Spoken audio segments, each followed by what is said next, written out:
Begin by simply listening. Slow down and see just how peaceful today can be. Greetings, children. It is I, your obedient servant, Sebastian Saint Serapion Smalls. The plan for this one is tea with Great Gatsby by F. Scott Fitzgerald, read by Christina Wainwright of the San Diego Public Library, and Dark Souls 3. I'm going to die, but I may persevere and get a little farther into the game. How am I doing?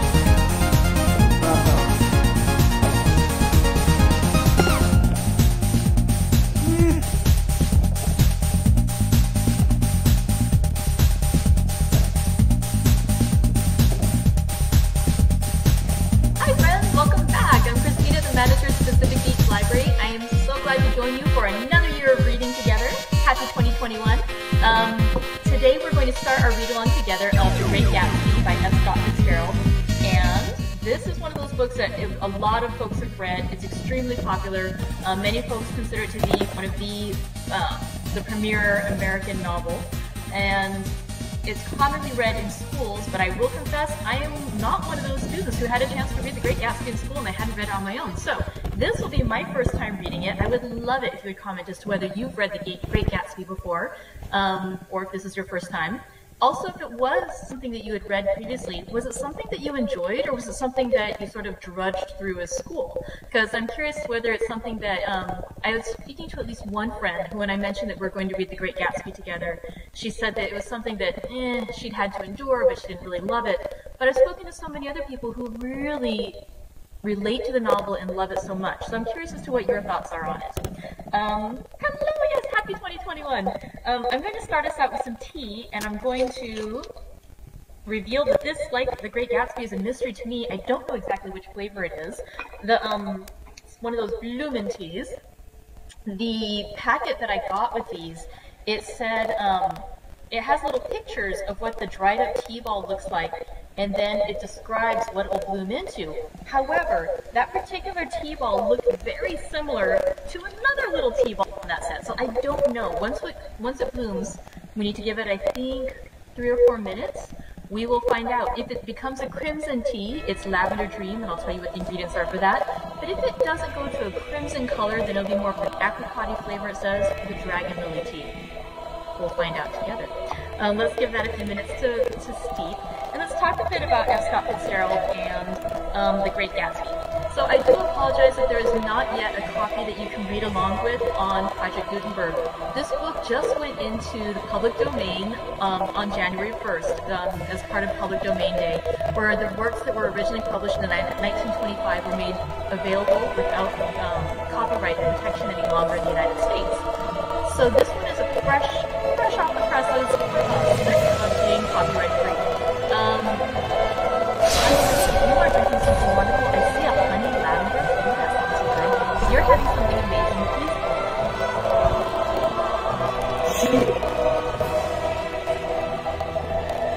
Copyright protection any longer in the United States.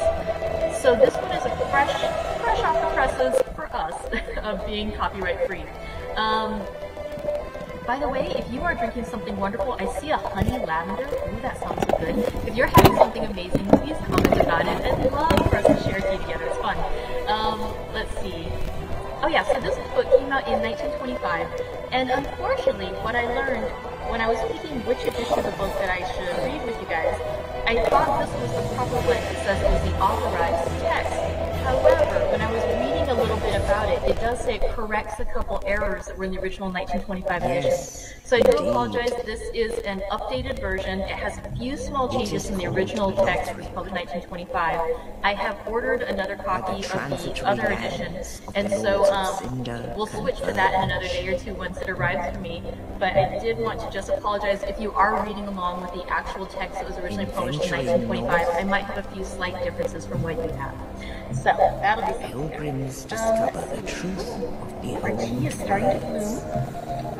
Pretty. I love watching it open up. Sorry, I don't know if you can see that there. Let me let that bloom or steep for another couple minutes. Let's see, what else can we talk about? So, The Great Gatsby, I was reading a bit about it, and it said that it was not very popular when it was originally published. And let's see, let's go back to the forward here.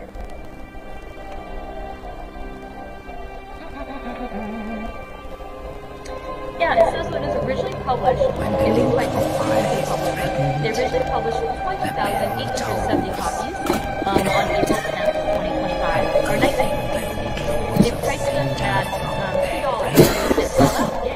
They then did a second printing of just 3,000 copies. They published those that August, and they actually did not manage to sell out until after Fitzgerald died in December 1940. And so there were still copies available waiting for warehouse to be sold at that time. And it was actually after he died that when the obituaries were published by Fitzgerald, that was sparked the sale. It says that his last reported sales for Great Gatsby for the entire first half of 1940 was just 7 copies. So again, this was not a extremely popular book during Fitzgerald's lifetime. It does say too that it clears after he passed away in 1942. So there were 260 copies of his The Great Gatsby. But it was not very long, which was made the novel available to a few readers who wanted it.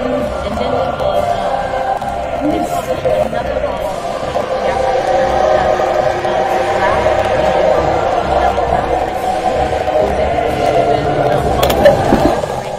several short stories by Fitzgerald, and that is what led to the revitalization of his reputation, because more and more people purchased that copy of the book. So it catalyzed the appraisal of Fitzgerald, led to great revival.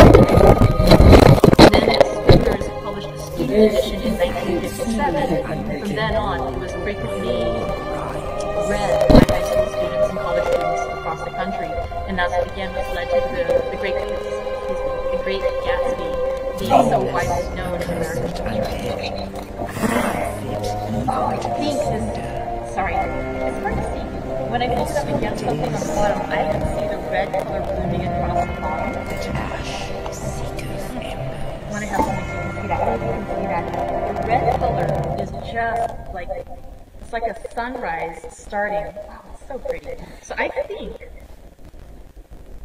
it may take another minute or so to really get going. But my suspicion is that since it has that crimson tea, I think it's the Lavender Dream tea, which says it is white tea buds unfurled to reveal majestic red hibiscus petals as crisp, aromatic lavender flowers are released into a crimson tea. So dramatic. Alright. It's weird, when I look at it from one side I don't see the red, but then I look at it another angle and I see that beautiful blush of red in it. I hope you guys can see that. Let's see how it pours. Well, now it doesn't look.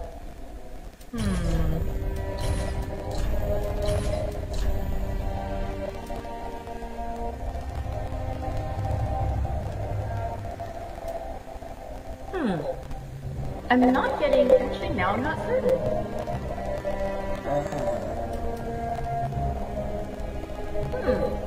The other possibility was that it's the dragon lily tea, and that description is an arrangement of white tea leaves sewn around an orange lily and sprinkles of osmanthus flowers, has velvety apricot flavor.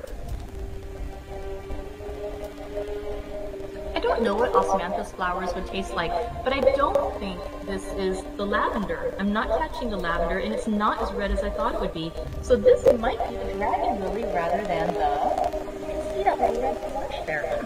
Okay, I think it's the dragon lily. Whatever it is, it's delicious. And so we'll enjoy that. I'll enjoy that tea today. I hope you're having something wonderful. And let's go ahead and get started with reading The Great Gatsby.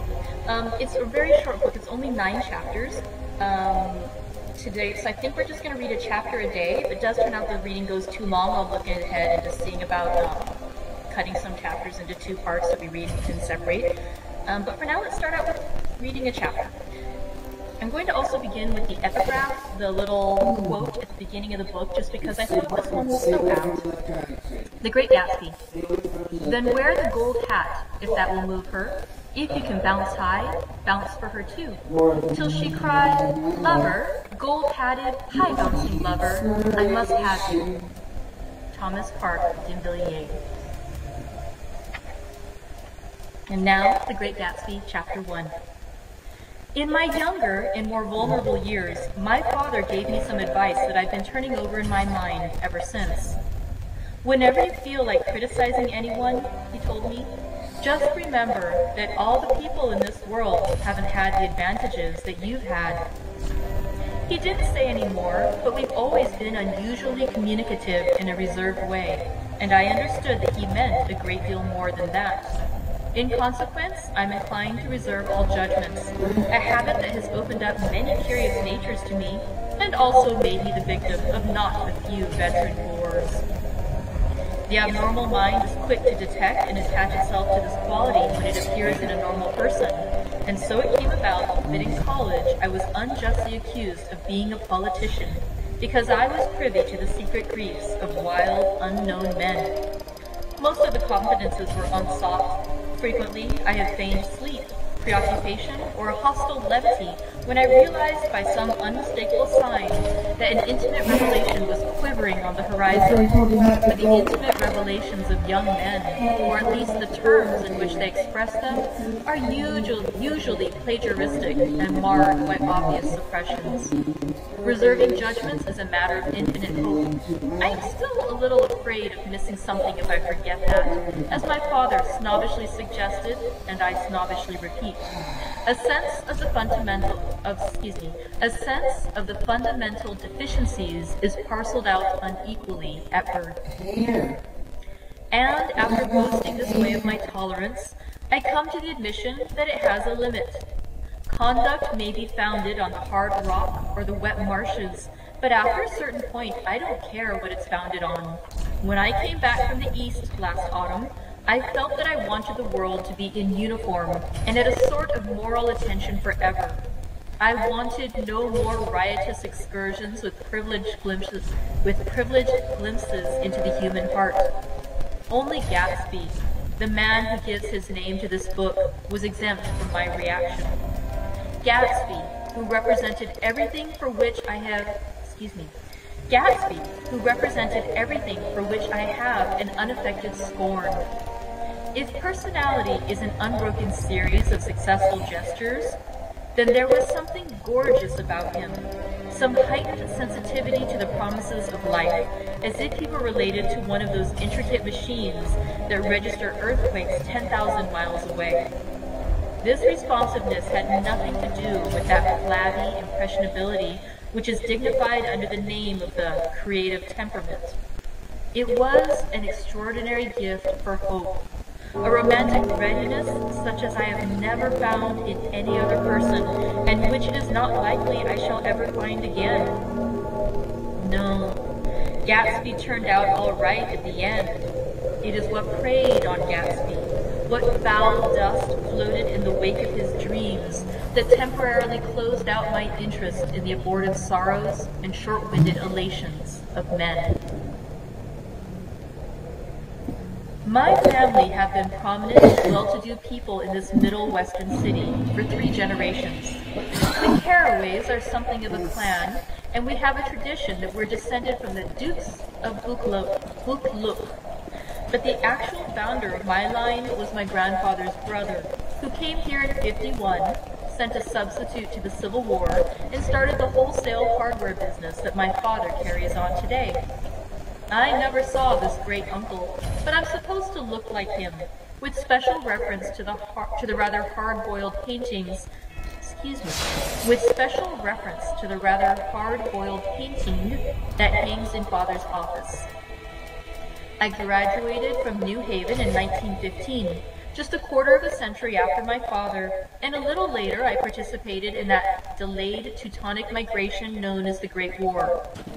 I enjoyed the counter-raid so thoroughly that I came back restless. Instead of being the warm center of the world, the Middle West now seemed like the ragged edge of the universe. So I decided to go east and learn the bond business. Everybody I knew was in the bond business, so I supposed it could support one more single man. All my aunts and uncles talked it over as if they were choosing a prep school for me, and finally said, "Why, yes," with very grave, hesitant faces. Father agreed to finance me for a year, and after various delays, I came east, permanently I thought, in the spring of 22. The practical thing was to find rooms in the city, but it was a warm season, and I had just left a country of wild dogs and friendly people. So when a young man at the office suggested that we take a house together in a commuting town, it sounded like a great idea. He found the house, a weather-proof cardboard bungalow at Seattle. But at the last minute, the firm ordered me to Washington, and I went out to the country. I had a dog, at least I had him for a few days until he ran away, and an old Dodge and a Finnish woman who made my bed and cooked breakfast and muttered Finnish wisdom to herself over the electric stove. It was lonely for a day or so, until one morning some man, more recently arrived than I, stopped me on the road. "How do you get to West Egg Village?" he asked helplessly. I told him, and as I walked on, I was lonely no longer. I was a guide, a pathfinder, an original settler. He had casually conferred on me the freedom of the neighborhood. And so, with the sunshine and the great bursts of the wind blowing on the trees, just as things grow in fast movies, I had that familiar conviction that life was beginning over again in the summer. There was so much to read, and so much fine help to be pulled down out of the young, breathtaking air. I bought a dozen volumes on banking and credit and investment securities, and they stood on my shelf in red and gold, like new money from the mint, promising to unfold the shining secrets that only Vitus and Morgan and Maecenas knew. And I had the high intention of reading many other books besides. I was rather literary in college. One year, I wrote a series of very solemn and odd editorials for the Yale News. And now I was going to bring back all such things into my life and become again that most limited of all spectacles, the well-rounded man. This isn't just an epigram. Life is much more successfully looked at from a single window, after all. It was a matter of chance that I should have rented a house in one of the strangest communities in North America. It was on that slender, riotous island which extends itself due east of New York, and where there are, among other natural curiosities, two unusual formations of land. 20 miles from the city, a pair of enormous eggs, identical in contour and separated only by a courtesy bay, jut out into the most domesticated body of saltwater in the Western Hemisphere, the great wet barnyard of Long Island Sound. They are not perfect ovals. Like the egg in the Columbus story, they are both crushed flat at the contact end. But their physical resemblance must be a source of perpetual confusion to the gulls that fly overhead. To the wingless, a more arresting phenomenon is their dissimilarity in every particular except shape and size. I live at West Egg, the less fashionable of the two, though this is a more superficial tag to express the bizarre, and not a little sinister contrast between them. My house was at the very tip of the egg, only 50 yards from the Sound, and squeezed between huge places that rented for 12 or 15,000 a season. The one on my right was a colossal affair by any standard. It was a factory imitation of some Hôtel de Ville in Normandy, with a tower on one side, spanking new under a thin beard of raw ivy, and a marble swimming pool, and more than 40 acres of lawn and garden. It was Gatsby's mansion. Or rather, as I didn't know Mr. Gatsby, It was a mansion inhabited by a gentleman of that name.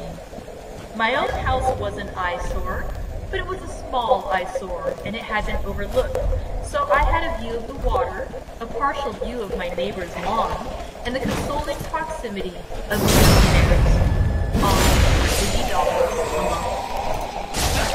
Across the Courtesy Bay, the white palaces of fashionable East Egg glittered along the water, and the history of the summer really begins on the evening I drove over there to have dinner with the Tom Buchanans. Daisy was my second cousin once removed, and I'd known Tom in college. And just after the war, I spent 2 days with her in Chicago. Her husband, among various physical accomplishments, had been one of the most powerful analysts that ever played football at New Haven. A national figure in a way, one of those men who reached such an acute, limited excellence at 21 that everything afterwards savors of anticlimax. His family were enormously wealthy. Even in college, his freedom with money was a matter for reproach. But now he'd left Chicago and come east in a fashion that rather took your breath away. For instance, he'd brought down a string of polo ponies from Lake Forest. It was hard to realize that a man in my own generation was wealthy enough to do that. Why they came east? I don't know. They had spent a year in France, for no particular reason, and then drifted here and there unrestfully, wherever people played polo and were rich together. This permanent move, said Daisy over the telephone, but I didn't believe it.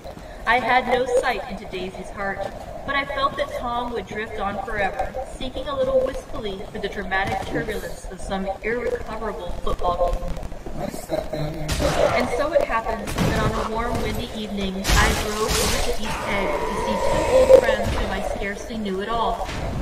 Their house was even more elaborate than I expected, a cheerful red and white building colonial mansion overlooking the bay. The lawn started at the beach and ran toward the front door for a quarter of a mile, jumping over sundials, walls, and burning gardens. Finally, when it reached the house drifting up the side and right behind, as though from the momentum of its run. The front was broken by a line of French windows, glowing now with reflected gold, and wide open to the warm, windy afternoon. And Tom Buchanan and right through it was standing with his legs apart. He had changed since his New Haven years. Now he was a sturdy, straw-haired man of 30, with a rather hard mouth and a supercilious manner. 2 shining, arrogant eyes that established dominance over his face and gave it the appearance of always leaning aggressively forward. Not even the effeminate swank of his riding clothes could hide the enormous power of that body. He seemed to fill those glistening boots until he strained at the top lacing, and you could see a great patch of muscle shifted when his shoulder moved under his thin coat. It was a body capable of enormous leverage. A cruel body. His speaking voice, a gruff, husky tenor, added to the impression of fractiousness he conveyed. There was a touch of paternal contempt in it, even towards the people he liked. There were men in New Haven who had Now, don't think my opinion on these matters is binding, he seemed to say, just because I'm stronger and more of a man than you are. We were in the same senior society, and while we were never intimate, I always had the impression that he approved of me and wanted me to like him with some harsh, defiant wistfulness of his own. We talked for a few minutes on the sunny porch. I've got a nice place here, he said, his eyes flashing about restlessly. Turning me around with my one arm, he moved a broad, flat hand, including in his feet a pumpkin and pine garden, a half-acre of deep country road, and a snub-nosed motorboat that bumped the tide off the wharf. It belonged to DeMay, the oil man. He turned me around again, politely and abruptly. We'll go inside. He walked through a high street with a bright rosy-colored face, crashed around in the house like French windows at either end. The windows were ajar and gleaming white against the fresh grass outside.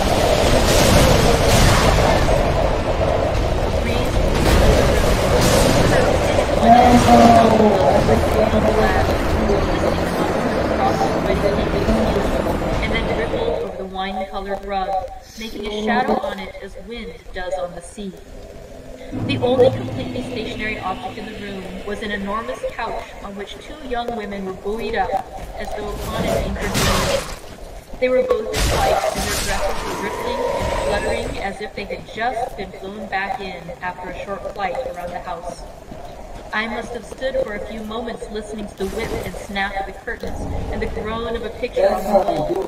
Then there was a boom as Tom Buchanan shut the rear window, and the clock of wind died out about the room, and the curtains and the rugs and the two young women ballooned slowly. The younger of the two was a stranger to me. She was extended full length at her end of the divan, completely motionless, and with her chin raised a little, as if she were balancing something on it, which was quite like a small. If she talked down the her eyes, she did. Indeed, I was so surprised at murmuring an apology that I had disturbed her by coming in. The other girl was to rise. She leaned slightly forward with a conscientious expression. Then she laughed, an absurd, tarnished laugh, and I laughed too and came into the room. I was paralyzed with happiness. She laughed again, and then she said something very sweet. She held my hand up into my face, promising that there was no one in the world she so much wanted to see. That was the thing she had. She hinted at a burger which was related to Davy's baker. I heard it said that Davy's burger was one of the things looking toward her, in her mouth. At any rate, Mrs. Baker's lips fluttered. She nodded at me, almost imperceptibly, and then quickly tipped her head back again, the object that she was balancing had lost its arms and given herself a fright. Again, her apology rose to my lips. Almost any exhibition of complete self-sufficiency was lost. I looked back at her and began to ask me questions in her low, thrilling voice. The kind of voice that really goes up and down, as if each given a range of notes that will never be again. Her face was lovely with bright things in it, bright eyes and bright passionate mouth. But there was an excitement in her voice that men who had cared for her couldn't forget. A singing composure, a whispered listen, a promise that she had done gay, exciting things just a while since, and that there were gay, exciting things hovering in the next hour. I told her how I had stopped off in Chicago for a day on my way east, and how a dozen people had sent their love through me.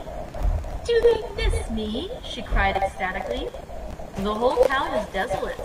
All the cars have the left rear wheel painted black as a mourning wreath, and there's a persistent wail at night all night along the North Shore. How gorgeous! Let's go back, Tom, tomorrow." And then she added irrelevantly, "You ought to see the baby." "I'd like to." "She's asleep. She's 2 years old. Haven't you ever seen her?" "Never." "Well, you ought to see her. She's..." Tom Buchanan, who had been hovering restlessly about the room, stopped and rested his hand on my shoulder. "What you doing, Nick?"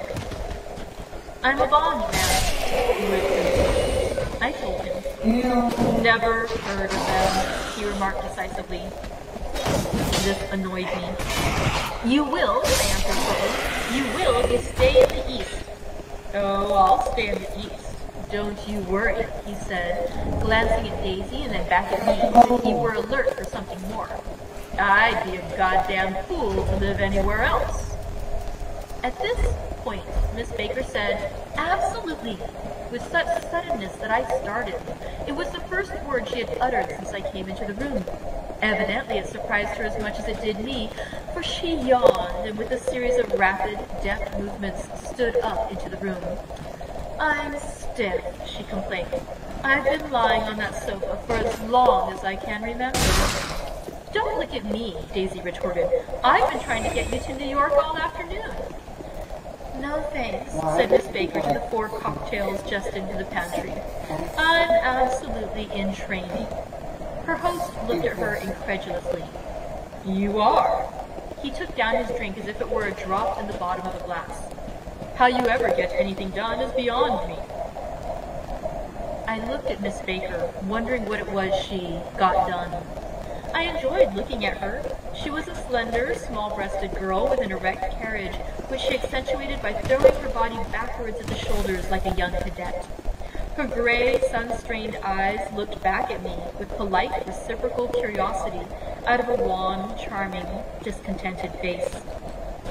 It occurred to me now that I had seen her, or a picture of her, somewhere before. You live in West Egg, she remarked contemptuously. I know somebody there. I don't know a single. You must know Gatsby. Gatsby, demanded Daisy. What Gatsby? Before I could reply that he was my neighbor, dinner was announced. Wedging his tense arm imperatively under mine, Tom Buchanan compelled me from the room as though he were moving a checker to another square. Slenderly, languidly, their hands set lightly on their hips, the two young women preceded us out onto a rosy-colored porch, open toward the sunset, where 4 candles flickered on the table in the diminished wind. Why candles? Objected Daisy, frowning. She snapped them out with her fingers. In 2 weeks, it'll be the longest day of the year. She looked at us all closely. Do you always watch for the longest day of the year and then miss it? I always watch for the longest day of the year and then miss it. We ought to plan something, yawned Miss Baker, sitting down at the table as if she were getting into bed. All right, said Daisy. What'll we plan? She turned to me helplessly. What do people plan? Before I could answer, her eyes fastened with an odd expression on her little finger. Look, she complained. I heard it. We all looked. The knuckle was black and blue. You did it, Tom, she said accusingly. I know you didn't mean to, but you did do it. That's what I get for marrying a brute of a man. A great big hulking physical specimen of a... I hate that word, hulking, objected Tom crossly, even in kidding. Hulking, insisted Daisy. Sometimes she and Miss Baker talked at once, unobtrusively and with a bantering inconsequence that was never quite chatter, that was as cool as their white dresses and their impersonal eyes in the absence of all desire. They were here, and they accepted Tom and me, making only a polite, pleasant effort to entertain or be entertained. They knew that presently dinner would be over, and a little later the evening too would be over, and casually put away. It was sharply different from the West, where an evening was hurried from phase to phase toward its close in continually disappointed anticipation, or else in sheer nervous dread of the moment itself. I tend to the You make me feel uncivilized, Daisy, I confessed on my second glass of porky, but rather impressed spirit. Can't you talk about the rocks or something? I meant nothing in particular by this remark, but it was taken up in an unexpected way. Civilization's going to pieces, broke out Tom violently. I've gotten to be a terrible pessimist about things. Have you read The Rise of the Colored Empires by this man Goddard? Why, no, I answered, rather surprised by his tone. Well, it's a fine book and everybody ought to read it. The idea is if we don't look out, the white race will be utterly submerged. It's all scientific stuff. It's been proved. Tom's getting very profound, said Daisy, with an expression of unthoughtful sadness. He reads deep books with long words in them. What does that word mean? Well, these books are all scientific, insisted Tom, glancing at her impatiently. This fellow has worked out the whole thing. It's up to us, who are the dominant race, to watch out, or these other races will have control of things. We've got to beat them down, whispered Daisy, winking ferociously toward the fervent sun. You ought to live in California, began Miss Baker, but Tom interrupted her by shifting heavily in his chair. This idea is that we're Nordics. I am, and you are, and you are, and... After an infinitesimal hesitation, he included Daisy with a slight nod, and she winked at me again. And we've produced all the things that go to make civilization. Oh, science and art and all that. Do you see? There was something pathetic in his concentration, as if his complacency, more acute than of old, was not enough to him anymore. When, almost immediately, the telephone rang inside, and the butler left the porch, Daisy seized upon the momentary interruption and leaned toward me. "I'll tell you a family secret," she whispered enthusiastically. "It's about the butler's nose. Do you want to hear about the butler's nose?" "That's why I came over tonight." "Well, he wasn't always a butler. He used to be the silver polisher for some people in New York that had a silver service for 200 people. He had to polish it from morning till night until finally it began to affect his nose." "Things went from bad to worse," suggested Miss Baker. "Yes, things went from bad to worse until finally he had to give up his position." For a moment, the laugh of sunshine fell with romantic affectation upon her glowing face. Her voice compelled me forward breathlessly as I listened. Then the glow faded, each light deserting her with lingering regret, like children leaving a pleasant street at dusk. The butler came back and murmured something close to Tom's ear, whereupon Tom frowned, pushed back his chair, and without a word went inside. As if his absence quickened something within her, Daisy leaned forward again, her voice glowing and singing. "I'd love to see you at my table, Nick. You remind me of a rose, an absolute rose. Doesn't he?" She turned to Miss Baker for confirmation. "An absolute rose!" This was untrue. I am not even faintly like a rose. She was only extemporizing, but a stirring warmth flowed from her as if her heart was trying to come out to me, concealed in one of those breathless, thrilling words. Then suddenly, she threw her napkin on the table and excused herself and went into the house. Miss Baker and I exchanged a short glance, consciously devoid of meaning. I was about to speak when she sat up alertly and said, "Shh," in a warning voice. A subdued and passionate murmur was audible in the room beyond, and Miss Baker leaned forward, unashamed, trying to hear. The murmur trembled on the verge of coherence, sank down, mounted excitedly, and then ceased altogether. "This Mr. Gatsby you spoke of is my neighbor," I said. "Don't talk. I want to hear what happened." "Is something happening?" I inquired innocently. "You mean to say you don't know?" said Miss Baker, honestly surprised. "I thought everybody knew." "I don't." "Why," she said hesitantly, "Tom's got some woman in New York." "Got some woman?" I repeated blankly. Miss Baker nodded. "She might have the decency not to telephone him at dinner time, don't you think?" Almost before I had grasped her meaning, there was the flutter of a dress and the crunch of leather boots, and Tom and Daisy were back at the table. "It couldn't be helped," cried Daisy with tense gaiety. She sat down, glanced searchingly at Miss Baker and then at me and continued, "I looked outdoors for a minute and it's very romantic outdoors. There's a bird on the lawn that I think must be a nightingale come over on the Cunard or White Star Line. He's singing away," her voice saying. "It's romantic, isn't it, Tom?" "Very romantic," he said, and then, miserably to me, "If it's light enough after dinner, I want to take you down to the stables." The telephone rang inside, startlingly, and as Daisy shook her head decisively at Tom, the subject of the stables, in fact all subjects, vanished into air. Among the broken fragments of the last 5 minutes at table, I remember the candles being lit again, pointlessly, and I was conscious of wanting to look squarely at everyone, and yet to avoid all eyes. I couldn't guess what Daisy and Tom were thinking, but I doubt that even Miss Baker, who seemed to have mastered a certain hearty skepticism, was able utterly to put this fifth guest's shrill metallic urgency out of mind. To a certain temperament, the situation might have seemed intriguing. My own instinct was to telephone immediately for the police.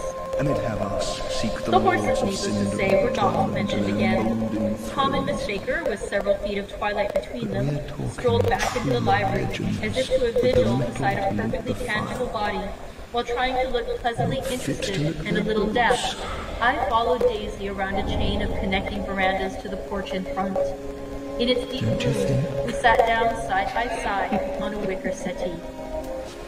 Daisy took her face in her hands, as if feeling its lovely shape, and her eyes moved gradually out into the velvet dusk. I saw that turbulent emotions possessed her, so I asked what I thought would be some sedative questions about her little girl. "We don't know each other very well, Nick," she said suddenly, "even if we are cousins. You didn't come to my wedding." "I wasn't back from the war." "That's true," she hesitated. "Well, I've had a very bad time, Nick, and I'm pretty cynical about everything." Evidently, she had reason to be.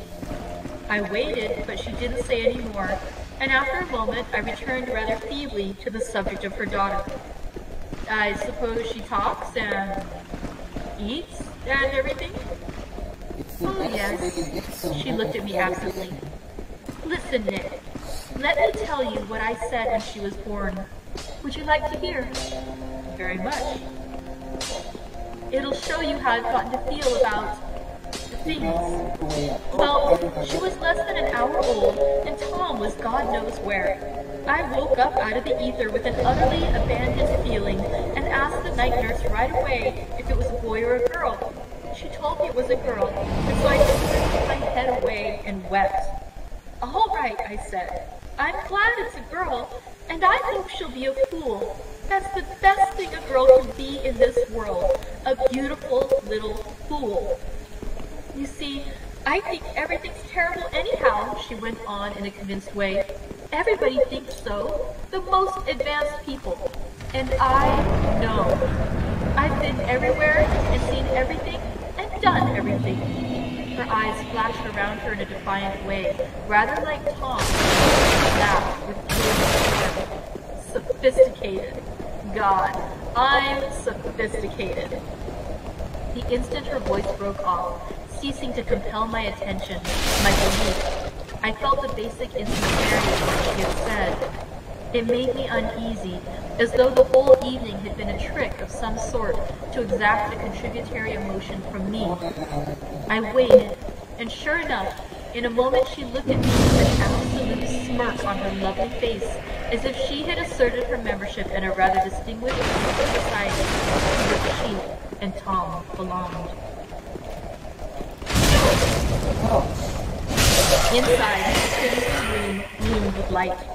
Tom and Miss Baker sat at either side of the long couch, and she read aloud to him from the Saturday Evening Post, the words, murmurous and uninflected, running together in a soothing tune. The lamplight, bright on the autumn leaf yellow of her hair, glinted along the paper as she turned a page with a flutter of slender muscles in her arms. When we came in, and Tom was silent for a moment with a lifted hand. "Continue," she said, tossing the magazine on the table, "in our very next issue." Her body asserted itself with a restless movement of her knee, and she stood up. 10 o'clock, she remarked, apparently finding the time on the ceiling. "Time for this good girl to go to bed."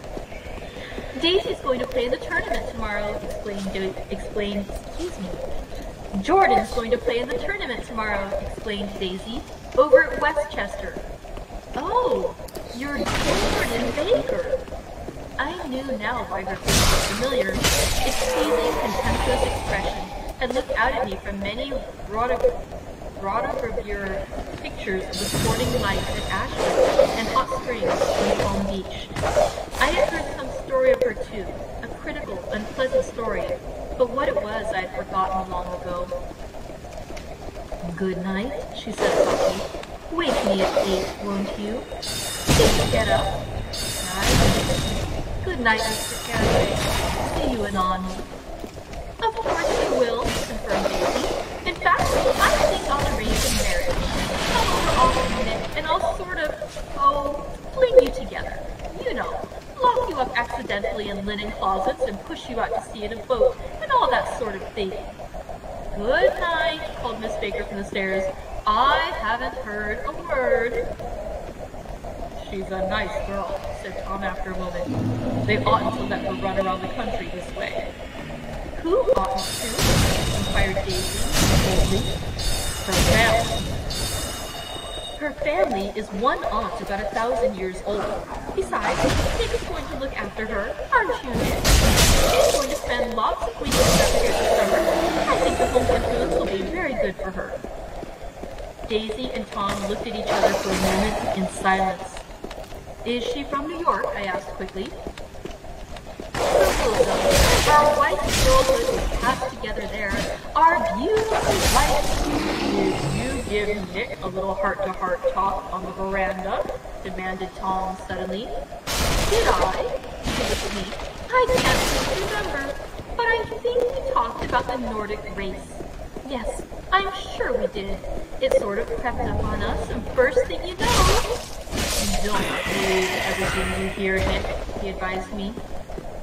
I said lightly that I had heard nothing at all, and a few minutes later, I got up to go home. They came to the door with me and stood side by side in the cheerful square of light.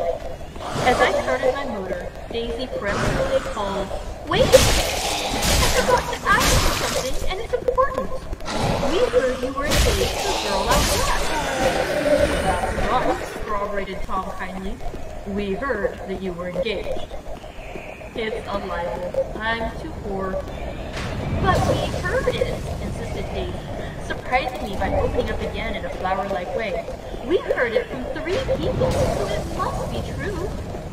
Of course I knew what they were referring to, but I worried that one of the reasons I come east.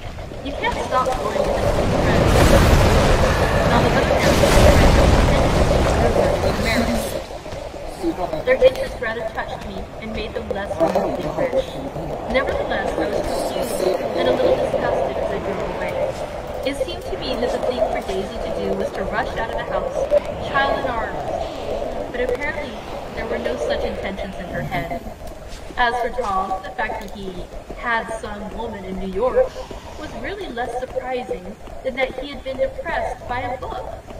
Something was making him nibble at the edge of stale ideas, as if his sturdy physical egotism no longer nourished his peremptory heart. Already it was deep summer on Roadhouse Road, and in front of wayside garages where a new red gas pump sat out in pools of light. And when I reached my estate at West Egg, I ran the car under a shed and sat for a while on an abandoned grass roller in the yard. The wind had blown off, leaving a loud, brick night with wings beating in the trees and a persistent organ sound as the full bellows of the earth blew the frogs full of life. The silhouette of a moving cat wavered across the moonlight, and turning my head to watch it, I saw that I was not alone. 50 feet away, a figure had emerged from the shadow of my neighbor's mansion and was standing with his hands in his pockets, regarding the silver pepper of the stars. Something in his leisurely movements and the secure position of his feet upon the lawn suggested that it was Mr. Gatsby himself, come out to share the shades of our local heaven. I decided to call to him. Miss Baker was receiving the dinner, and that would do for an introduction. But I didn't call to him, for he gave a sudden intimation that he was content to be alone. He stretched out his arms toward the dark water in curious way. And far as I was from him, I could have sworn he was trembling. Involuntarily, I glanced seaward, and distinguished nothing except a single green light, minute and far away, that might have been the end of a dock. When I looked once more for Gatsby, he had vanished, and I was alone again in the unquiet darkness. That concludes Chapter 1 of The Great Gatsby by F. Fitzgerald. We'll talk a little bit about it tomorrow, but if you have any thoughts you'd like to share now, please go ahead and comment. Thank you very much for listening. I'll see you tomorrow for more of The Great Gatsby by F. Fitzgerald. Bye!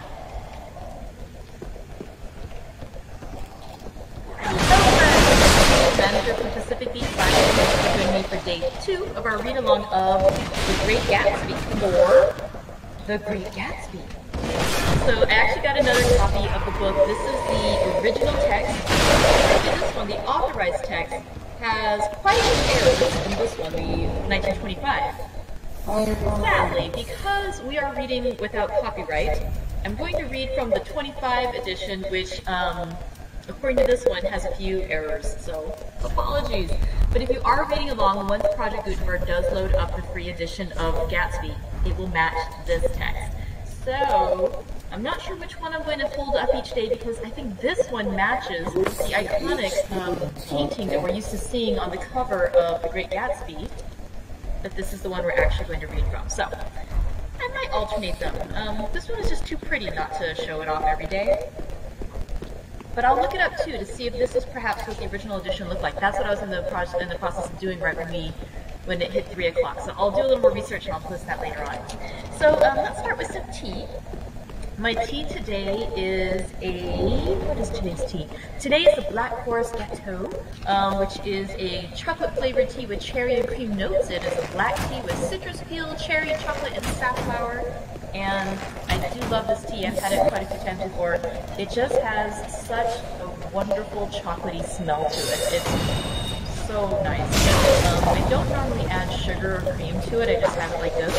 But because of the chocolate smell of the chocolate mousse, it just creates the feeling of sweetness, even though it's not actually sweet.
So many people have analyzed and studied. I mean, there's a different charm to it, right? When there's something that you studied in the past that you're revisiting versus something that you're exploring for the first time. But it's nice. They're both nice. They're good experiences. So I would love to hear what your thoughts are about what we're reading. All right, so we'll start with Chapter 1. Chapter 1 of The Great Gatsby starts out, we meet our narrator, Nick Carraway. He starts out saying that his father's good advice, that whenever you feel like criticizing anyone, remember that all the people in this world haven't had the advantages that you've had. It's interesting too, as somebody who has not read the book, of course we've all heard that sentiment, but I've heard that line mentioned in regards to the Great Gatsby. It's so, as somebody who's not read it before, it's really interesting coming in and seeing all these literary things that I've heard about and in books, finally getting back to the source and realizing, oh, that was a Gatsby reference. Okay, so that starts out there, and so he sets the tone that we're going to be learning about somebody different from him. He says that he is the kind of person that people like to talk to, and sometimes, for good or ill, you know, he gets these long stories.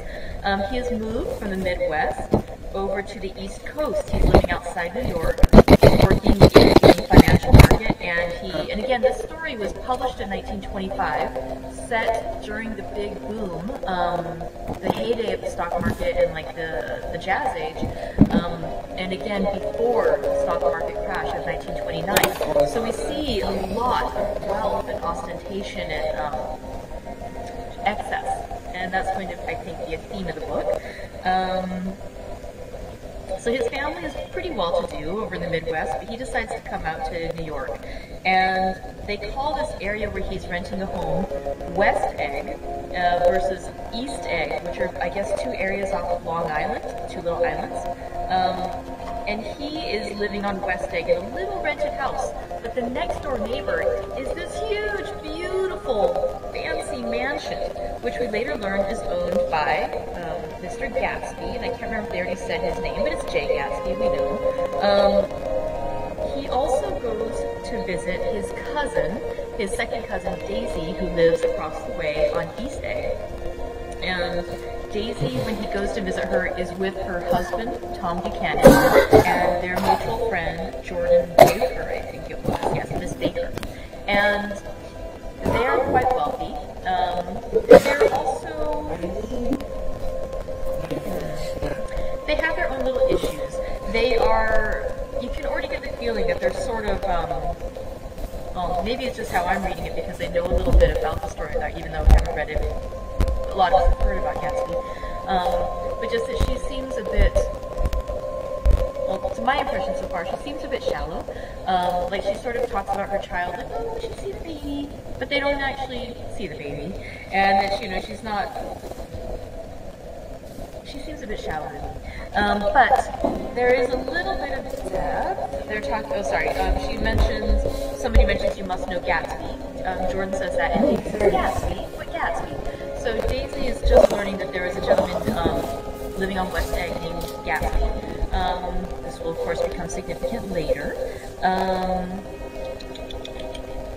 We learn too that Tom Buchanan has a mistress. He has a girlfriend living over in New York also, and that Daisy is aware of it and quite upset about it, and because the girlfriend calls during dinner, and Daisy sort of like goes over to go argue with her husband, and then Jordan says, well, you know, he's having the bad taste to have a girlfriend, you know, like he's got a woman that he's keeping.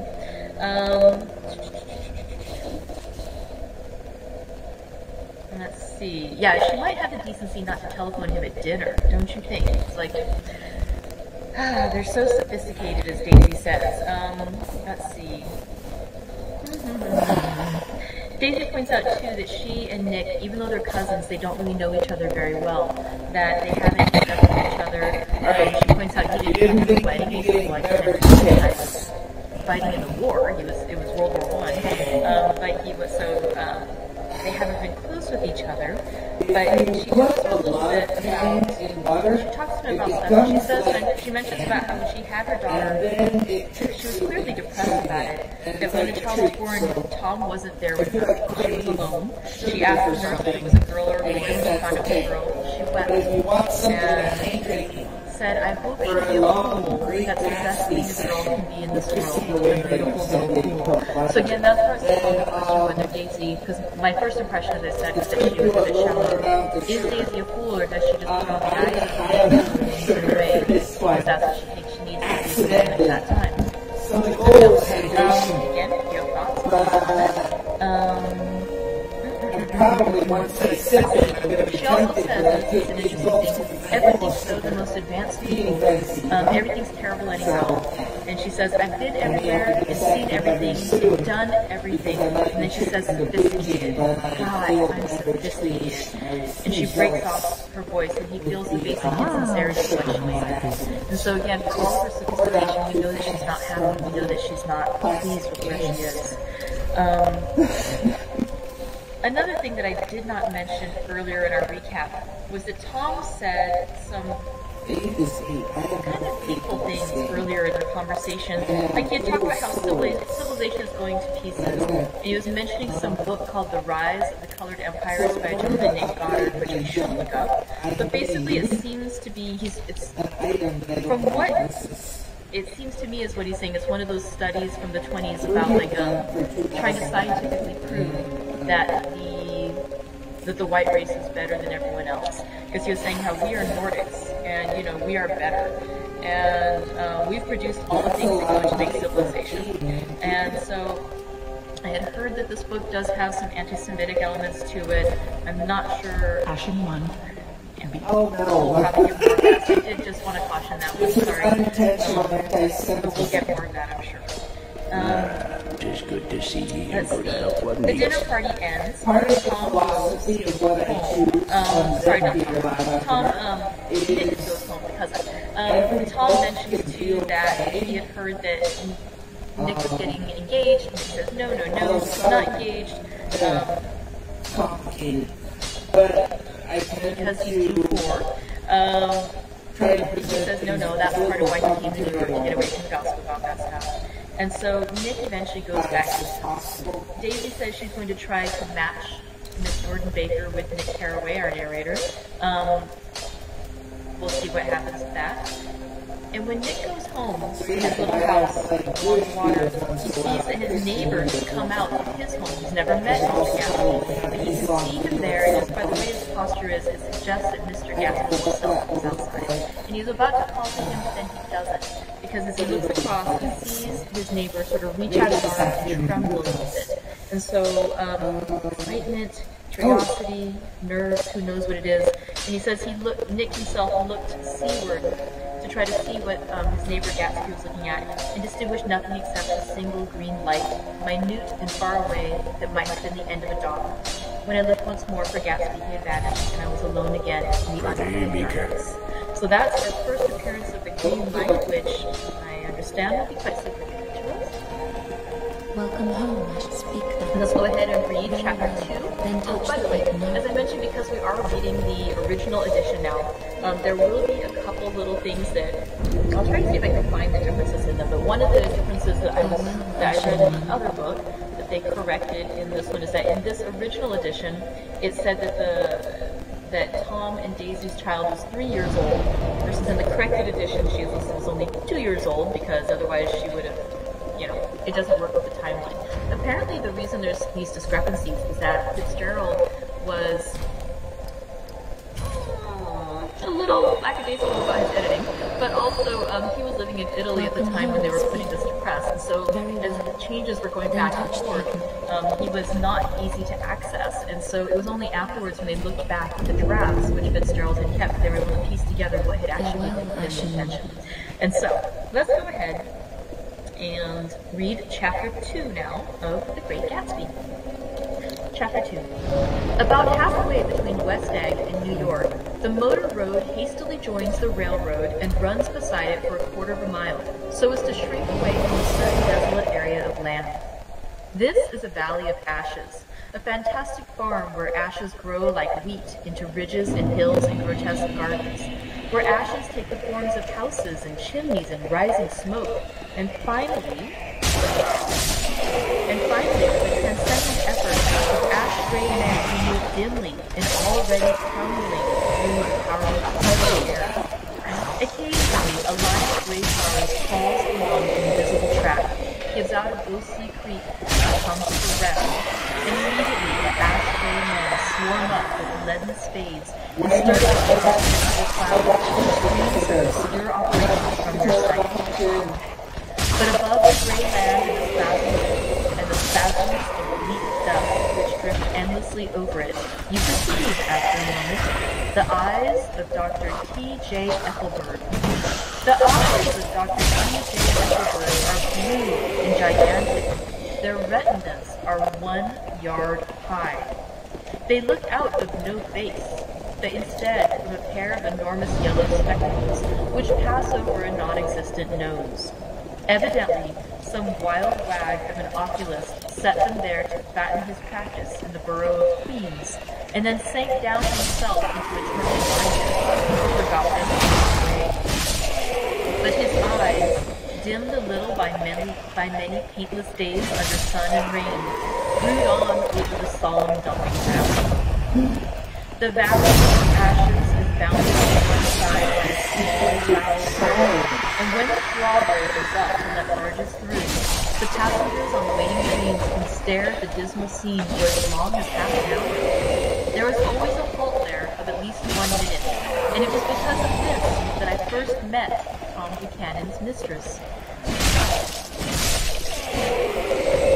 The fact that he had one was insisted upon wherever he was known. His acquaintances resented the fact that he turned up in popular restaurants with her, and, leaving her at a table, sauntered about, chatting with whomsoever he knew. Though I was curious to see her, I had no desire to meet her. But I did. I went up to New York with Tom on the train one afternoon, and when we stopped by the ash heaps, he jumped to his feet and taking me literally forced me from the car, forgetting all. I was to meet my girl.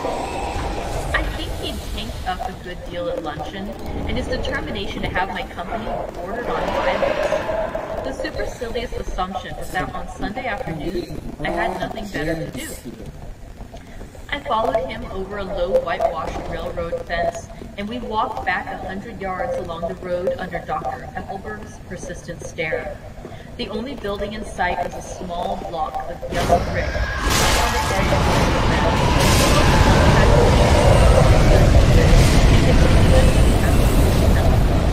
One of them stopped and another was an all-night restaurant, approached by a trail of ashes. The third was a garage.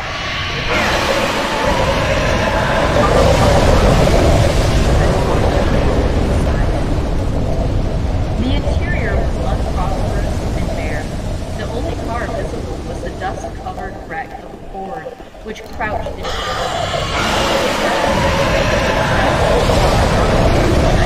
and a substance of massive carpet concealed overhead. The proprietor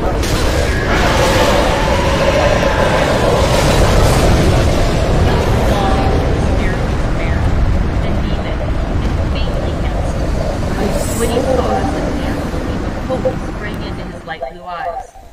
"Hello, Wilson, old man," said Tom, slapping him jovially on the shoulder. "How's business?"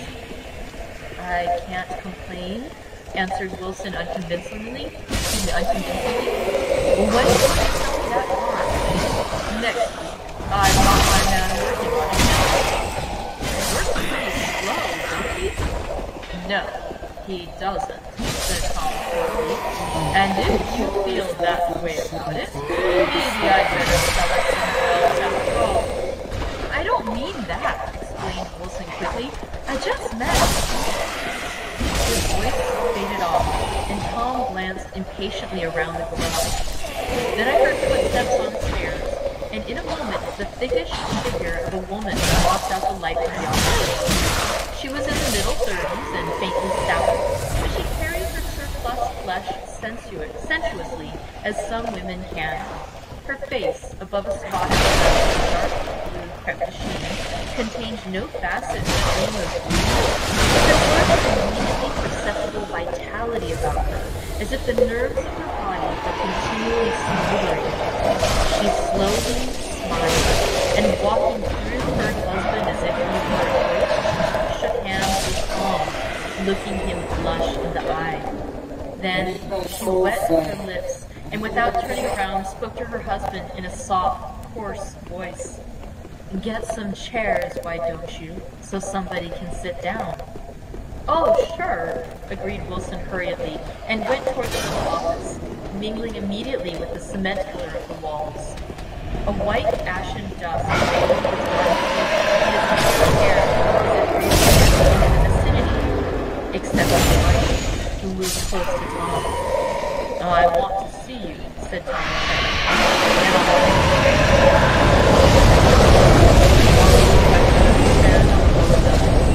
She nodded and moved away with him.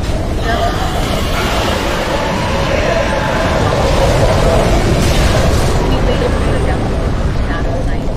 It was a few days before the 4th of July, and a gray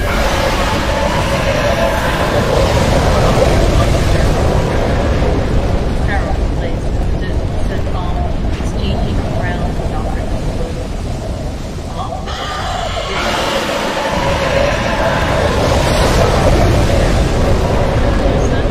He thinks she goes to see her sister in New York. He's so dumb he doesn't know he's alive. So Tom Buchanan and his girl and I went up together to New York.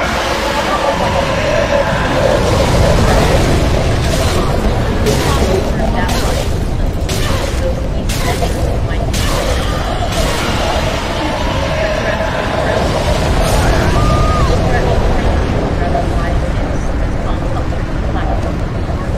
At the newsstand, she bought a copy of Town Cattle and a moving picture magazine, and in the station drugstore some cold cream and a small flask of perfume. Upstairs, in the solemn evening drive, she let 4 taxicabs drive away before she selected a new one, lavender-colored with gray upholstery. And in this, we slid out from the mass of the station into the glowing sunshine. But immediately, she turned sharply from the window and, leaning forward, tapped on the front glass. I want to get one of those dolls," she said earnestly. "I want to get one for the apartment." They're nice to have. A dog. We backed up to a gray old man who bore an absurd resemblance to John D. Rockefeller. In a basket swung from his neck, cowered a very recent puppies of an indeterminate breed. What kind are they? Asked Mrs. Wilson eagerly as he came to the taxi window. All kinds. What kind do you want, lady? I'd like to get one of those police dogs. I don't suppose you got that right? The man peered doubtfully into the basket, plunged in his hand, and drew one up wriggling by the back of the neck. That's no police dog, said Tom. No, it's not exactly a police dog, said the man with disappointment in his voice. It's more of an airedale. He passed his hand around the box. That coat. Some coat. That's a dog that'll never bother you and catch a cold. I know, said Mrs. Wilson enthusiastically. How much is it? That dog? He looked at it admiringly. That dog will cost you $10. The Airedale. Undoubtedly, there was an Airedale concerned in it somewhere, though its feet were startlingly white. Changed hands and settled down into Mrs. Wilson's lap, where she fondled the weatherproof coat with rapture. Is it a boy or a girl? She asked delicately. That dog? Here's your money. Go and buy 10 more dogs.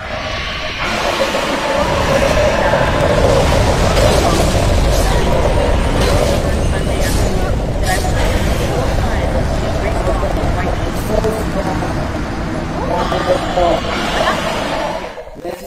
No, you don't, interposed Tom quickly. Myrtle will be hurt if you don't come up to the apartment. Won't you, Myrtle? Come on, she urged. I'll telephone my sister Catherine. She's said to be very beautiful by people who want to know. Well, I'd like to, but... We went on, cutting back again in the parks through the west hundreds. At 158th Street, the cab stopped on the white gate apartment houses. Throwing the Mrs. Wilson gathered up her dog and her other purchases and went haughtily in. I'm going to have the McKees come up, she announced as we rose in the elevator. And of course, I got to call my sister, too. The apartment was on the top floor. A small living room, a small dining room, a small bedroom, and a bath. The living room was crowded to the doors with a set of tapestries, entirely too large for it, so that to move about was to stumble continually over scenes of ladies swinging in the garden. The only difference was an overlarge photograph, apparently a hen sitting on a blurred rock. Looked at from a distance, however, the hen resolved itself into a bonnet, and the countenance of a stout old lady beamed down into the room. Several old copies of Town Tattle lay on the table together with a copy of Simon Called Peter, and some of the small scandal magazines. Mrs. Wilson was first concerned with the dog. A reluctant elevator boy went for a box full of straw and some milk, to which he added on his own initiative.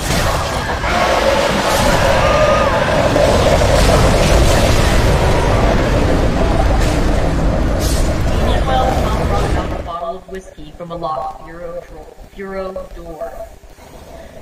I have been drunk just twice in my life, and the second time was that afternoon. So everything that happened has a dim, hazy past over it, although until after 8 o'clock, the apartment was full of cheerful sun. Sitting on the wall lap, Mrs. Wilson called up several people on the telephone. Then there were no cigarettes, and I went outside to the drugstore on the corner. When I came back, they had disappeared. So I sat down discreetly in the living room and read a chapter of Simon Called Peter. Either it was terrible stuff or whiskey reported things, because it didn't make any sense to me. Just as Tom and Myrtle, after the first drink, Mrs. Wilson and I called each other by our first names, reappeared, company commenced to arrive at the apartment door.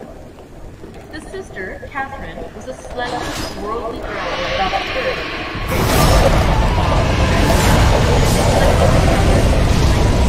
Her eyebrows had been and then drawn on again in a rated shape.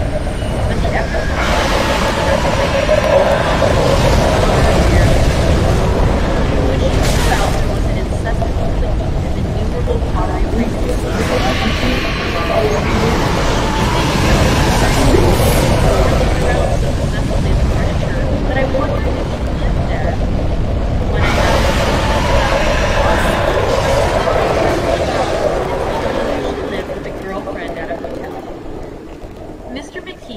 pale, feminine man from the flat below.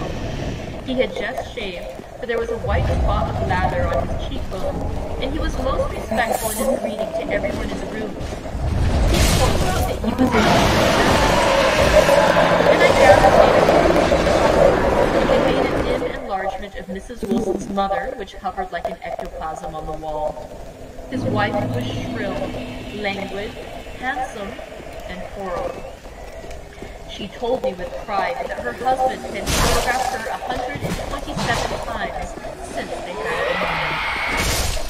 Mrs. Wilson had changed her costume some time before and was now attired in an elaborate afternoon dress of cream-colored chiffon, which gave out a continual rustle as she swept about the room. With the influence of the dress, her personality had also undergone a change. The intense vitality that had been so remarkable in the garage was converted into excessive culture. Her laughter, her gestures, her assertions became more violently affected moment by moment, and as she expanded, the room grew smaller around her until she seemed to be revolving on a noisy, creaking pivot through the smoking air. "My dear," she told her sister in a high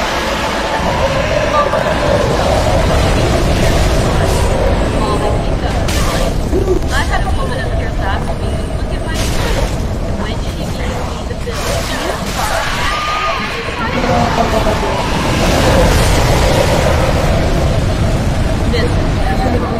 she goes around looking at people's feet in their own homes. "I like your dress," remarked Mr. McKee. "I think it's adorable." Mrs. Wilson rejected the compliment by raising her eyebrow in disdain. "It's just a crazy old thing," she said. "I just slip it on sometimes when I don't care what I look like." "But it looks wonderful on you, if you know what I mean," pursued Mrs. McKee. "If Chester could only get you in that pose, I think you could make something of it." We all looked in silence at who removed the strand of hair from over her eyes and looked back at us with a brilliant smile. Mr. McKee regarded her intently with his head to one side, and then moved his hand back and forth slowly in front of his face. "I should change the light," he said after a moment. "I'd like to bring out the model of the features, and I'd like to get all my hair." "I think it," her husband said.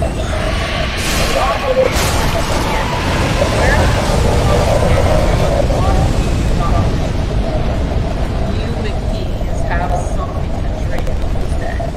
"Get some more ice and mineral water, Myrtle, before everybody goes to sleep." "I told that boy about the ice." Myrtle raised her eyebrows in despair at the shiftlessness of the lower orders. "These people, you have to keep after them all the time." She looked at me and laughed pointlessly. Then she stopped sitting the dog. Swept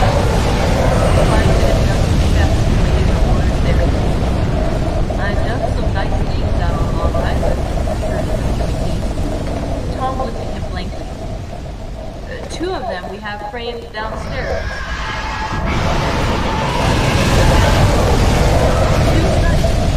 One of them I call Montauk Point, the Knolls, and the other I call Montauk Point, the Sea.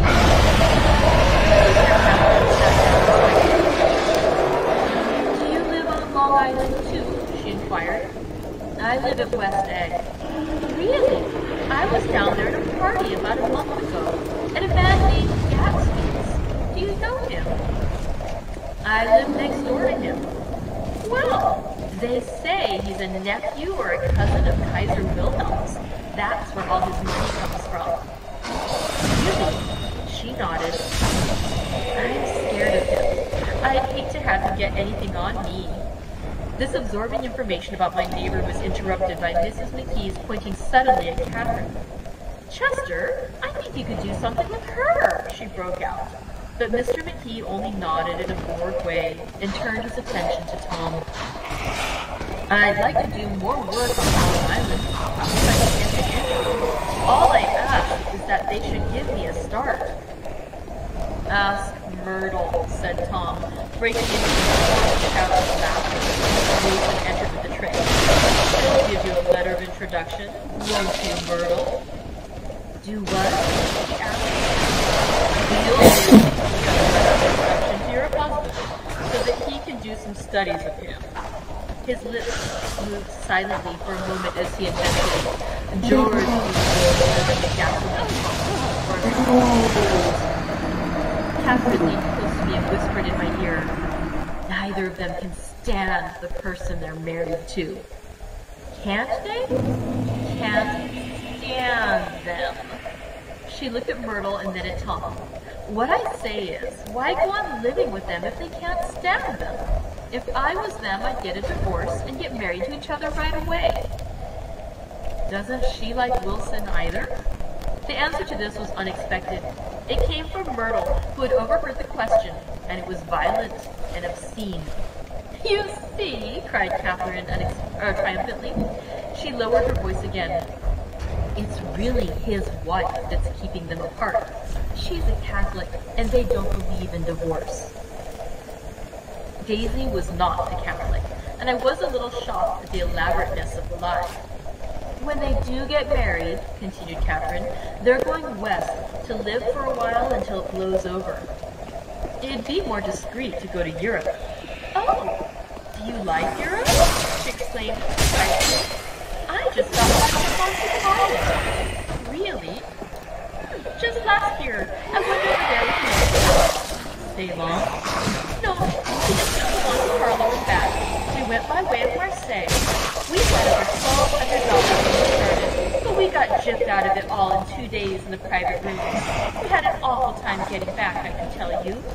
God, how I hated that town. The late afternoon sky bloomed in the window for a moment, like the blue honey of the Mediterranean. Then the shrill voice of Mrs. McKee called me back into the room. I almost made a mistake, too, she declared vigorously. I almost married a little tyke who'd been after me for years. I knew he was below me. Everybody kept saying to me, Lucille, that man's way below you. But if I hadn't met him, I would have gotten it.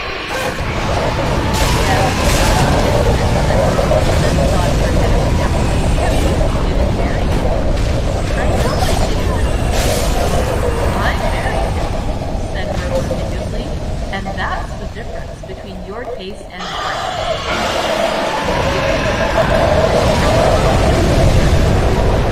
Myrtle considered. I married him I thought he knew something about bleeding, but you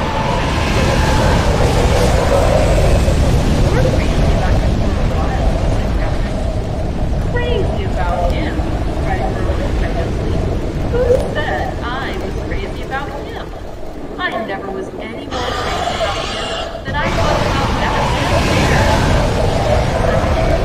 And everyone I tried to show by my expression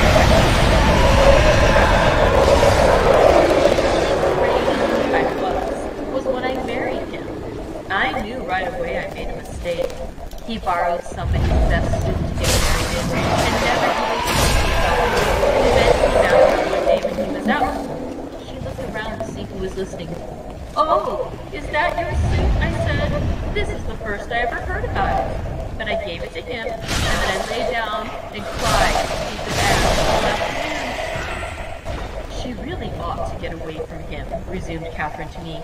They've been living over that garage for 11 years, and Tom's the first sweetie she ever had. The bottle of whiskey, a second one, was now in constant demand by all present, except Catherine, who felt just as good on nothing at all. Tom rang for the janitor and sent him for some celebrated sandwiches, which were a complete supper in themselves. I wanted to get out and walk eastward toward the park through the soft twilight. But each time I tried to go, I became entangled in some wild, strident argument which pulled me back, as if with ropes, into my chair. Yet high over the city, our line of yellow windows must have contributed their share of human secrecy to the casual watcher in the darkening streets. And I was him too, looking up and wondering. I was within and without, simultaneously enchanted and repelled by the inexhaustible variety of life. Myrtle pulled her chair close to mine, and suddenly her warm breath poured over me the story of her first meeting with Tom. It was on the two little seats facing each other that are always the last ones left on the train. I was going up to New York to see my sister and spend the night. He had on a dress suit and patent leather shoes, and I couldn't keep my eyes off him. But every time he looked at me, I had to pretend to be looking at the advertisement over his head. When we came into the station, he was next to me, and his white shirt front pressed against my arm. And so I told him I'd have to call a policeman, but he knew I lied. I was so excited that when I got into a taxi with him, I didn't hardly know I wasn't getting into a subway train. All I kept thinking about over and over was, you can't live forever. You can't live forever. She turned to Mrs. McKee, and the room rang full of her artificial laughter. My dear, she cried, I'm going to give you this dress as soon as I'm through with it. I've got to get another one tomorrow. I'm going to make a list of all the things I've got to get.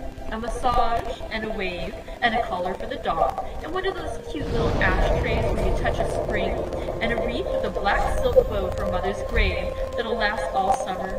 I got to write down a list and forget all the things I got to do. It was 9 o'clock. Almost immediately afterward, I looked at my watch and found it was 10. Mr. McKee was asleep on a chair with his fists clenched in his lap, like a photograph of a man of action. Taking out my handkerchief, I wiped from his cheek the remains of the spot of dried lather that had worried me all the afternoon. The little dog was sitting on the table, looking with blind eyes through the smoke, and from time to time groaning faintly. People disappeared, reappeared, made plans to go somewhere, and then lost each other, searched for each other, found each other a few feet away. Sometime toward midnight, Tom Buchanan and Mrs. Wilson stood face to face, discussing in impassioned voices whether Mrs. Wilson had any right to mention Daisy's name. Daisy, Daisy, Daisy, shouted Mrs. Wilson. I'll say it whenever I want to. Daisy, Daisy. Making a short, deft movement, Tom Buchanan broke her nose with his open hand. Then there were bloody towels on the bathroom floor, and women's voices scolding, and high over the confusion a long, broken wail of pain. Mr. McKee awoke from his doze and started in a daze toward the door. When he had gone halfway, he turned around and stared at the scene. His wife and Catherine scolding and consoling as they stumbled here and there among the crowded furniture with articles of aid, and the despairing figure on the couch, bleeding fluently and trying to spread a copy of Town Tattle over the tapestry scenes of Versailles. Then Mr. McKee turned and continued on out the door. Taking my hat from the chandelier, I followed. Come to lunch someday, he suggested as we groaned down in the elevator. Where? Anywhere. Keep your hands off the lever, snapped the elevator boy. I beg your pardon, said Mr. McKee with dignity. I didn't know I was touching it. All right, I agreed. I'll be glad to. I was standing beside his bed, and he was sitting up between the sheets, clad in his underwear with a great portfolio in his hands. Beauty and the Beast. Loneliness. Old Grocery Report. Brooklyn Bridge. Then I was lying half asleep in the cold lower level of the Pennsylvania station, staring at the Morning Tribune and waiting for the 4 o'clock train.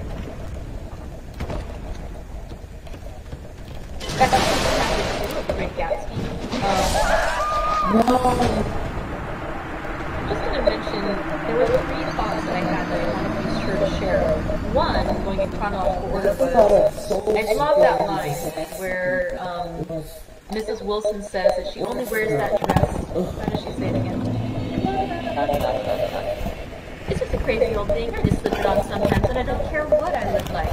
I'm just going to say, I was watching It's a Wonderful Life over the holidays, and so that's the same line that Violet says when she is talking to George Bailey and the other gentleman, Bert and Ernie.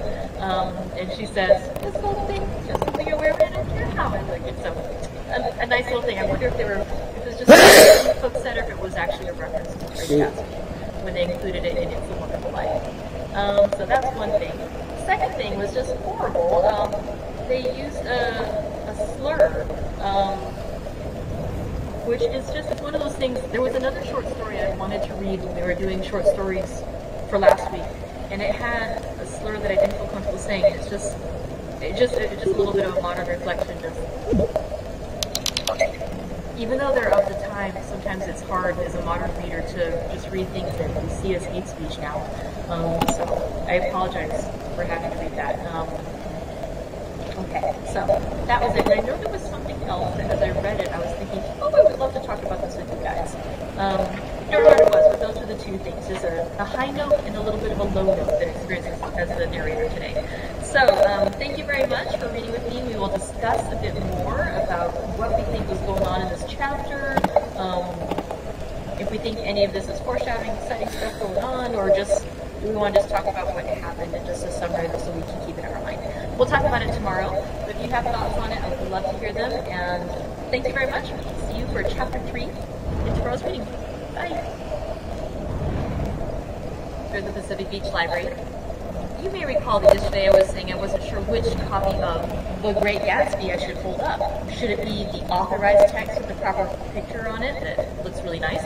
Or should it be the one that we're actually reading from, which is the less attractive cover, which was used for about 40 years, so I'm guessing about 1939 to 1940, or 1979, excuse me, which has the original text. What to do?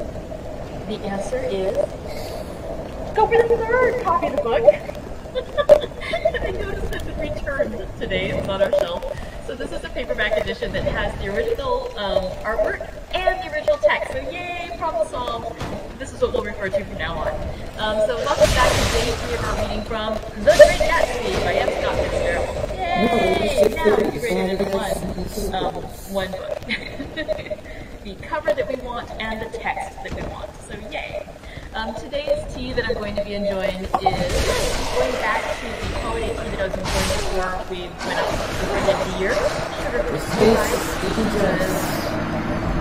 For those of you who listened to my reading of The Luncheon last week, yeah, I wasn't kidding about that COVID-19, so I'm trying to cut down my cookie intake. Oh, I'm so sad. But I can still have sugar cookie tea, which is a wonderful, wonderful thing. Hello, good to see you today. I hope you're all doing well.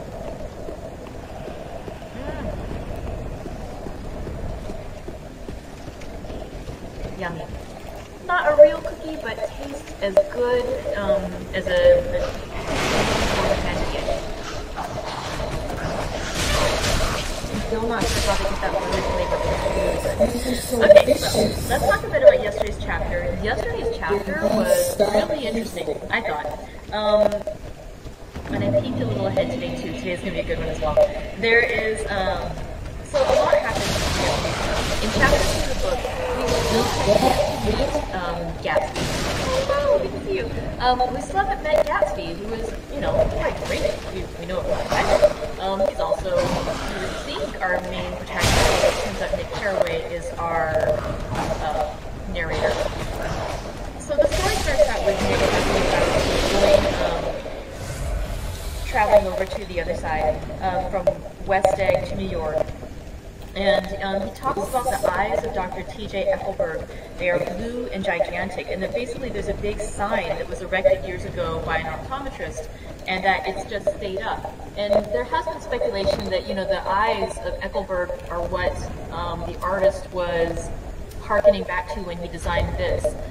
In an article that I posted yesterday that from Smithsonian Magazine was talking about the artwork for the cover, and how the artist who painted it had actually drawn the drawing of a woman's face and her eyes, and that it was the drawing that inspired Scott Fitzgerald to include this about Ethelberg's eyes in the book. And so the drawing was influenced somewhat by Fitzgerald, but Fitzgerald was also influenced by the drawing because he was not doing the text at the time that the painting was done. And so, interesting how they influenced each other. So So we start out with Fitzgerald talking about these eyes watching over, and like this valley of ashes that are watched over. And it says that Nick starts out by saying that Tom insisted on taking him on a little trip to meet his woman, who we later learn is named Myrtle Wilson. Myrtle's husband is named George, and he's a mechanic, and they live in this valley of ashes. And which was also, they said something like that was one of the potential titles of the book before Fitzgerald started on the ashes. So basically, Tom goes over to the garage. He's talking with George Wilson. Pretty blatant. And so Tom Buchanan talks to George Wilson. She's like, yeah, you know, maybe someday I'm going to bring my car over here. Maybe you can sell it. Right now, somebody's working on my car. And then when George isn't paying attention, he tells Myrtle, like, yeah, I wanted to meet you. And so she later tells her husband that she's going to visit her sister in the city. And so she leaves for an overnight trip. She meets up with Tom Buchanan and Nick Carraway, and they go into New York. They go to an apartment that he has for her, and once they go there, she changes into a different outfit. She buys a little dog on the way over. She says she's going to buy all these other things, and her friends come over. Her sister and actually her neighbors, the McKees, they all come over, and they start drinking. And mind you, of course, this is during Prohibition, so the drinking is illicit, but quite indulged in. Nick Carraway does say this is only this time that he's drinking with these folks. It's only the second time in his life he's ever been intoxicated, or been drunk, excuse me. And so he talks about this afternoon, and it's basically that we learn a bit about the characters. Like Mrs. McKee is, she models for her husband, who he takes photographs. He's a photographer, and he would like to have more business as a photographer. And so he kind of hints to Tom Buchanan and later on to Nick Carraway that he'd like, you know, to get sort of an entree to have more commissions to do other jobs, you know, perhaps put in a word for him, that in a will, or at least they were thinking something they will. The sister, Catherine, reveals that to Nick Carraway that he is aware that her sister, Myrtle, and Tom Buchanan, they really should get married instead of, you know, just being lovers on the side, because really they both hate their spouses so much, they hate being married to them, really they ought to be back together. And he says, the only reason they're not is because, you know, she would get rid of George if she could, but the reason they're not married is because Tom's wife, Daisy, is a Catholic, and so of course she can't get divorced. Mind you, Nick Carraway is Daisy husband, and he knows she's not Catholic. So there's an elaborate lie going on here. So whether it's something that's really good, or it's the same case by telling everyone else, I suspect the former, but we don't at this point know. Let's see. Sorry, because I'm in a different edition, it's kind of weird because I'm looking back and forth like, wait, I saw it on the left side of the page before. I'm trying to find certain passages, and of course, failing to find them. Let's see. Other significant things that happened in the chapter that we read. Oh yeah, I talked a bit about her being a Catholic and they don't believe in divorce. A little bit more of just the casual bigotry is in the book. And again, I do apologize for reading that out. Let's see. There's something interesting here too. The friend, Mrs. McKee, the neighbor, she says how, you know, she almost married this other man that she felt to be below her, but she didn't. Instead, she married her husband, Chester, Mr. McKee. And Myrtle says, right, at least you didn't marry him, but I married him. And that's the difference between your case and mine. So she's saying that it was a mistake that she married George Wilson, and she thought he was a gentleman. That's something I think that is going to be significant, that she's looking for something better. She's looking for something that she thinks is more refined. And that's why she's sneaking around with Tom Buchanan, cheating on her husband with Tom Buchanan, because she thinks he is a gentleman. We knew in the introduction for the first chapter that, we know he's cheating on his wife. He's not a particularly honest man. Also, he's described by Fitzgerald as being this man who used to be a football player in college, and so he's always sort of harkening back to like the glory days kind of thing. Just that he's sort of, his peak was when he was young, sort of living on those morals in the past. So we see it again too, that she's looking for something better, she's looking for that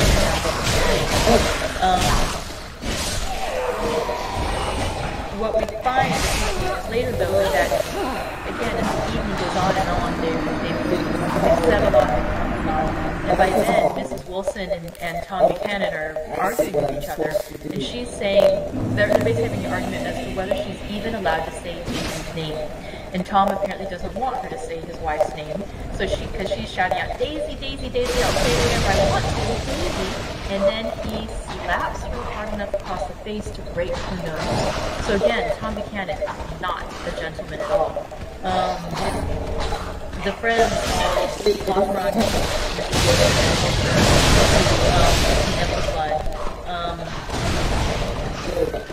it doesn't really if anyone bothers to be upset at Tom Buchanan, they're just sort of like important for allowed to do that because they don't because Nick Carraway leaves the scene, he goes with Mr. McKee to Mr. McKee's place, and the two of them sort of leave that area. So I found it to be a rather disturbing chapter. There was also a really beautiful line, which at the end of yesterday's reading, I started out saying there's 3 things I want to talk about, and by the time I finished getting through 2, I had completely forgotten the third. So I really appreciate him commenting about the line that popped out to her, which was the line also that caught my attention when I was first reading it. And it was when Nick Carraway is describing as they're drinking the second bottle of whiskey, and that he is feeling like they're almost creating a spectacle that others could see. He says, I wanted to get out and walk eastward toward the park through the soft twilight, but each time I tried to go, I became entangled in some wild, strident argument which pulled me back, as if with ropes, into my chair. Yet high over the city, our line of yellow windows must have contributed their share of human secrecy to the casual watcher in the darkening streets. And I was him looking up. I was within and without, simultaneously enchanted and repelled by the inexhaustible variety of light. And so this is, I think, where we're going I think that's an interesting line, because we're getting a story from Nick Carraway told in flashback, but at the same time, he feels even, or he presents it as, even at the time, he felt himself also living the situation and observing the situation. And so we're going to get that again and again, I think, with him being within and without, enchanted and repelled at the same time by the incidents in that story. So, ooh, I'm really excited. Alright, so let's go in and read chapter 3 of The Great Gatsby. There was music from my neighbor's house through the summer nights. In his blue gardens, men and girls came and went like moths among the whisperings and the champagne and the stars. At high tide in the afternoon, I watched his guests diving from the tower of his raft or taking the sun on the hot sand of his beach, while his 2 motorboats slit the waters of the Sound, drawing aquaplanes over cataracts of foam. On weekends, his old boys were bearing parties to and from the city between 9 in the morning and long past midnight, while his station wagon scampered like a brisk yellow ball in the rain. And on Mondays, 8 servants, including an extra gardener, toiled all day with mops, scrubbing brushes, and hammers and garden shears, repairing the ravages of the night before. Every Friday, 5 crates of oranges and lemons arrived from a fruiterer in New York. Every Monday, these same oranges and lemons left his back door in a pyramid of hopeless halves. There was a machine in the kitchen which could extract the juice of 200 oranges in half an hour if a little button was pressed 200 times by a butler's thumb. At least once a fortnight, a corps of caterers came down with several hundred feet of canvas and enough colored lights to make a Christmas tree of Gatsby's enormous garden. On buffet tables, garnished with glistening hors d'oeuvres, spiced baked hams cracked against salads and turkeys bewitched to a dark blue. In the main hall, a bar with a real brass rail was set up and stocked with gins and liquors, and with cordials so long forgotten that most of his female guests were too young to know one from another. By 7 o'clock, the orchestra has arrived. No thin 5-piece affair, but a whole pitful of oboes and trombones and saxophones and violins and cornets and piccolos and low and high drums. The last swimmers coming from the beach now are dressing upstairs. The cars from New York are parked 5 deep in the drive, and already the balconies and verandas are gaudy with primary colors, and hair shorn in strange new ways, and shawls beyond dreams of Castile. The bars in full swing, and floating rounds of cocktails permeate the garden outside until the air is alive with chatter and laughter, and casual innuendo and introductions forgotten on the spot, and enthusiastic meetings between women who never knew each other's names. The light of the brighter, the way of the sun, and now the orchestra is playing yellow cocktail music, and the opera of voices pitches a key higher. Laughter is easier minute by minute, spilled with prodigality, tipped out as a cheerful word. The groups change more swiftly, swell with new arrivals, dissolve and form in the same breath. Already there are wanderers, confident girls who weave here and there among the stouter and more stable, become for a sharp, joyous moment the center of the group, and then, excited with triumph, glide on through the sea change of faces and voices and color under the constantly changing light. Suddenly, one of these gypsies, in trembling vocal, seizes a cocktail out of the air, dumps it down for courage, and moving her hands like Frisco, dances out alone on the canvas platform. A momentary hush. The orchestra leader varies his rhythm obligingly for her, and there is a burst of chatter as the erroneous news goes round that she is Gilda Gray's understudy from the Follies. The party has begun. I believe that on the first night I went to Gatsby's house, I was one of the few guests who had actually been invited. People were not invited. They went there. They got into automobiles which bore them out to Long Island, and somehow they ended up at Gatsby's door. Once there, they were introduced by somebody who knew Gatsby, and after that, they conducted themselves according to the rules of behavior associated with an amusement park. Sometimes they came and went without having met Gatsby at all, came for the party with the simplicity of heart that was its own ticket of admission. The chauffeur in a uniform of robin's egg blue crossed my lawn early that Saturday morning with a surprisingly formal note from his employer. Gatsby had said if I would attend his little party that night. He had seen me several times and had intended to call on me long before, but a peculiar combination of circumstances had prevented it. Signed, J. Gatsby, in a majestic hand.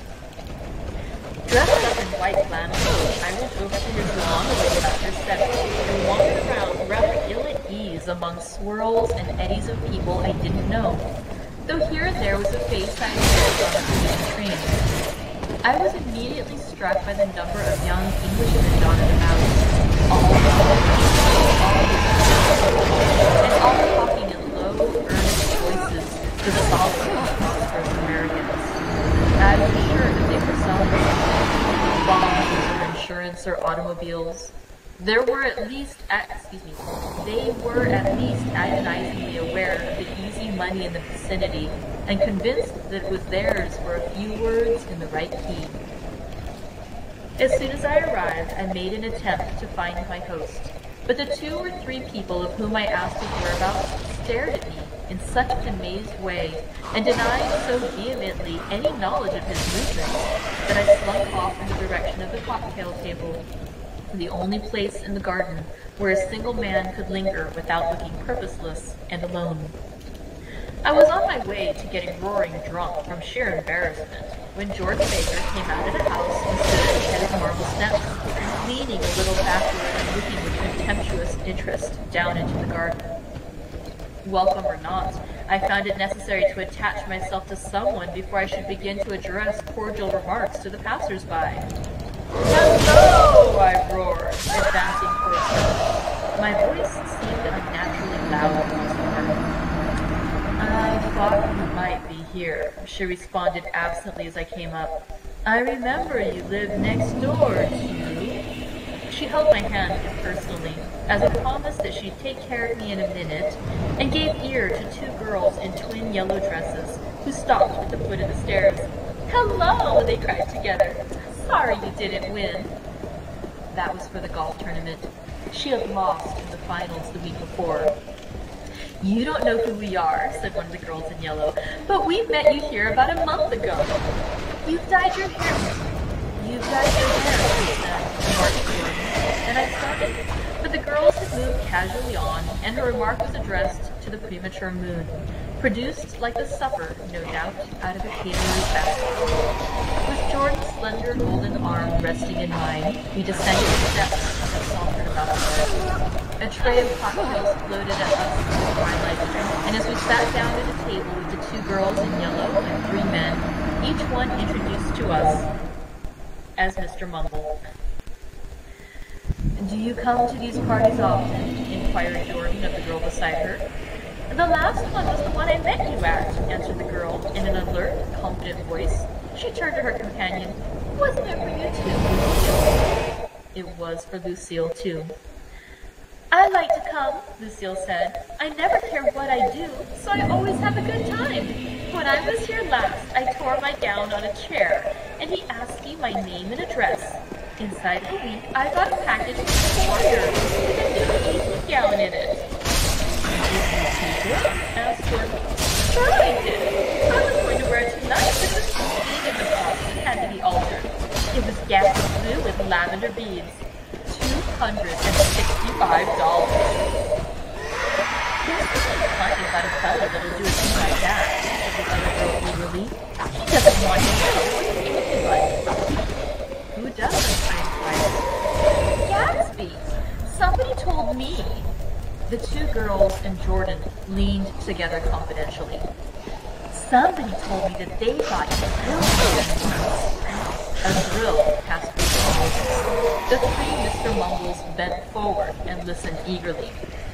"I don't think like that," argued Lucille skeptically. "It's more that he was a German spy during the war." One of the men nodded in confirmation. "I heard that from a man who knew all about him. Grew up with him in Germany," he assured us positively. "Oh no," said the first girl. "It couldn't be that, because he was in the American Army during the war." As our Julie switched back to her, she leaned forward with enthusiasm. "Look at him.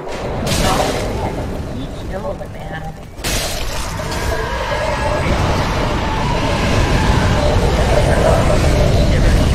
Lucille shivered. We all turned and looked around for Gatsby. It was testimony to the romantic speculation he inspired that there were whispers about him from those who had found little that it was necessary to whisper about in this world. The first supper, there would be another one after midnight, was now being served, and Jordan invited me to join her own party, who were spread around a table on the other side of the garden. There were three married couples and Jordan's escort, a persistent undergraduate given to violent innuendo, and obviously under the impression that sooner or later Jordan was going to yield him up per person to a greater or lesser degree. Instead of rambling, this party had preserved a dignified homogeneity and assumed to itself the function of representing the staid nobility of the countryside. East Egg condescending to West Egg, and carefully on guard against spectroscopic gaiety. "Let's sit down," whispered Jordan after a somehow wasteful and inappropriate half-hour. "This is much too polite." He got up quickly, that we were going to find the host. I had never met him, she said, and it was making me uneasy. The undergraduate nodded with cynical melancholy. The bar, where we glanced first, was crowded. Gatsby was not there. She couldn't find him from the top of the steps, and he wasn't on the veranda. On a chance, we tried an important door and walked into a high Gothic library, paneled with carved English oak, and probably transported complete from some ruin overseas. A stout, middle-aged man with enormous owl-eyed spectacles was sitting somewhat drunk on the edge of a great table, staring with unsteady concentration at the shelves of books. As we entered, he wheeled excitedly around and examined the work from head to foot. "What do you think?" he demanded intensely. "About what?" He waved his hands toward the bookshelves. "About that. As a matter of fact, you needn't bother to ascertain. I ascertained. They're real."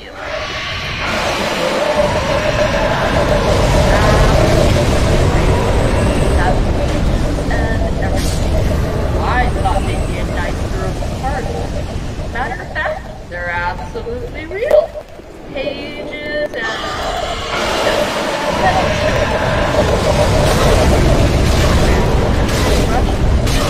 and returned a volume of Stoddard's back.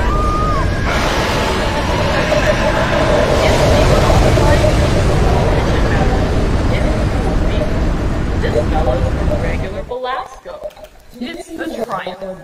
What thoroughness! What realism! Knew when to stop, too. Didn't cut the pages. What do you want? What do you expect? He snatched the book from me and replaced the case in my shelf, muttering that if one brick was removed, the whole library was liable to collapse. "Who brought you?" he demanded. "Or did you just come?" "I was brought. Most people were brought." George looked at him alertly, cheerfully, without answering.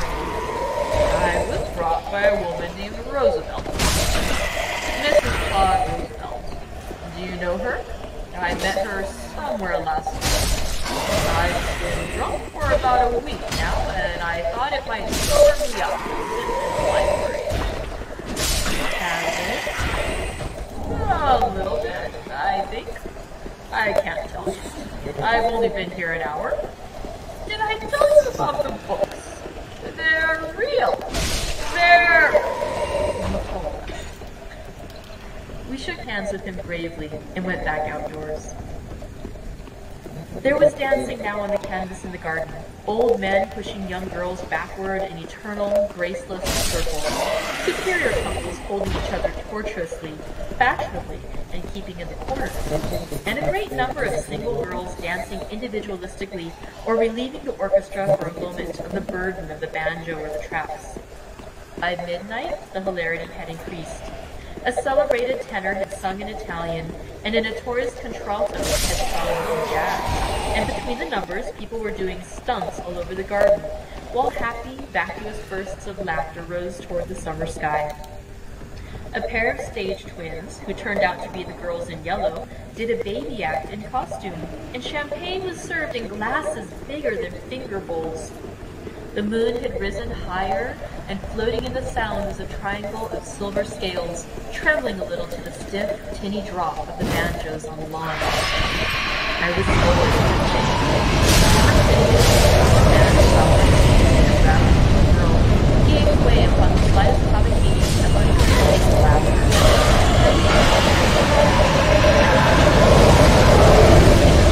And the scene changed before my eyes into something significant, elemental, and profound. At a lull in the entertainment, the man looked at me and smiled.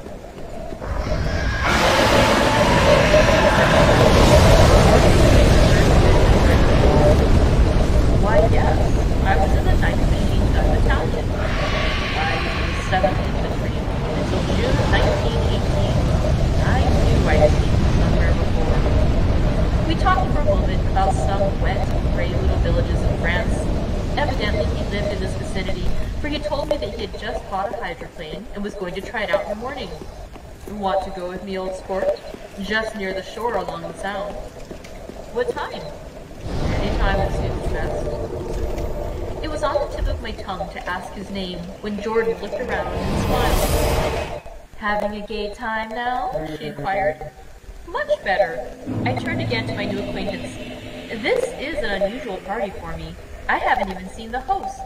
I live over there, I waved my hand at the invisible hedge in the distance, and this man Gatsby sent over his chauffeur with an invitation. For a moment, he looked at me as if he failed to understand. Welcome home, speak thine heart. I'm Gatsby, Very well. he said Then suddenly. touch the dark. What? I exclaimed. Oh, I beg your pardon. I thought you knew, old sport. I'm afraid I'm not a very good host. Farewell, He smiled Ashen One. understandingly, much more than understandingly. It was one of those rare smiles with the quality of eternal reassurance in it that you may come across 4 or 5 times in life. Welcome home, speak. It faced, or Very seemed well. to Then face, touch taken the me. whole external world for an instant, and then concentrated on you with an irresistible prejudice in your favor.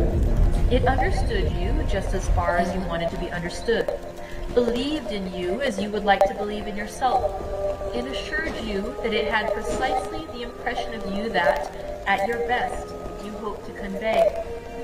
Precisely at that point it vanished, and I was looking at an elegant young roughneck, a year or 2 over 30, whose elaborate formality of speech just missed being absurd. Some time before he introduced himself, I got a strong impression that he was picking his words with care. Almost at the moment when Mr. Gatsby identified himself, a butler hurried toward him with the information that Chicago was calling him on the wire. He excused himself with a small bow that included each of us in turn. If you want anything, just ask for it, old sport, he urged me. Excuse me. I will rejoin you later. When he was gone, I turned immediately to Jordan, constrained to assure her of my surprise. I had expected that Mr. Gatsby would be a florid and corpulent person in his middle years. Who is he? I demanded. Do you know? He is just a man named Gatsby. Where is he from, I mean, and what does he do? Now you're started on the subject, she answered with a wan smile. Well, he told me once he was an Oxford man. A dim background started to take shape behind him, but at her next remark it faded away. However, I don't believe it. Why not? I don't know, she insisted. I just don't think he went there. Something in her tone reminded me of the other girls' I think he killed a man, and had the effect of stimulating my curiosity. I would have accepted without question the information that Gatsby sprang from the swamps of Louisiana or the Lower East Side of New York. That was comprehensible. But young men didn't, at least in my provincial inexperience, I believe they didn't, drift coolly out of nowhere and buy a palace on Long Island Sound. Anyway, he gives large parties, said Jordan, changing the subject with an urban distaste for the concrete. And I like large parties. They're so intimate. At small parties, there isn't any privacy. There was the boom of a bass drum. Bass drum, and the voice of the orchestra leader rang out suddenly over the echolalia of the garden. Ladies and gentlemen, he cried, at the request of Mr. Gatsby, we're going to play for you Mr. Vladimir Tolstoy's latest work, which attracted so much attention at Carnegie Hall last May. If you read the papers, you know there was a big sensation. He smiled with jovial condescension and added, some sensation, whereupon everybody laughed. The piece is known, he concluded lustily, as Vladimir Tolstoy's Jazz History of the World. The nature of Mr. Tolstoy's composition eluded me, because just as it began, my eyes fell on him, standing alone on the marble steps and looking from one group to another with approving eyes. His tanned skin was drawn attractively tight on his face, and his short hair looked as though it were trimmed every day. I could see nothing sinister about him. I wondered if the fact that he was not drinking helped to set him off from his guests, for it seemed to me that he grew more correct as the paternal hilarity increased. When the jazz history of the world was over, girls were putting their heads on men's shoulders in a puppyish, convivial way. Girls were swooning backward playfully into men's arms, even into groups, knowing that someone would arrest their falls. But no one swooned backward on Gatsby, and no French fog touched Gatsby's shoulder, and no singing quartets were formed with Gatsby's head for one link. I beg your pardon. Gatsby's butler was suddenly standing behind us. Miss Baker, he inquired, I beg your pardon, but Mr. Gatsby would like to speak to you alone. With me? She exclaimed in surprise. Yes, madame. She got up slowly, raising her eyebrows at me in astonishment, and followed the butler toward the house. I noticed that she wore her evening dress, all her dresses, like sports clothes. There was a jauntiness about her movements as if she had first learned to walk upon golf courses on clean, crisp mornings. I was alone, and it was almost 2. For some time, confused and intriguing sounds had issued from a long, many-windowed room which overhung the terrace. Eluding Jordan's undergraduate, who was now engaged in an obstetrical conversation with 2 chorus girls, and who implored me to join him, I went inside. The large room was full of people. One of the girls in yellow was playing the piano, and beside her stood a tall, red-haired young lady from a famous chorus, engaged in song. She had drunk a quantity of champagne, and during the course of her song she had decided, ineptly, that everything was very, very sad. She was not only singing, she was weeping too. Whenever there was a pause in the song, she filled it with gasping, broken sobs, and then took up the lyric again in a quavering soprano. The tears coursed down her cheeks, not freely, however, for when they came into contact with her heavily beaded eyelashes, they assumed an inky color and pursued the rest of their way in slow, black rivulets. A humorous suggestion was made that she sing the notes on her face, whereupon she threw up her hands, sank into a chair, and went off into a deep, vinous sleep. She had a fight with a man who says he's her husband, explained a girl at my elbow. I looked around. Most of the remaining women were now having fights with men said to be their husbands. Even Jordan's party, the quartet from East Egg, were rent asunder by dissension. One of the men was talking with curious intensity to a young actress, and his wife, after attempting to laugh at the situation in a dignified and indifferent way, broke down entirely and resorted to flank attacks. At intervals, she appeared suddenly at his side like an angry diamond and hissed, "You promised," into his ear. The reluctance to go home was not confined to wayward men. The hall was at present occupied by 2 deplorably sober men and their highly indignant wives. The wives were sympathizing with each other in slightly raised voices. "Whenever he sees I'm having a good time, he wants to go home." Never heard of anything so selfish in my life. "We're always the first ones to leave. So are we." "Well, we're almost the last tonight," said one of the men sheepishly. "The orchestra left half an hour ago." In spite of this wives' agreement that such malevolence was beyond credibility, the dispute ended in a short struggle, and both wives were lifted, kicking, into the night. As I waited for my hat in the hall, the door of the library opened, and Jordan Baker and Gatsby came out together. He was saying some last word to her, but the eagerness in his manner tightened abruptly into formality as several people approached him to say goodbye. Jordan's party were calling impatiently to her from the porch, but she lingered for a moment to shake hands. "I've just heard the most amazing thing," she whispered. "How long were we in there?" "Why, about an hour." "It was simply amazing," she repeated abstractedly. "But I swore I wouldn't tell it, and here I am tantalizing you." She yawned gracefully in my face. "Please come and see me. A phone book, under the name of Mrs. Sigourney Howard, my aunt." She was hurrying off as she talked. Her brown hand waved a jaunty salute as she melted into her party at the door. Rather ashamed that on my first appearance I had stayed so late, I joined the last of Gatsby's guests, who were clustered around him. I wanted to explain that I'd hunted for him early in the evening, and to apologize for not having known him in the garden. Don't mention it, he joined me eagerly. Don't give it another thought, old sport. The familiar expression held no more familiarity than the hand which reassuringly brushed my shoulder. And don't forget, we're going up in the hydroplane tomorrow morning at 9 o'clock. Then the butler, behind his shoulder. Philadelphia wants you on the phone, sir. All right, in a minute.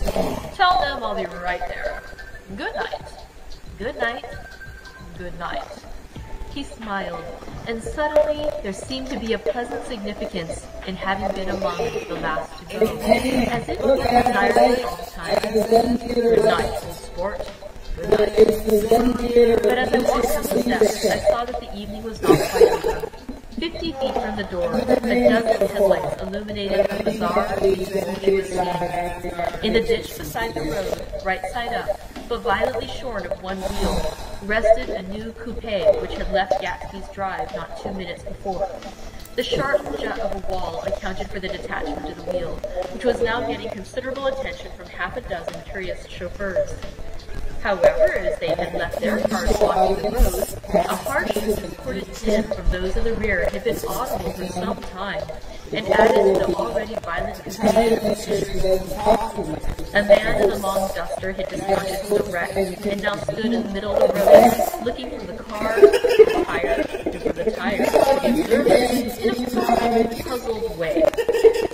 See, he exclaimed, it went in the ditch. The fact was infinitely astonishing to him, and I recognized first the unusual quality of wonder, and then the man.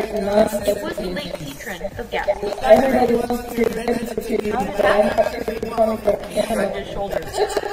I know nothing whatever about the Gatsby, he said decisively.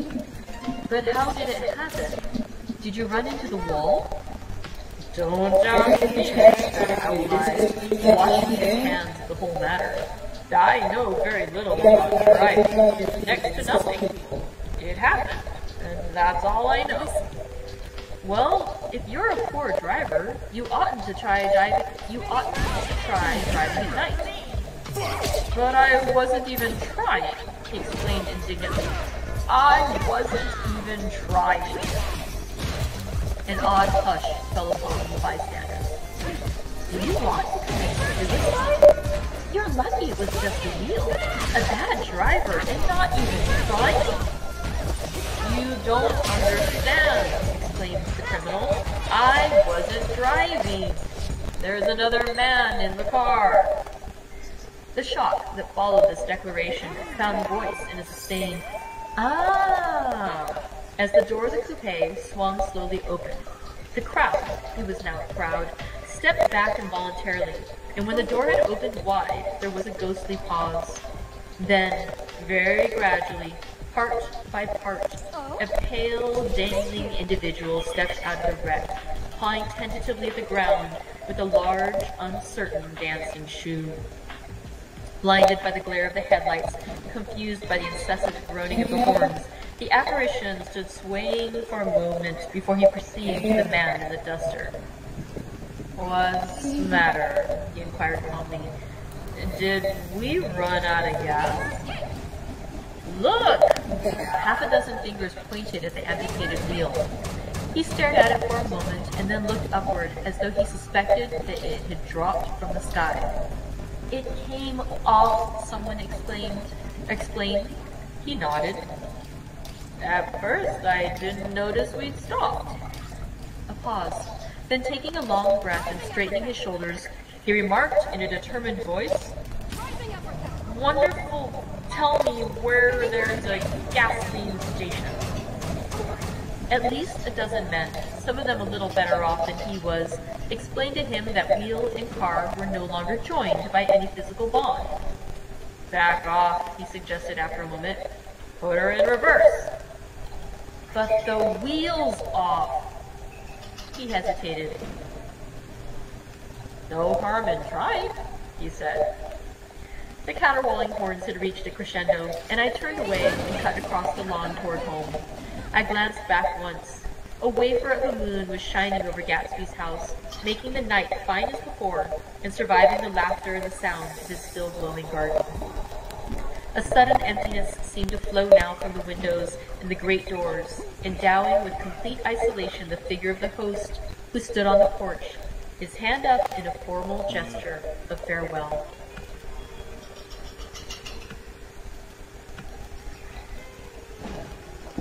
Reading over what I have written so far, I see I have given the impression that the events of 3 nights, several weeks apart, were all that absorbed me. On the contrary, they were merely casual events in a crowded summer, and until much later, they absorbed me infinitely less than my personal affairs. Most of the time, I worked. In the early morning, the sun threw my shadow westward as I hurried down the white chasms of lower New York to the Probity Trust. I knew the other clerks and young bond salesmen by their first names, and lunched with them in dark, crowded restaurants on little pig sausages and mashed potatoes and coffee.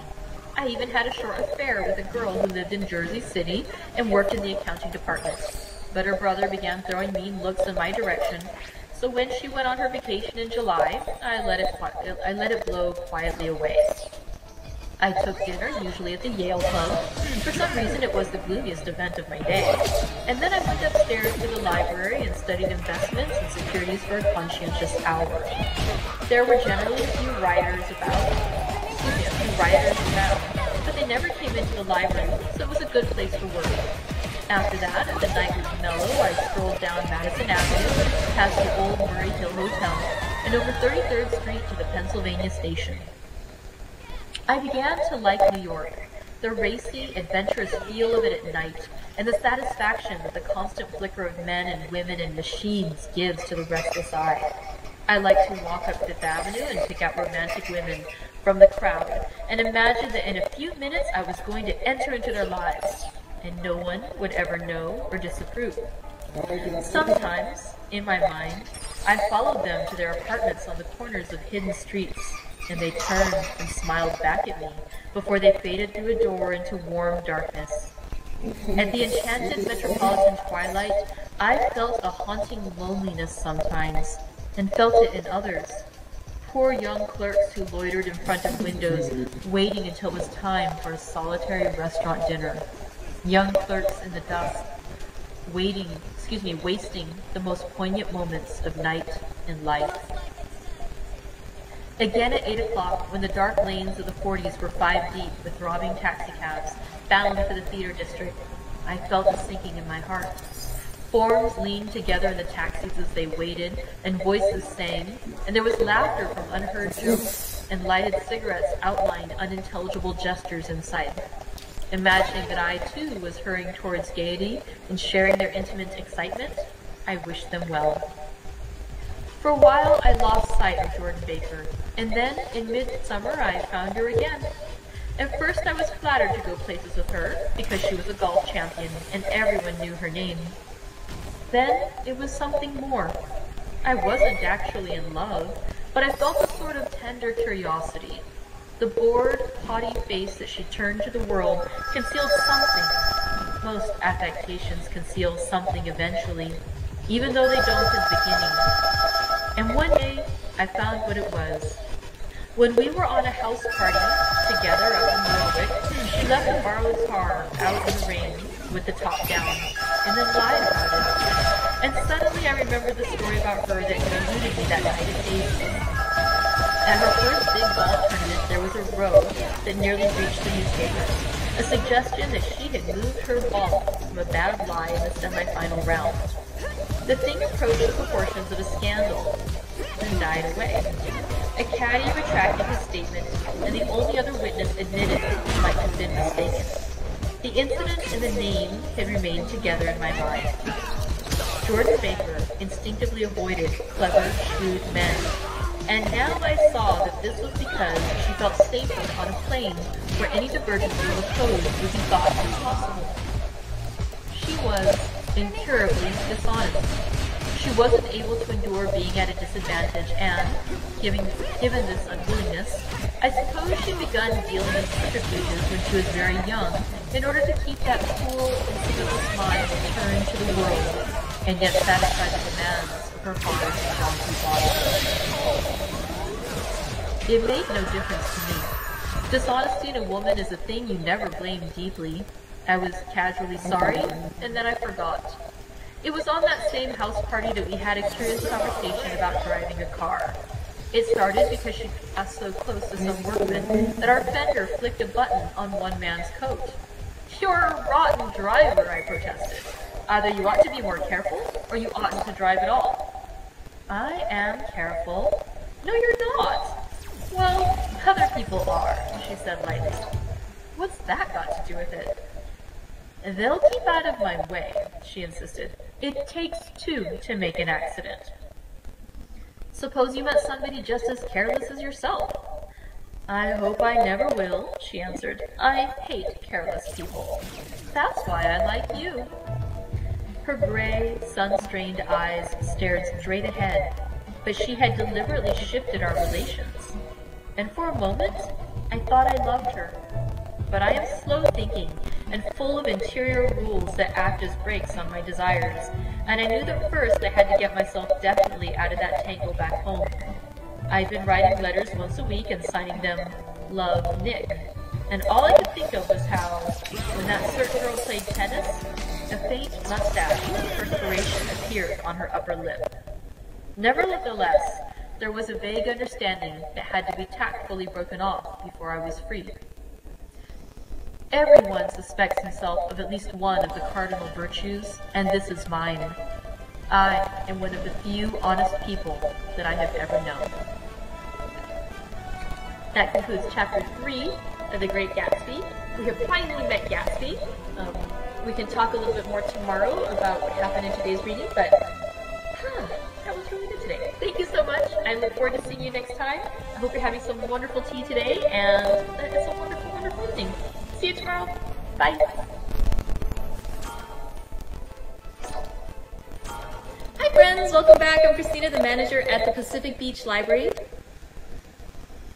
I just saw a little note. I'm doing this on my phone today because someone else is using our computer, and it says, "Try another way of going live during your broadcast." I hope this is working. If someone wants to let me know, that'd be super. Otherwise, I'm gonna keep going. Oh, hey, good to see you, Helen. That means it is working. Yay! Okay, so today we're going to keep reading The Great Gatsby by F. Fitzgerald, and the tea I'm starting with is a very colorful tea. It's the white, orange, peach, and ginger. It's not just the name of the colors, it is the flavors in it. So this one's made up of white tea with orange peel, ginger root, peach, marigold, and safflower. So, a really fun tea. I've had this one before. Let's see. It has a pretty golden color to it. Right now, I've been smelling it for a little while, so I think this is citrus that I noticed on it. That and the white tea smell.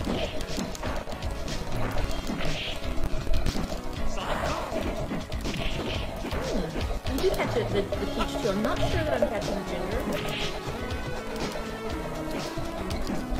But definitely the orange and the peach are evident now. It's a really fun tea. Yay, thank you Judy for letting me know too. It just, whenever you switch to a different technology, I always get a little nervous that I'm going to mess it up somehow. So two bits of housekeeping before we get started. I started another poll. I love polls. I started another poll just before today's reading because I realized I have a mandatory training I need to attend next Wednesday, and it's scheduled to go until about 3:30. So let me know on the poll as to whether you would rather skip altogether our reading next week, if you would rather have a taped recording, probably of a short story. I'm thinking if I can find something good by Fitzgerald, I'll do that, to air at 3 o'clock. Or if you would rather wait for a short story that's going to be presented a little later, like 3:30 or 3:45, whenever I get done with my training and can make my tea. It actually works out really well not to do a chapter from The Great Gatsby, because this is only 9 chapters long, and just by skipping that day, you can finish together with this one on Wednesday the 27th of January, which means with the tea party at the very next day on Thursday the 28th, we will finish out the month with Gatsby. And so it's really, it actually is good timing, it works out. So just let me know how you would like to do, what you would like to do instead of the live Gatsby chapter reading on Wednesday the 20th. The other bit of housekeeping is that, as I mentioned, this is only a 9-chapter book. We're going to finish the last week of this month. And so, because we're closed next Monday for Martin Luther King Day, I'm actually going to start the poll. I'll open it up after this. I'll start a poll as to what we want to vote to read next. So again, we can nominate titles published in 1925 or earlier, and if you see a title that's been nominated that you like, vote on it. If you don't see something that you like, nominate it so the rest of us can vote on it too.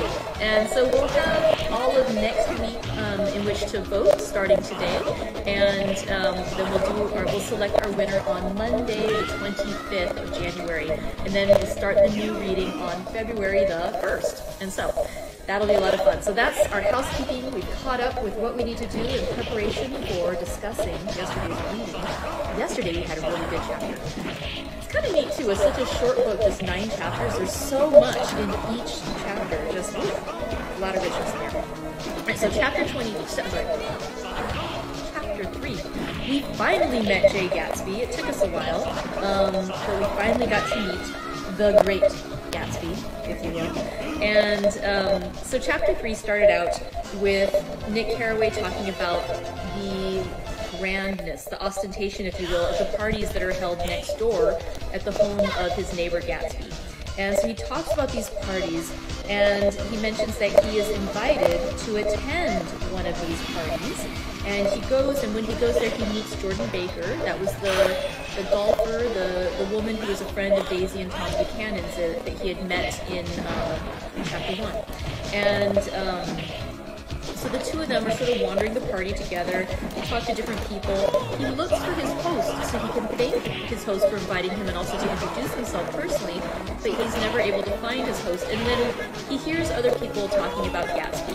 There's some who've also never met him. There's quite a few who gossip and speculate about him, saying things like, I heard he was a German spy. I heard he killed a man. I heard he, and this he's a criminal, and just all these kinds of things.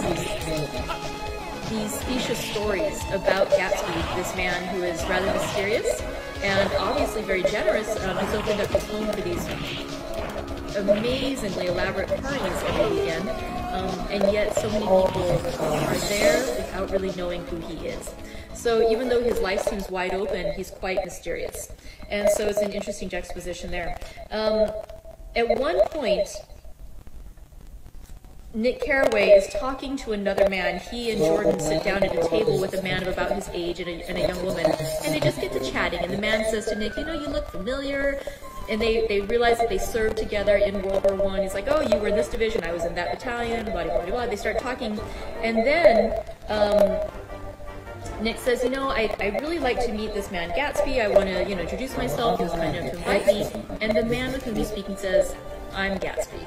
And so it's, I thought you knew, I'm afraid I'm not a very good host. And at that point he smiles. And there's a beautiful description about the smile of Gatsby and how it is a rare smile with the quality of eternal reassurance that you may only run across a few times in your entire lifetime.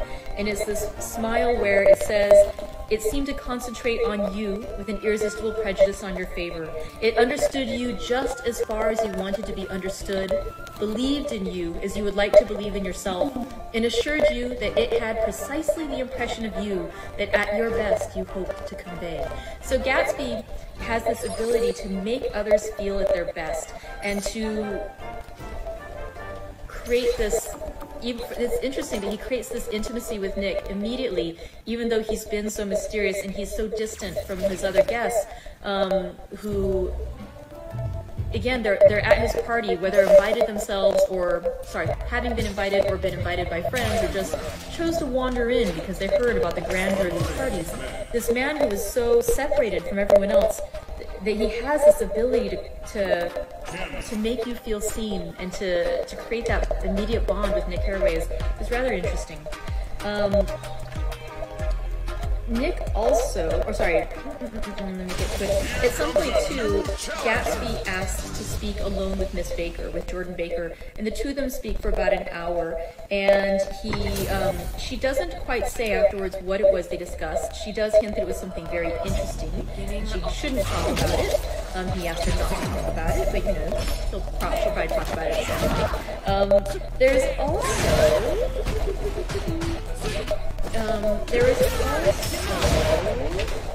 descriptions. Oh, there's a couple descriptions too.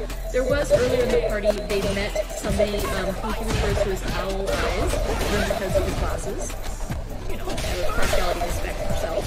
But yeah, Owl Eyes had a lovely line about how he's been drunk for a week and so he wandered into the library. We hope it was sober him up. Yeah, that was kind of fun. Let's see. So, also in this chapter, there are a couple different descriptions of car accidents. There was some people who, as the party was closing up, they drove away, and there's a car accident, and the wheel actually comes off the vehicle, and they're all saying to the man, Owl Eyes, who they think was the driver, oh, you know, why'd you do that? And it's like, you know, he says, I wasn't even trying. You're like, well, why weren't you trying? Why were you driving if you can't even try to drive? And all of a sudden, finally, the gentleman explains, I wasn't the one driving, somebody else in the car. Another man comes up, and he also says how he didn't quite understand everything he could have done. Yeah. Afterwards, too, that section of the party ends with Nick having said earlier goodbye to Gatsby. Gatsby saying that it's not really goodbye, they're going to go out the next morning. Maybe it was to go sailing. But they were going to go out together the next morning. But again, the way the novel is structured, it's Nick's flashbacks. And so he doesn't go on with the linear structure of saying next what happened the following morning when he got back together with Gatsby. So the pauses in the narrative, it says, reading over what I've written so far, I see I've given you the impression that 3 nights all happened right away, but really they were several weeks separated. The dinner with Daisy, the lunch in town with Myrtle Wilson and Tom Buchanan, and now this dinner party with Nick. And so he doesn't really, he kind of goes back and forth. He also mentions how, too, he's gotten to know Jordan Baker better, that the two of them start going out sort of, and he points out that Jordan Baker is a liar, that she can't help herself, that she is casually dishonest. He says that she was incurably dishonest. She wasn't able to endure being at a disadvantage and given his unwillingness. I suppose she'd begun dealing in subterfuges when she was very young, in order to keep that cool, insolent smile turned to the world, and yet satisfy the demands of her heart. So, he recognizes that she's dishonest. It doesn't really bother him. He also feels that he himself is one of the few honest people he's ever met.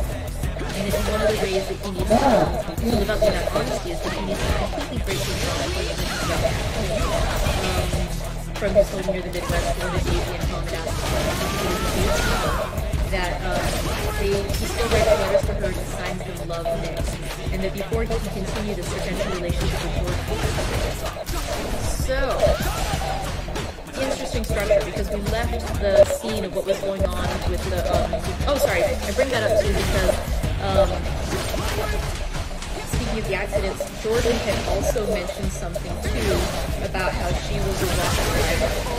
She had almost had an accident, and he says, he tells her, Nick tells her that she's a terrible driver. Have you got to be more careful, or you want to drive on? She's like, I am careful. And he says, no, you're not. She says, well, other people are. And he says, well, what does that have to do with it? And she tells him, they'll keep out of my way. It takes 2 to make an accident. And he says, what if you were to meet somebody who's better than yourself? And she says, well, I hope I never will, because I hate the careless people. So there's a lot of willful carelessness, if you will, a lot of disregard for others that we're already seeing in the story. Again, whether it's supposed to be a reflection of the time or just the youth and the wealth of these people that they don't need to consider others. We'll get a bit more of that in Now we get to chapter 4, and again, I did peek ahead a little bit. I can't help myself, so I'm trying to figure out how many pages there are, and it's so good today. Sorry, let's get started right away. Keep the fortification. I hope you guys have something wonderful to enjoy as well. Let's begin with Chapter 4 of The Great Gatsby. On Sunday morning, while church bells rang in the villages along the shore, the world and its mistress returned to Gatsby's house and twinkled hilariously at his lawn. "He's a bootlegger," said the young lady, moving somewhere between his cocktails and his flowers. One time, he killed a man who had found out that he was nephew to von Hindenburg and second cousin to the devil. "Reach me a rose, honey. Reach me a rosé, honey, and pour me a last drop into that there crystal glass." Once I wrote down on the empty spaces of the timetable the names of those who came to Gatsby's house that summer. It is an old timetable now, disintegrating at its folds, and headed, "This schedule in effect, July 5th, 1922. But I can still read the gray names, and they will give you a better impression than my generalities of those who accepted Gatsby's hospitality and paid him the subtle tribute of knowing nothing whatever about him. From the East Egg, then, came the Chester Beckers and the Leaches, and a man named Bunsen, whom I knew at Yale, and Dr. Webster Civet, who was drowned last summer up in Maine, and the Hornbeams and the Willie Voltaires, and a whole clan named Blackbuck, who always gathered in a corner and flipped up their noses like goats at whosoever came near, and the Ismays and the Christies, or rather, Hubert Auerbach and Mr. Christie's wife, and Edgar Beaver, whose hair, they say, turned cotton white one winter afternoon for no good reason at all. Clarence Ondive was from East Egg, as I remember. He only came once, in white knickerbockers, and had a fight with a bum named Eddie in the garden. From further out on the island came the Cheadles and the O.R.P. Schraders, and the Stonewall Jackson Abrams of Georgia, and the Fishguards and the Ripley Snells. Snell was there 3 days before he went to the penitentiary, so drunk out on the gravel drive that Mrs. Ulysses Sweat's automobile ran over his right hand. The Danceys came too, and S.B. Whitebait, who was well over 60, and Maurice A. Flink, and the Hammerheads, and Beluga, the tobacco importer, and Beluga's girls. From West Egg came the Coles and the Mulreadys, and Cecil Roebuck, and Cecil Shun, and Gulick, the state senator, and Newton Orchid, who controlled films par excellence, and F. Hoss, and Clyde Cohen, and Don S. Schwartza, the son, and Arthur McCarty, all connected with the movies in one way or another, and the Catlips, and the Bembergs, and G. Earl Muldoon, brother to that Muldoon who afterwards strangled his wife. Da Fontano, the promoter, came there, and Ed LaGrosse, and James B. Rotgut Ferret, and the Dijongs, and Ernest Lilly. They came to gamble, and when Ferret wandered into the garden, it meant he was cleaned out, and associated traction would have to fluctuate profitably next day.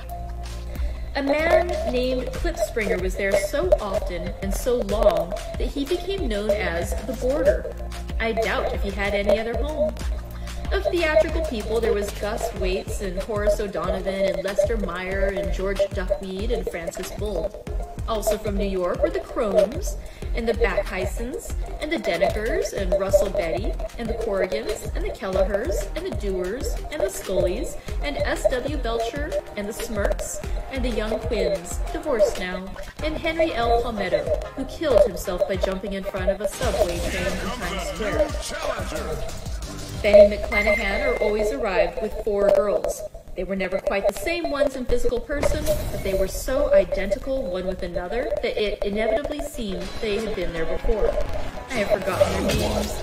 Jacqueline, I think, or else Consuela, or Gloria, or Judy, or June. And their last names were either the melodious names of flowers and months, or the sterner ones of the great American capitalist whose cousins, if pressed, would confess themselves. In addition to all these, I can remember that Faustina O'Brien came there as once, and the Baedeker girls, and young Brewer, who had his nose shot off in the war, and Mr. Albrechtsberger, and Miss Haig, his fiancée, and Ardita Fitzpeters, and Mr. P. Jewett, once head of the American Legion, and Miss Claudia Hitt, with a man reputed to be her chauffeur, and a prince of something, whom he called Duke, and whose name, if I ever knew it, I have forgotten. All these people came to Gatsby's house. At 9 o'clock, one morning late in July, Gatsby's gorgeous car lurched up the rocky drive to my door and gave out a burst of melody from its three-noted horn. It was the first time he had called my name, though I'd gone to his party. Mounted in his hydroplane, and, at his urgent invitation, made frequent use of his speech. Good morning, sport. You're having lunch with me today, and I thought we'd ride up together. He was balancing himself on the dashboard of his car with that resourcefulness of movement that is so peculiarly American, that comes, I suppose, with the absence of lifting work or rigid sitting in youth, and, even more, with the formless grace of our nervous, sporadic games. This quality was continually breaking through his punctilious manner in the shape of restlessness. He was never quite still. There was always a tapping foot somewhere or the impatient opening and closing of a hand. He saw me looking with admiration in his car. It's pretty, isn't it, old sport? He jumped off to give me a better view. Haven't you ever seen it before? I'd seen it. Everybody had seen it. It was a rich cream color, bright with nickels, swollen here and there in its monstrous length with triumphant cat boxes, and supple boxes, and cool boxes, and terraced with a labyrinth of windshields that mirrored a dozen suns. Sitting down behind many layers of glass in a sort of green leather conservatory, we started to town. I had talked with him perhaps 6 times in the past month, and found, to my disappointment, that he had little to say. So my first impression, that he was a person of some undefined consequence, had gradually faded, and he had become simply the proprietor of an elaborate roadhouse next door. And then came that disconcerting ride. We hadn't reached West Egg Village before Gatsby began leaving his elegant sentences unfinished and slapping himself indecisively on the knee of his caramel-colored suit. "Look here, old sport," he broke out surprisingly. "What's your opinion of me, anyhow?" A little overwhelmed, I began the generalized evasions which that question deserves. "Well, I'm going to tell you something about my life," he interrupted. "I don't want you to get a wrong idea of me from all these stories you hear." So he was aware of the bizarre accusations that flavored conversation in his halls. "I'll tell you God's truth." His right hand suddenly ordered divine retribution to stand by. "I am the son of some lonely people in the Middle West. All dead now. I was brought up in America, but educated at Oxford, because all my ancestors have been educated there for many years. It was a family tradition." He looked at me sideways, and I knew why Jordan Bacon believed he was lying. He hurried the phrase, "educated at Oxford," and swallowed it, as though it had bothered him before. And with this doubt, his whole statement fell to pieces, and I wondered if there wasn't something a little sinister about him after all. "What part of the Middle West?" I inquired casually. "San Francisco." "I see. My family all died, and I came into the old part." His voice was somber, as if the memory of that sudden extinction of a clan still haunted him. For a moment, I suspected that he was pulling my leg, but a glance at him convinced me otherwise. After that, I lived like a young Raja in all the capitals of Europe. Paris, Venice, Rome, collecting jewels, chiefly rubies, hunting big game, painting a little, things for myself only, and trying to forget something very sad that had happened to me long ago. With an effort, I managed to restrain my incredulous laughter. The very phrases were worn so threadbare that they evoked no image except that of a turbaned character, leaking sawdust at every pore as he pursued a tiger through the Bois de Boulogne. Then came the war, old sport. It was a great relief, and I tried very hard to die, but I seemed to bear an enchanted life. I accepted a commission as first lieutenant when it began. In the Argonne Forest, I took 2 machine gun detachments so far forward that there was a half-mile gap on either side of us where the infantry couldn't advance. We stayed there 2 days and 2 nights, 130 men with 16 Lewis guns, and when the infantry came up at last, they found the insignia of 3 German divisions among the piles of dead. I was promoted to be a major, and every Allied government gave me a decoration. Even Montenegro, little Montenegro down on the Adriatic Sea. Little Montenegro. He lifted up the words and nodded at them with his smile. The smile comprehended Montenegro's troubled history and sympathized with the brave struggles of the Montenegrin people. It appreciated fully the chain of natural circumstances which had elicited this tribute from Montenegro's warm little heart. My incredulity was submerged in fascination now. It was like skimming hastily through a dozen magazines. He reached in his pocket, and a piece of metal slung on a ribbon fell into my palm. That's the one from Montenegro. To my astonishment, the thing had an authentic look. Ordere de Danilo, ran the circular legend. Montenegro, Nicholas Rex. Turn it.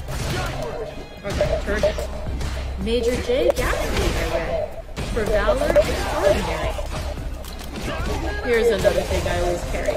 A souvenir of Oxford days. He was taken in Trinity Quad. The man on my left is now the Earl of Doncaster.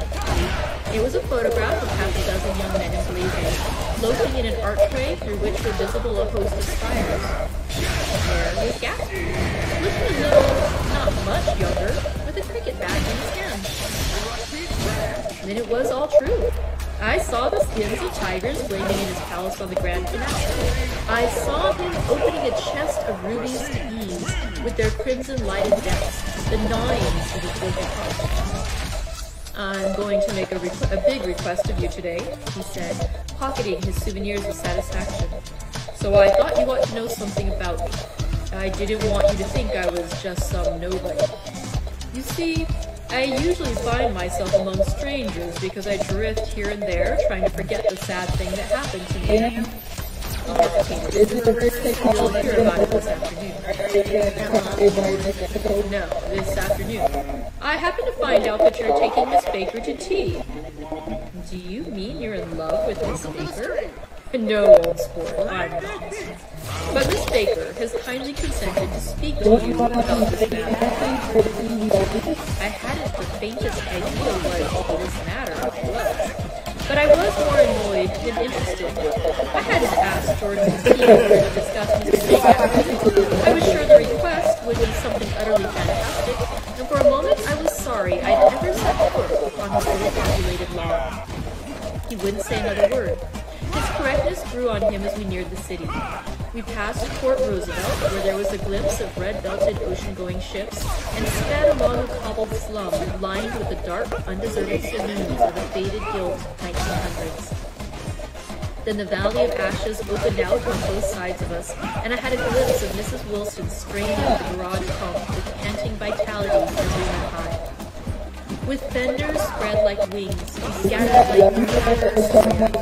Only half, for as we twisted among the pillars of the elevator, I was the familiar jug spat of a motorcycle, and the tragic policeman rode alongside. All right, old sport, called Gatsby.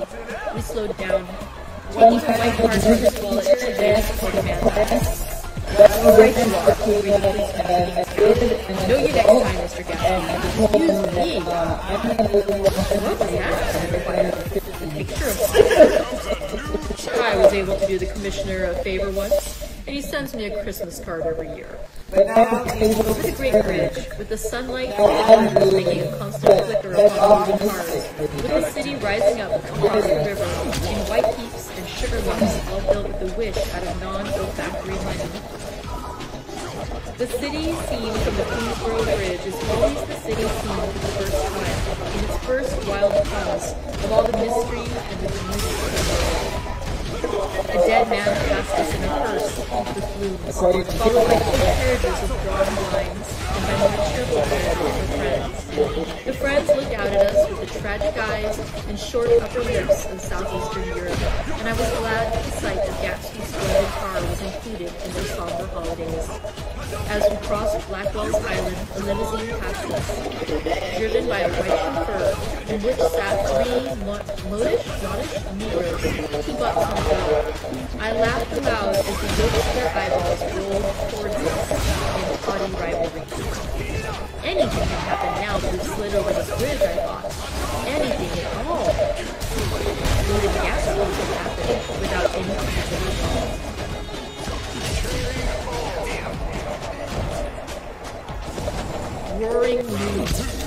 In a well-abandoned 42nd Street cellar, I met Gatsby for lunch. Blinking away the brightness of the street outside, my eyes picked out obscurely in the anteroom. Excuse me, my eyes picked him out obscurely in the anteroom, talking to another man. Mr. Caraway, this is my friend, Mr. Wolfstein. A small, flat-nosed Jew raised his large head and regarded me with two fine bursts of hair, which luxuriated in either nostril. After a moment, I discovered his tiny eyes and perked up. So I took one look at him, said Mr. Wolfstein, shaking my hand nervously. What do you think I did? What? I inquired politely. But evidently he was not addressing me. He dropped my hand and covered Gatsby with his expressive nose. I handed the money to Catspaw. I said, all right, Catspaw, don't pay him a penny until he shuts his mouth. He shut his head there. Gatsby took an arm of each of us and moved forward into the restaurant, whereupon Mr. Wolfstein swallowed a new sentence he was starting and lapsed into a somnambulatory distraction. Highballs? Inquired the head waiter. This is a nice restaurant here, said Mr. Wolfstein, looking at the Presbyterian nymphs on the ceiling. But I like Salt Street better. Yes, highballs, agreed Gatsby. And then to Mr. Wolfstein, it's too hot over there. Hot and small. Yes, said Mr. Wolfstein. Full of memories. What place is that? I asked. The old metropole. The old metropole, brooded Mr. Wolfstein gloomily. Filled with faces dead and gone. Filled with friends gone now forever. I can't forget so long as I live the night they shot Rosie over there. There was 6 of us at the table, and Rosie had eaten and drunk a lot that night. Oh, all evening. When it was this morning, the waiter came up to him with a funny look and said somebody wants to speak to him outside. All right, says Rosie, and begins to get up. And I pulled him down in his chair. Let some bastards come in here if they want you, Rosie. But don't you, so help me, move out of this room. Move outside this room. It was 4 o'clock in the morning then, and if we'd have raised the blinds, we would have seen daylight. Did he go? I asked innocently. Sure he went. Mr. Wolfstein's nose flashed at me indignantly. He turned around at the door and said, don't let that waiter take away my coffee. Then he went out on the sidewalk, and they shot him 3 times in his full belly and drove away. 4 of them were electrocuted, I said, remembering. 5, Becker. His nostrils turned to me in an interested way.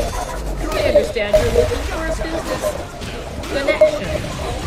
The juxtaposition of these 2 remarks was startling. Gatsby answered for me. Oh no, he exclaimed. This isn't the man. No, said Mr. Wolfstein. Sorry, Mr. Wolfstein seemed disappointed. This is just a friend. I had told you we'd talk about that some other time. I beg your pardon, said Mr. Wolfstein. I had a wrong man. A second and hash arrived, and Mr. Wolfstein, forgetting the more sentimental atmosphere of the old restaurant, began to eat with ferocious delicacy. His eyes, meanwhile, roved very slowly all around the room. He completed the arc by turning to inspect the kitchen directly behind. I think that, except for my presence, he would have taken one short glance beneath our own table. Look here, old man, said Gatsby, leaning toward me. I'm afraid I made you a little angry this morning in the car. There was the smile again. This time, it filled out again. I don't like mysteries, I answered, and I don't understand why you won't come out frankly and tell me what you want. Why has it all got to come through Miss Baker? Oh, it's nothing in her past, he assured me. Miss Baker's the greatest sportswoman, you know, and she'd never do anything that wasn't done right. Suddenly, he looked at his watch, jumped up, and hurried into the room, leaving me with Mr. Wolfstein at the table. He has a telephone, said Mr. Wolfstein, following him into silence. Fine fellow, isn't he? Handsome to look at, and a perfect gentleman. Yes, he's an Oxford man. He went to Oxford College in England. You know Oxford College? I've heard of it. It's one of the most famous colleges in the world. Have you known Gatsby for a long time? I inquired. Several years, he answered in a gratified way. I made the pleasure of his acquaintance just after the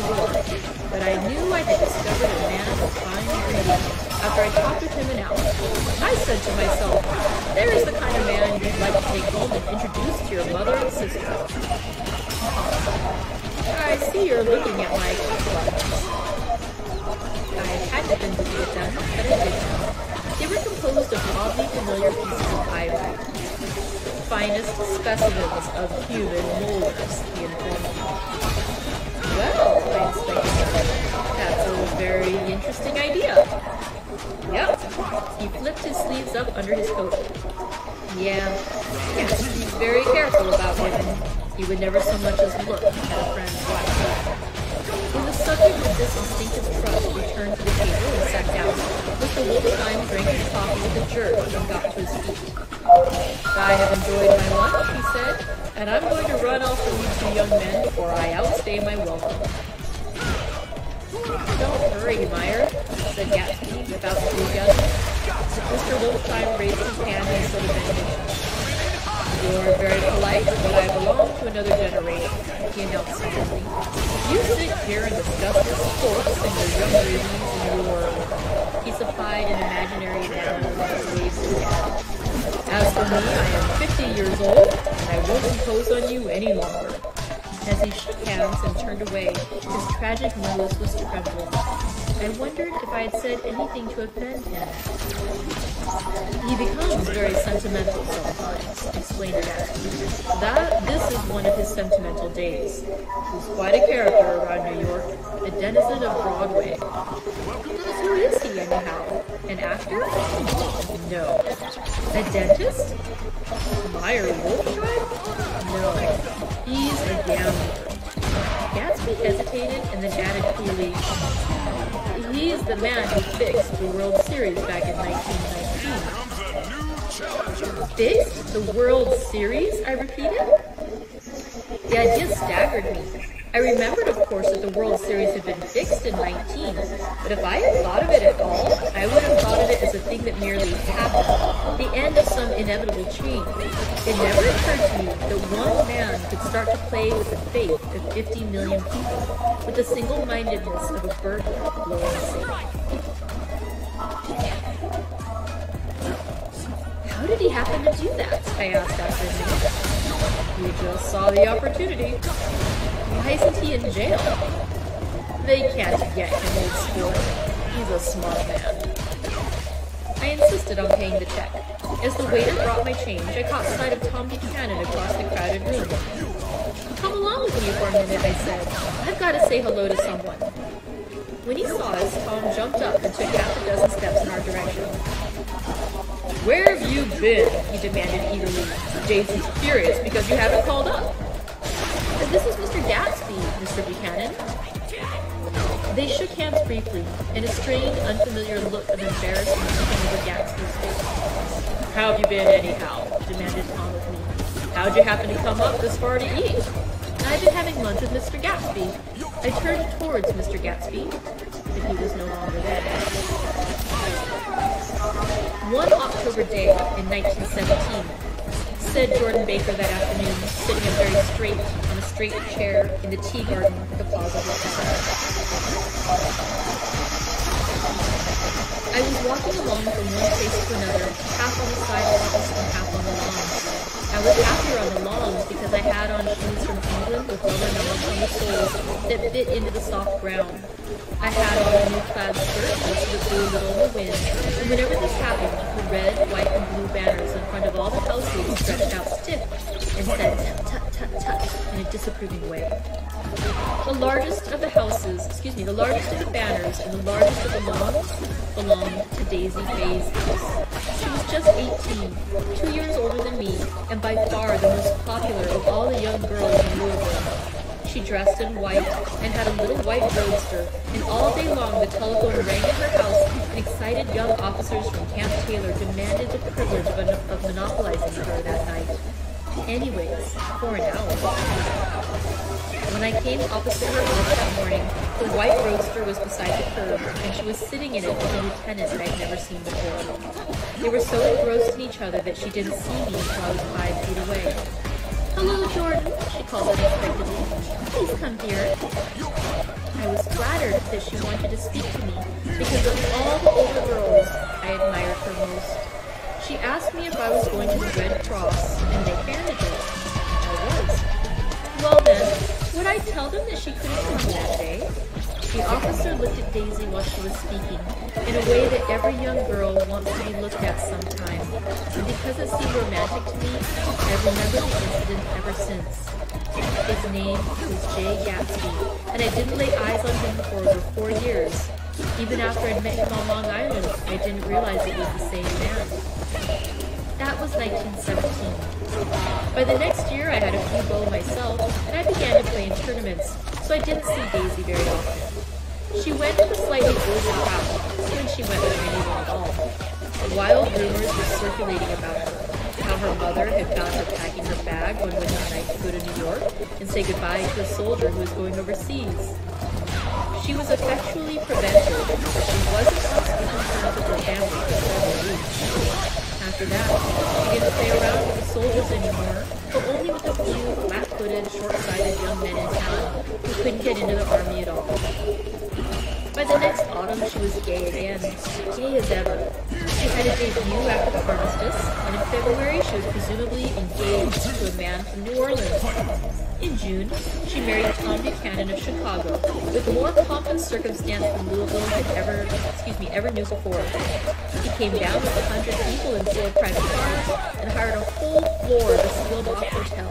And the day before the wedding, he gave her a string of pearls valued at $350,000. I was a bridesmaid.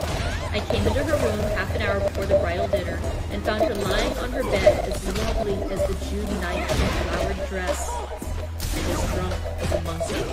She had a bottle of Sauterne in one hand and a letter in the other. "Congratulate me," she muttered. "Never had a drink before. Oh, do enjoy it." "What's the matter, Daisy?" I was scared, I can tell you. I'd never seen a girl like her before. "Here, Grace."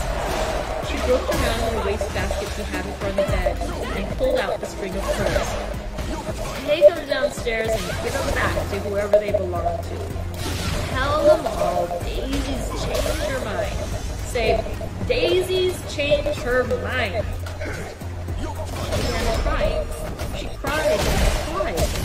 I rushed out and found her mother's maid, and we locked the door and got her initials back. She wouldn't let go of the letter. She took it into the tub with her and squeezed it up into a wet ball, and only let me leave it in the soap dish when she saw that it was coming to pieces like snow. But she didn't say another word. We gave her spirits of ammonia and put ice on her forehead, and hooked her back into her dress. And half an hour later, when we walked out of the room, the pearls were around her neck, and the incident was over. Next day, at 5 o'clock, she married Tom Buchanan without so much as a shiver and started off on a 3-month trip to the South Seas. I saw them in Santa Barbara when they came back, and I thought I'd never seen a girl so mad about her husband. If he left the room for a minute, she'd look around uneasily and say, "Where's Tom gone?" and wear the most abstracted expression until she saw him coming in the room. She used to sit on the sand with his head in her lap by the hour, rubbing her fingers over his eyes and looking at him with unfathomable delight. It was touching to see them together. It made you laugh in a hushed, fascinated way. That was in August. A week after I left Santa Barbara, Tom ran into a wagon on the Ventura Road one night and ripped the front wheel of his car. The girl who was with him got into the papers too, because her arm was broken. She was one of the chambermaids in Santa Barbara.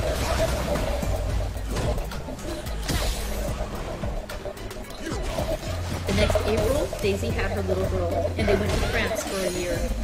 I saw them one spring in Cannes, and later in Louisville, and when they came back to Chicago to settle down. Daisy was popular in Chicago, as you know.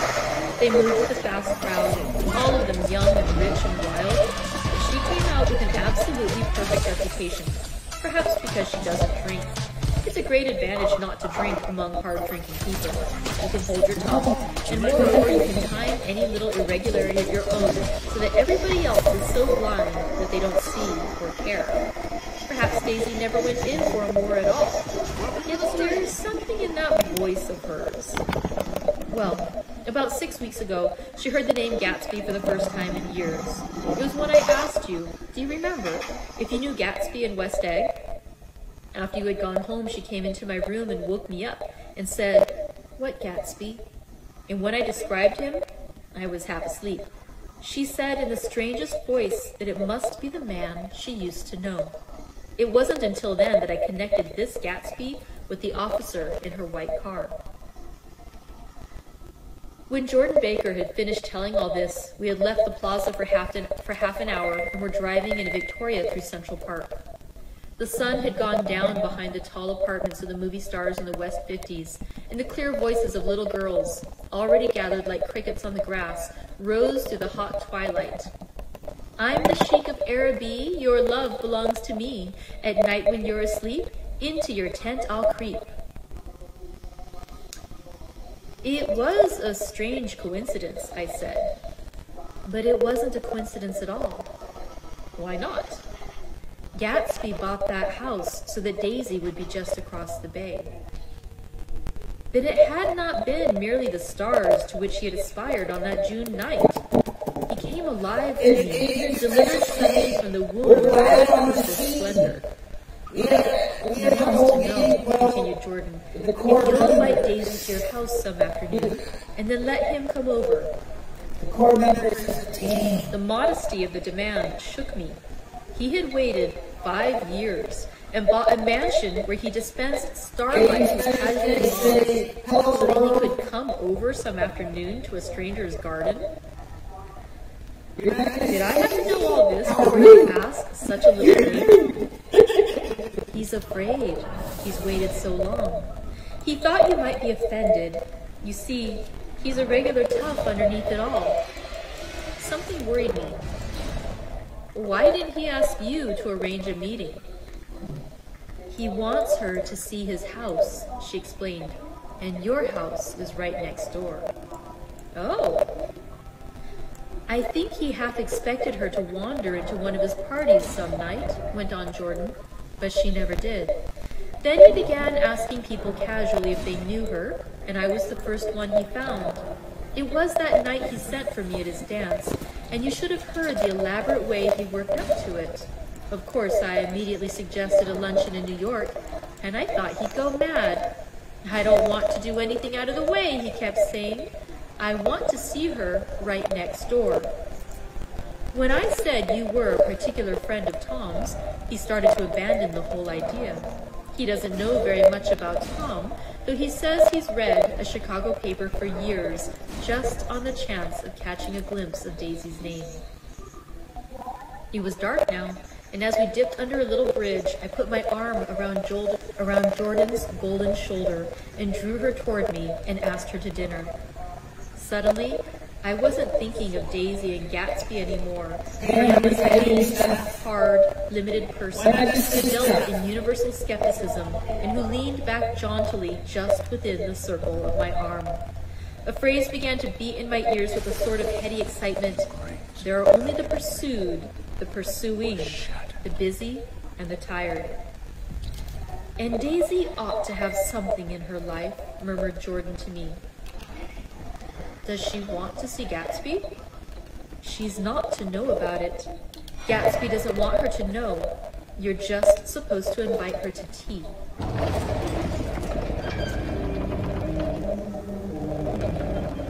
We passed a barrier of dark trees, and then the facade of 59th Street, a block of delicate pale light, beamed down into the park.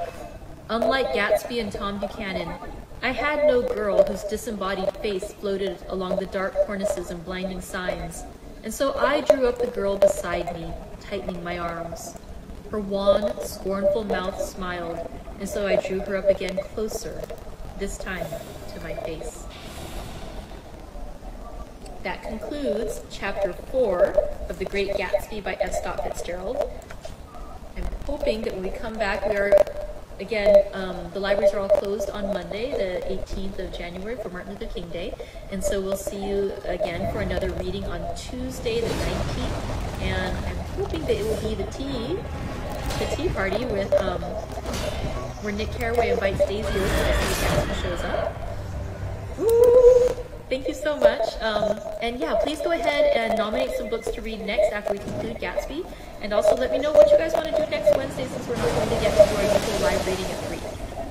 Thank you. I hope you have a wonderful, wonderful weekend. And I will see you next time. Bye, friends. Okay, friends, we're trying again, take 2. This is Christina at the Pacific Beach Library. We are going to read Chapter 5 of The Great Gatsby by F. Scott Fitzgerald. I will catch up really fast this time on the old housekeeping stuff, because in case anyone doesn't see the first video, which isn't much to it. The main parts are that there will not be a reading tomorrow. We voted not to do the reading since I've got... Oh no, wait, this is in the Gatsby group. I hope somebody's there, and this is in the Gatsby group. Yay! Okay, thank you. I wanted to make sure I hadn't accidentally posted to my own page again instead of the Gatsby group. Okay, so we are not doing a live reading tomorrow. I have a training that I need to attend, and in our poll, our group voted not to, just to skip tomorrow. So I'll try to find something else to post. Also, if you would like to vote on what to read next, there is still time. Next Monday is when we're going to announce the next book that we'll read following The Great Gatsby. That reading will begin on Monday, February 1st, and we will announce the winner of that poll on Monday, January 25th. So that'll be next week. So if you don't see something on that list of titles that you are either in love with or curious about, nominate something that you are in love with or you're really curious to read together. So otherwise, we'll announce on Monday next week. Okay, so now the tea, I've already poured it out. My tea is a Dorian Gray. It's a lovely tea. Just thinking about it made me want to take another sip. I haven't had an Earl Grey tea in a while. And let's talk about what happened in Chapter 4. Chapter 4 followed up Chapter 3. Chapter 3 had been where we saw the amazingly elaborate party at the home of Jay Gatsby that Nick Carraway attended. Chapter 4 starts out with the timeline kind of moving around again. Instead of following, hello, thank you guys, all of you who came over to the second video. Sorry about the losing the connection the first one. Let's hope this one works. Fingers crossed. Let's see. This one starts out with Nick Carraway looking back at some old notes that he had written back in 1922 when the events of the story happened. We don't know how far back Nick Carraway is looking back. We know the book came out in 1925, so for readers who are looking at this, the events have probably happened just a few years after the story would have been written just a few years after the event, so it's not like it was looking back 50 years later, just within a few years, but still, there's a bit of time there. So Nick Carraway starts out by talking about the many, many different people. He name drops a ton of people. I assume some of these are actually real people who visited the home of Gatsby, and again, based on what we saw in Chapter 3, the implication to me at least is that these are people who came to the home of Jay Gatsby, came to the party of Jay Gatsby, but were not intimate friends and acquaintances of Jay Gatsby. That they didn't really know him well. They didn't care to know him well. Yes, thank you. Thank you, Pam, for letting me know this one is working better. I'm glad this one is working better. Okay, so the story just resumes with a morning in late July when Gatsby pulls up to visit with Nick Carraway.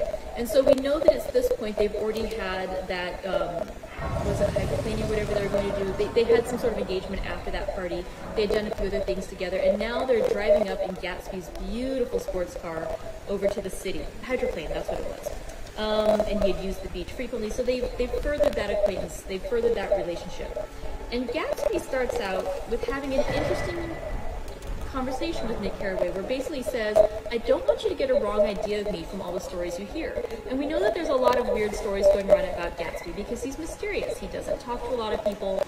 People speculate as to what he is. Is he a bootlegger? Is he some other sort of criminals? Was he involved with the Kaiser, with the Germans in World War I? Is he, is there something nefarious about him? Has he killed a man? All these different things. Thank you. I like the hat too. Let's see.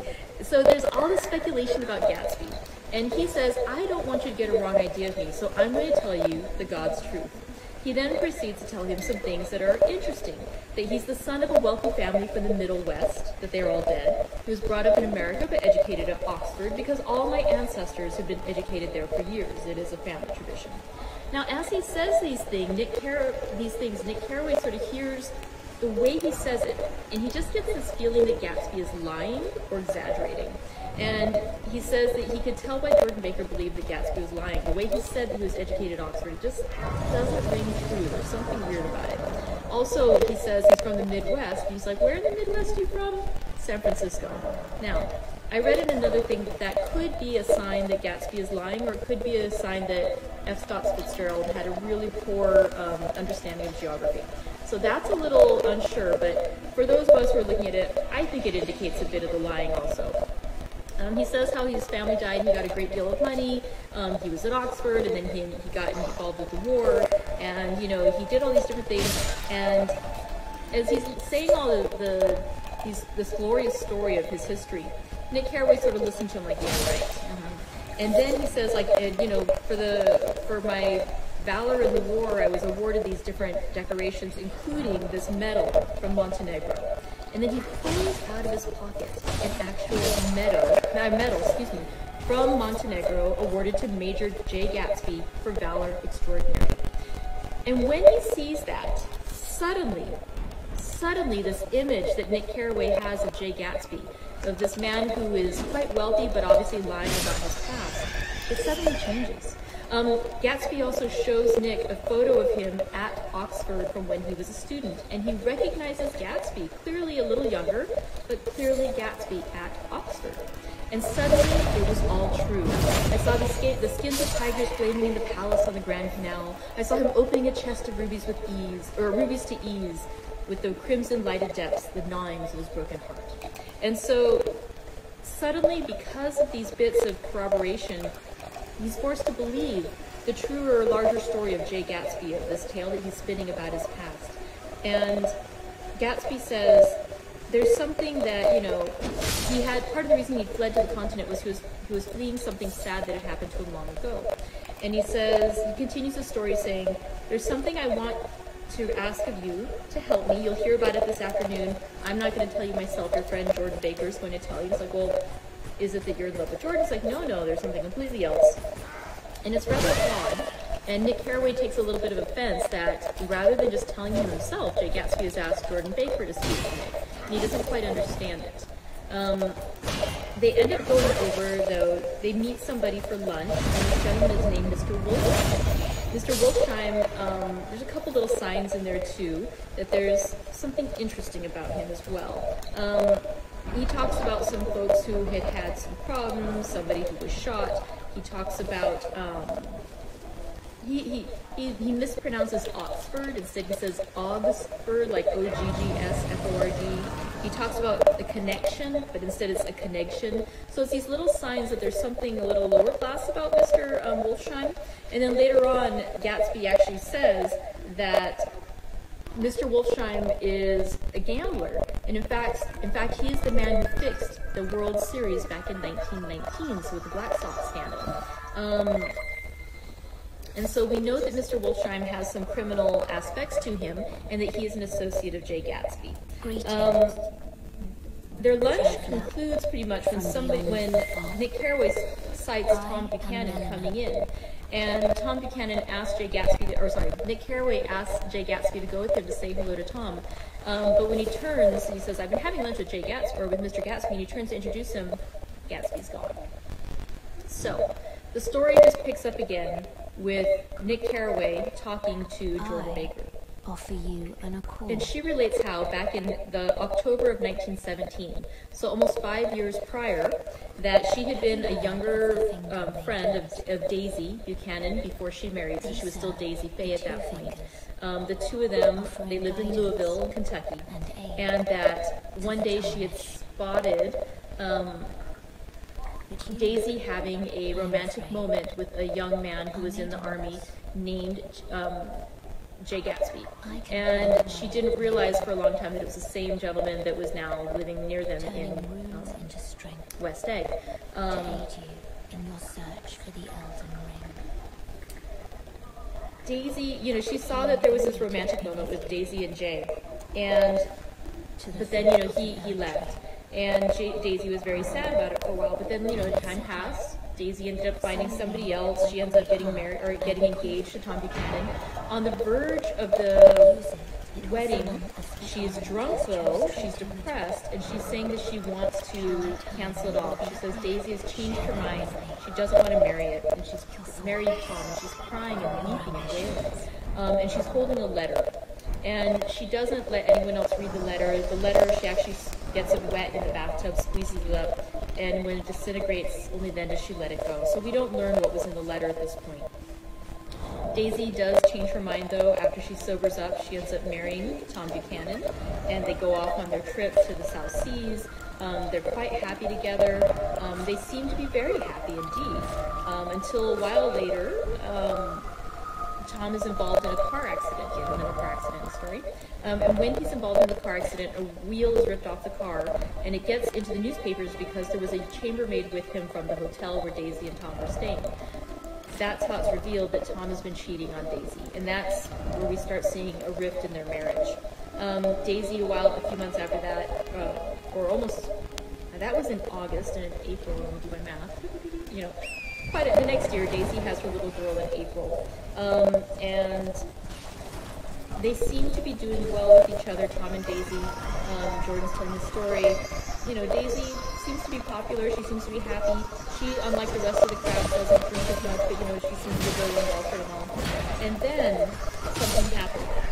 That 6 weeks ago, Daisy heard the name Gatsby for the first time when Nick was at that dinner party at Daisy and Tom's house with Jordan Baker. And afterwards, Daisy came up to Jordan and asked, tell me more about this man.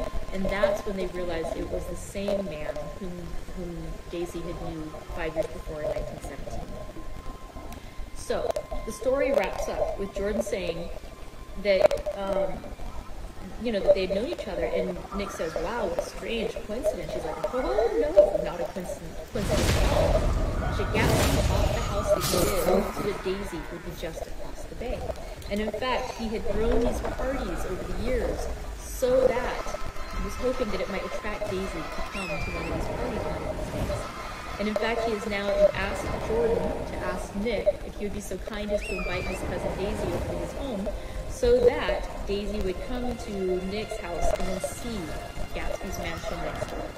And Nick was like, well, this is so convoluted. Why didn't he just ask me himself? Why are you asking me? And it's like, well, he's afraid. He's waited so long, he thought you might be offended. Let's see. There's also a bit more just about Gatsby's obsessive love of Daisy. Like it says that, he doesn't know much about Tom, although he's read a Chicago paper for years, just on the chance of catching a glimpse of Daisy's name. So it's both very romantic and sweet, and also a little obsessive and weird. There's an interesting line, too. A phrase began to be in Nick's ears with a sort of heady excitement. There are only the pursued, the pursuing, the busy, and the tired. And Jordan continues, too, that Daisy ought to have something in her life. And well, does she want to see Gatsby? She's not to know about it. Gatsby doesn't want her to know. You're just supposed to invite her to tea, and it'll be a surprise. The chapter, though, ends on an interesting note where Nick is saying how he's walking by and he sees a block of delicate pale light beam down in his heart. Unlike Gatsby and Tom Buchanan, I had no girl whose disembodied face floated along the dark cornices of the blinding signs, and so I drew up the girl beside me, tightening my arms. Her wan, scornful mouth smiled, and so I drew her up again closer, this time to my face. And so that idea again, too, that Gatsby and Tom have this strong and maybe perhaps a little bit obsessive love that Nick Carraway doesn't feel, that he's a bit more passive, I'm guessing is how I describe it. And I've marked off chapter 6.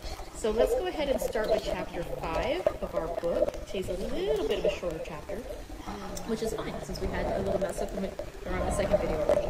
Alright, so chapter 5 of The Great Gatsby. When I came home to West Egg that night, I was afraid for a moment that my house was on fire. 2 o'clock and the whole corner of the peninsula was blazing with light, which fell unreal on the shrubbery and made thin, elongating glints upon the roadside wires. Turning a corner, I saw that it was Gatsby's house, lit from tower to cellar. At first I thought it was another party, a wild rout that had resolved itself into hide and go seek or sardines in the box, with all the house thrown open to the game. but there wasn't a sound. Only wind in the trees, which blew the wires and made the lights go off and on again, as if the house had winked into the darkness. As my taxi groaned away, I saw Gatsby walking toward me across his lawn. "Your place looks like the World's Fair," I said. "Does it?" He turned his eyes toward it absently. "I have been glancing into some of the rooms. Let's go to Coney Island, old sport. In my car." "It's too late." "Well, suppose we take a plunge in the swimming pool. I haven't made use of it all summer."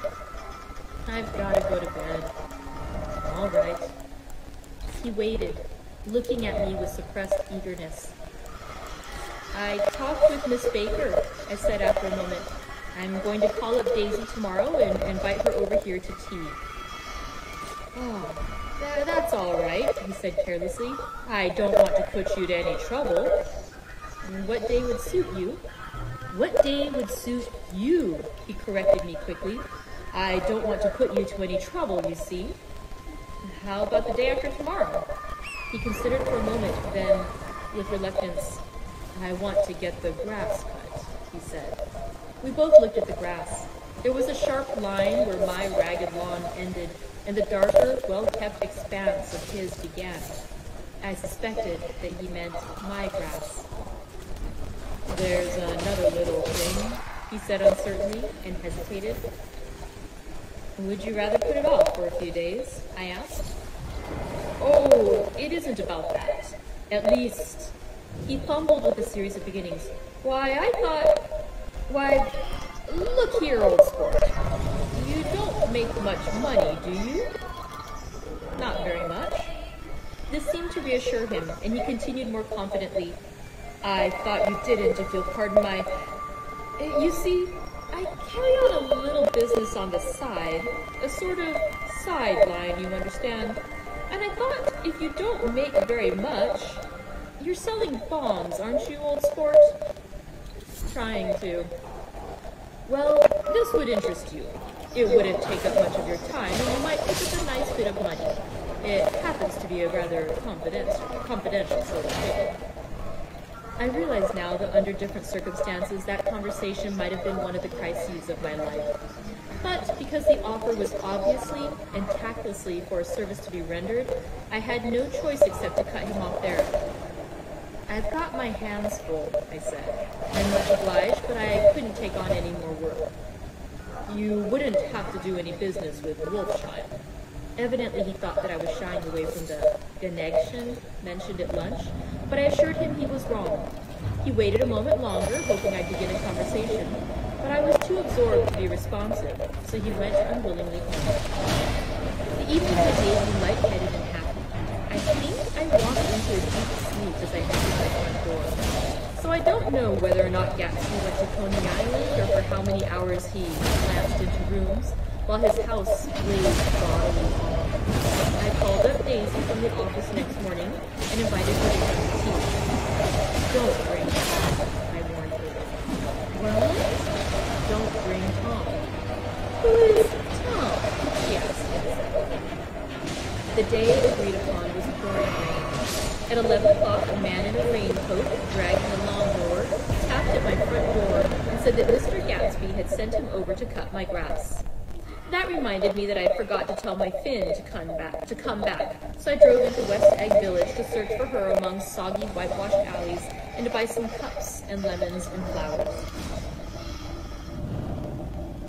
The flowers were unnecessary, for at 2 o'clock a greenhouse arrived from Gatsby's with innumerable receptacles to contain it. An hour later, the front door opened nervously, and Gatsby, in a white flannel suit, silver shirt, and gold-colored tie, hurried in. He was pale, and there were dark signs of sleeplessness beneath his eyes. "Is everything all right?" he asked immediately. "The grass looks fine, if that's what you mean." "What grass?" he inquired blankly. "Oh, the grass in the yard." He looked out the window at it, but, judging from his expression, I don't believe he saw a thing. "Looks very good," he remarked vaguely. "One of the papers said they thought the rain would stop about 4. I think it was the Journal. Have you got everything you need in the shape of tea?" I took him into the pantry, where he looked a little reproachfully at the fin. Together we scrutinized the 12 lemon cakes from the delicatessen shop. Will they do? I asked. Of course. They're fine. And he added hollowly, old sport. The rain cooled about 3:30 to a damp mist, through which occasional thin drops swam like dew.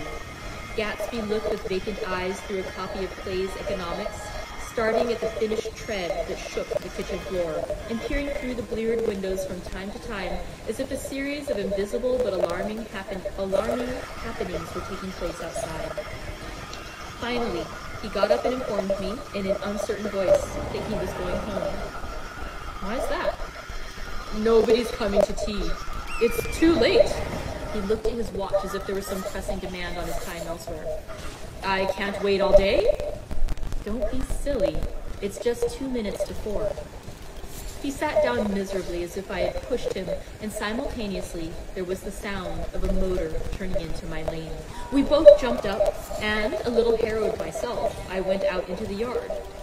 Under the dripping bare lilac trees, a large open car was coming up the drive. It stopped. Daisy's face, tipped sideways beneath a 3-cornered lavender hat, looked out at me with a bright, ecstatic smile. Is this absolutely where you live, my dearest Lord? The exhilarating ripple of her voice was a wild tonic in the rain. I had to follow the sound of it for a moment, up and down with my ear alone, before any words came through. A damp streak of hair lay like a dash of blue paint across her cheek, and her hand was wet with glistening drops as I took it to help her from the car. Are you in love with me? She said low in my ear. Or why did I have to come alone? That's the secret of Castle Rack Rent. Tell your chauffeur to go far away and spend an hour. Come here in an hour, Ferdy. Then, in a grave murmur, his name is Ferdy. Does the gasoline affect his nose? I don't think so, she said innocently. Why? We went in. To my overwhelming surprise, the living room was deserted. Well, that's funny, I exclaimed. What's funny? She turned her head as there was a light, dignified knocking at the front door. I went out and opened it. Gatsby, pale as death, with his hands plunged like weights in his coat pockets, was standing in a puddle of water, glaring tragically into my eyes. With his hands still in his coat pockets, he stalked by me into the hall, turned sharply as if he were on a wire, and disappeared into the living room. It wasn't a bit funny. Aware of the loud beating of my own heart, I pulled the door to against the increasing rain. For half a minute there wasn't a sound. Then from the living room I heard a sort of choking murmur and part of a laugh, followed by Daisy's voice on a clear, artificial note. I certainly am awfully glad to see you again. A pause. It endured horribly. I had nothing to do in the hall, so I went into the room. Gatsby, his hands still in his pockets, was reclining against the mantelpiece in a strained counterfeit of perfect ease, even of boredom. His head leaned back so far that it rested against the face of a defunct mantelpiece clock, and from this position his distraught eyes stared down at Daisy, who was sitting, frightened but graceful, on the edge of a stiff chair. We've met before, muttered Gatsby. His eyes glanced momentarily at me, and his lips parted with an abortive attempt at a laugh. Luckily, the clock took this moment to tilt dangerously at the pressure of his head, whereupon he turned and caught it with trembling fingers and set it back in place. Then he sat down rigidly, his elbow on the arm of the sofa and his chin in his hand. I'm sorry about the clock, he said. My own face had now assumed a deep, tropical burn. I couldn't muster up a single commonplace out of 1,000 in my head. It's an old clock, I told them idiotically. I think we all believed for a moment that it had smashed in pieces on the floor. We haven't met for many years, said Daisy, her voice as matter-of-fact as it could ever be. 5 years next November. The automatic quality of Gatsby's answer set us all back at least another minute. I had them both on their feet with the desperate suggestion that they help me make tea in the kitchen when the demonic Finn brought it in on a tray. Amid the welcoming confusion of cups and cakes, a certain physical decency established itself. Gatsby got himself into the shadow, and, while Daisy and I talked, looked conscientiously from one to the other of us with tense, unhappy eyes. However, his calmness wasn't an end in itself. I made an excuse at the first possible moment and got to my feet. "Where are you going?" demanded Gatsby in immediate alarm. "I'll be back. I've got to speak to you about something before you go." He followed me wildly into the kitchen, closed the door, and whispered, "Oh, God," in a miserable way. "What's the matter?" "This is a terrible mistake," he said, shaking his head from side to side. "A terrible, terrible mistake. You're just embarrassed, that's all." And luckily I added, "Daisy's embarrassed too." "She's embarrassed?" he repeated incredulously. "Just as much as you are." "Don't talk so loud." "You're acting like a little boy," I broke out impatiently. "Not only that, but you're rude. Daisy's sitting in there all alone." He raised his hand to stop my words, looked at me with unforgettable reproach, and, opening the door cautiously, went back into the other room. I walked out the back way, just as Gatsby had when he had made his nervous circuit of the house half an hour before, and ran for a huge black knotted tree whose massed leaves made a fabric against the rain. Once more it was pouring, and my irregular lawn, well shaved by Gatsby's gardener, abounded in small muddy swamps and prehistoric marshes. There was nothing to look at from under the tree except Gatsby's enormous house, so I stared at it like Kant at his church steeple for half an hour. A brewer had built it early in the period phase a decade before, and there was a story that he'd agreed to pay 5 years' taxes on all the neighboring cottages if the owners would have their roofs thatched with straw. Perhaps their refusal took the heart out of his plan to found a family. He went into an immediate decline. His children sold his house with the black wreath still on the door. Americans, while occasionally willing to be serfs, have always been obstinate about being peasantry. After half an hour, the sun shone again, and the grocer's automobile rounded Gatsby's drive with the raw material for his servant's dinner. I felt sure he wouldn't eat a spoonful.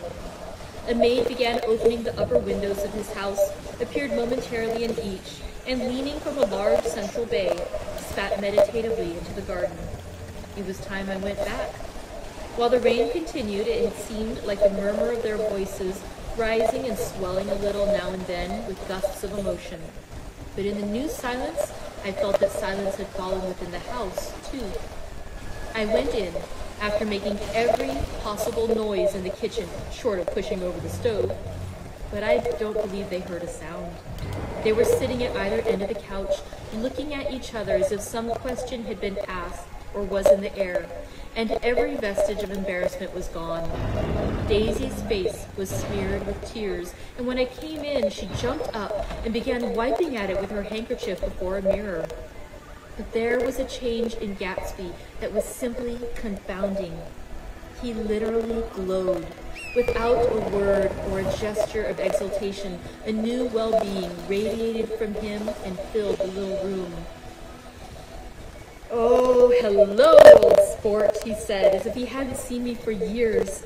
I thought for a moment he was going to shake hands. It stopped raining. Has it? When he realized what I was talking about, that there were twinkle bells of sunshine in the room, he smiled like a weatherman, like an ecstatic patron of recurrent light, and repeated the news to Daisy. "What do you think of that? It stopped raining."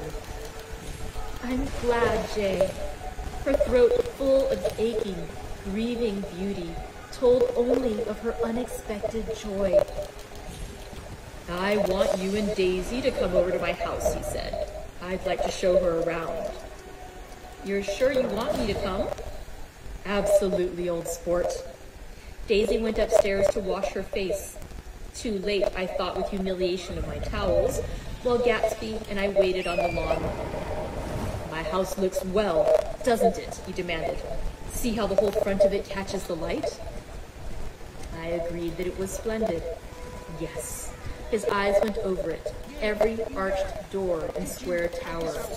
It took me just 3 years to earn the money that bought it.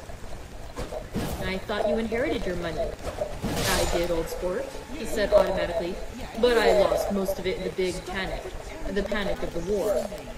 I think he hardly knew what he was saying, for when I asked him what business he was in, he answered, "That's my affair," before he realized that it wasn't an appropriate reply. "Oh, I've been in several things," he corrected himself. "I was in the drug business, and then I was in the oil business, but I'm not in either one now." He looked at me with more attention. "Do you mean you've been thinking over what I proposed the other night?" Before I could answer, Daisy came out of the house, and 2 rows of brass buttons on her dress gleamed in the sunlight. "That huge place there?" she cried, pointing. "Do you like it?" "I love it, but I don't see how you live there all alone." "I keep it always full of interesting people, night and day, people who do interesting things, celebrated people." Instead of taking the shortcut along the Sound, we went down to the road and entered by the big postern. With enchanting murmurs, Daisy admired this aspect or that of the feudal silhouette against the sky, admired the gardens, the sparkling odor of jonquil, and the frothy odor of hawthorn and plum blossoms, and the pale gold odor of kiss me at the gate. It was strange to reach the marble steps and find no stir of bright dresses in and out the door, and hear no sound but bird voices in the trees. And inside, as we wandered through Marie Antoinette music rooms and restoration salons, I felt that there were guests concealed behind every couch and table, under orders to be breathlessly silent until we had passed through. As Gatsby closed the doors of the Merton College Library, I could have sworn I heard the owl-eyed man break into ghostly laughter. We went upstairs, through period bedrooms swathed in rose and lavender silk and vivid with new flowers, through dressing rooms and wardrobes and bathrooms with sunken baths, intruding into one chamber where a disheveled man in pajamas was doing liver exercises on the floor. It was Mr. Klipspringer, the boarder. I had seen him wandering hungrily about the beach that morning. Finally, we came to Gatsby's own apartment, a bedroom and a bath, and an Adam's study, where we sat down and drank a glass of some chartreuse he took from the cupboard in the wall. He hadn't once ceased looking at Daisy, and I think he revalued everything in his house according to the measure of response it drew from her well-loved eyes. Sometimes, too, he stared around at his possessions in a dazed way, as though in her actual and astounding presence, none of it was any longer real. Once, he nearly toppled down the flight of the stairs. His bedroom was a symbol of his soul, except where the dresser was garnished with a toilette set of pure gold rose. Daisy took the brush with delight and smoothed her hair, whereupon Gatsby sat down and shaded his eyes and began to laugh. "It's the funniest thing, old sport," he said hilariously. "I can't. When I try to..." He had passed visibly through 2 states and was entering upon a 3rd. After his embarrassment and his unreasoning joy, he was consumed with wonder at her presence.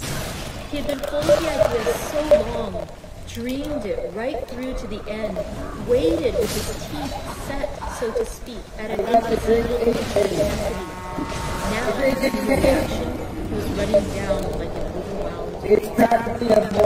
Recovering himself in a minute, he opened for us 2 hulking patent cabinets, which held his masked suits and dressing gowns and ties, and his shirts piled like bricks in stacks a dozen high. "I've got a man in England who buys me clothes. He sends over a selection of things at the beginning of each season, spring and fall." He took out a pile of shirts and began throwing them, one by one, before us. Shirts of sheer linen and thick silk and fine flannel, which lost their folds as they fell and covered the table in many-colored disarray. While we admired, he brought more, and the soft, rich heap mounted higher. Shirts with stripes and scrolls and plaids in coral and apple green and lavender and faint orange with monograms of Indian blue. Suddenly, with a strained sound, Daisy bent her head into the shirts and began to cry stormily. "They're such beautiful shirts," she sobbed, her voice muffled in thick folds. "It makes me sad because I've never seen such beautiful shirts before." After the house, we were to see the grounds and swimming pool and the hydroplane and the midsummer flowers. But outside Gatsby's window it began to rain again, so we stood in a row looking at the corrugated surface of the Sound. "If it wasn't for the mist, we could see your home across the bay," said Gatsby. "You always have a green light that burns all night at the end of your dock." Daisy put her arm through his abruptly, but he seemed absorbed in what he had just said. Possibly it had occurred to him that the colossal significance of that light had now vanished forever. Compared to the great distance that had separated him from Daisy, it had seemed very near to her, almost touching her. It had seemed as close as a star to the moon. Now it was again a green light on a dock. His count of enchanted objects had diminished by one. I began to walk about the room, examining various indefinite objects on the counter. A large photograph of an elderly man in yachting costume attracted me, hung on the wall over his desk. "Who's this?" "That? Well, that's Mr. Dan Code." The name sounded vaguely familiar. "He's dead now. He used to be my best friend years ago." There was a small picture of Gatsby, also in yachting costume, on the bureau. Gatsby, with his head thrown back defiantly, taken apparently when he was about 18. "I adore it!" exclaimed Daisy. "The pompadour! You never told me you had a pompadour or a yacht." "Look at this," said Gatsby quickly. "Here's a lot of clippings. About you."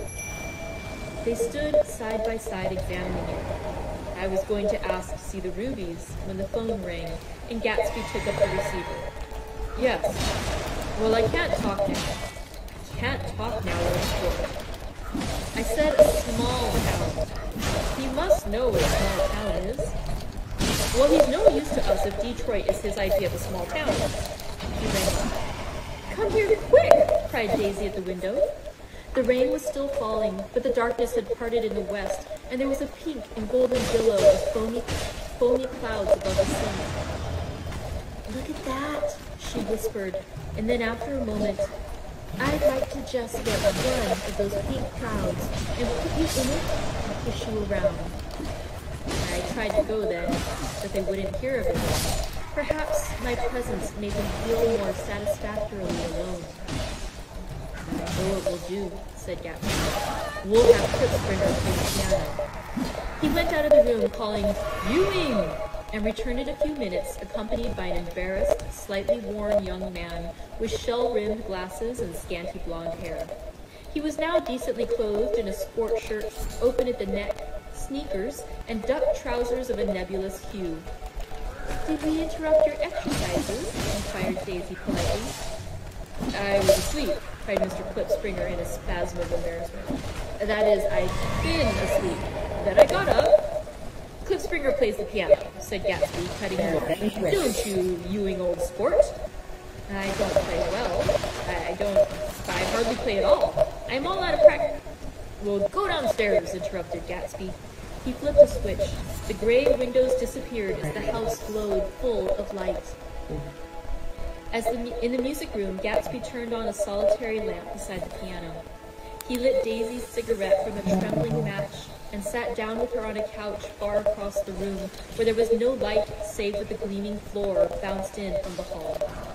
When Clipspringer had played The Love Nest, he turned around on the bench and searched unhappily for Gatsby in the gloom.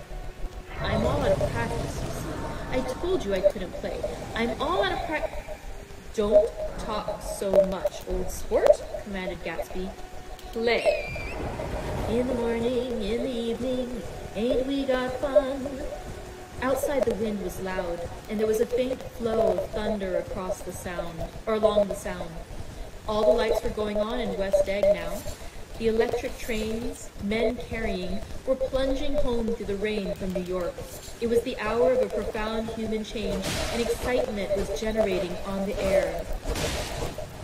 One thing sure and never sure, the rich get poor, and the poor get children. In between time, as I went over to say goodbye, I saw that the expression of bewilderment had come back into Gatsby's face, as though a faint doubt had occurred to him as to the quality of his present happiness. Almost 5 years! There must have been moments even that afternoon when Daisy tumbled short of his dreams. Not through her own fault, but because of the colossal vitality of his illusion. It had gone beyond her, beyond everything. He had thrown himself into it with a creative passion, adding to it all the time, decking it out with every bright feather that drifted his way. No amount of fire or freshness can challenge what a man will store up in his ghostly heart. As I watched him, he adjusted himself a little, visibly. His hand took hold of hers, and as she said something low in his ear, he turned toward her with a rush of emotion. I think that voice held him most, with its fluctuating, feverish warmth, because it couldn't be overdreamed. That voice was a deathless song. They had forgotten me, but Daisy glanced up and held out her hand. Gatsby didn't know me now at all. I looked once more at them, and they looked back at me, remotely, possessed by intense life. And I went out of the room, and down the marble steps into the rain, leaving them there. That concludes Chapter 5 of The Great Gatsby by F. Scott Fitzgerald. We'll talk a little bit more about it tomorrow. We will not talk about it tomorrow. Tomorrow we're not reading together. We'll read Chapter 6 on Thursday. It's such a beautiful scene. After all those dreams and hopes and building, it's nice to see this moment where Jay Gatsby finally gets to see Daisy. It's a beautiful moment. Okay, we will continue with our reading on Thursday. Until then, thank you very much for joining me today. If you would still like to vote on what we'll read next, please go in and do that. And I hope all your dreams come true. We'll see you again on Thursday. Bye, friends. Hi everyone, welcome back. I'm Christina, the manager of the Pacific Beach Library. Thank you for joining me for day 6. Fitzgerald. I'm so excited. For today's reading, I made a special tea. Chamomile tea. The reason I chose this one is because of the beautiful bright yellow golden color. And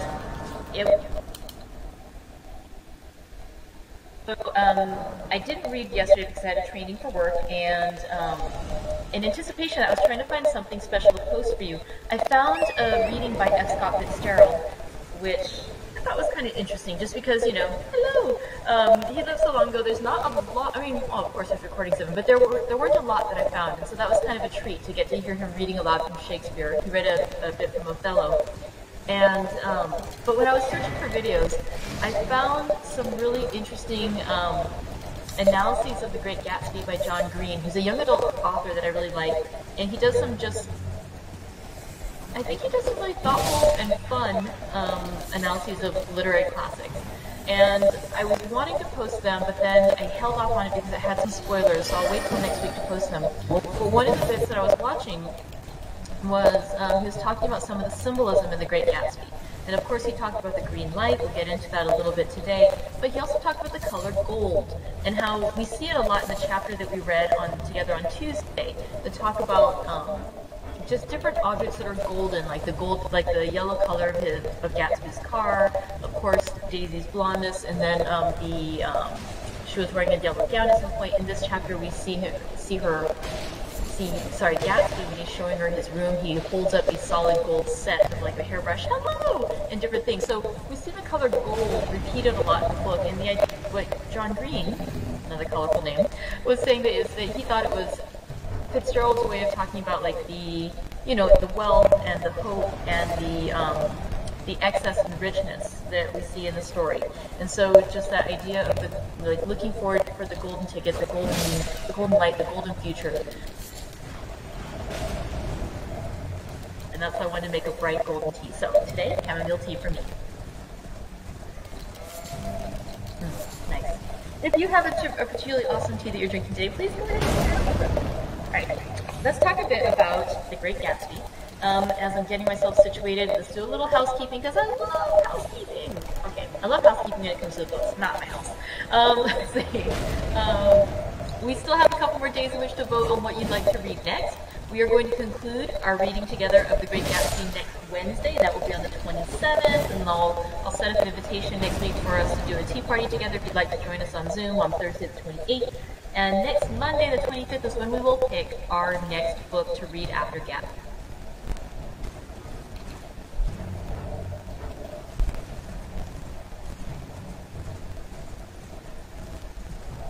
That are currently going that you really want to read, nominate something else. Nominate something. There's a lot of great books that have been published prior to 1925 or 1925 or earlier, and so go ahead and pick out one or two books that you think would be interesting for our group to read together. Nominate them.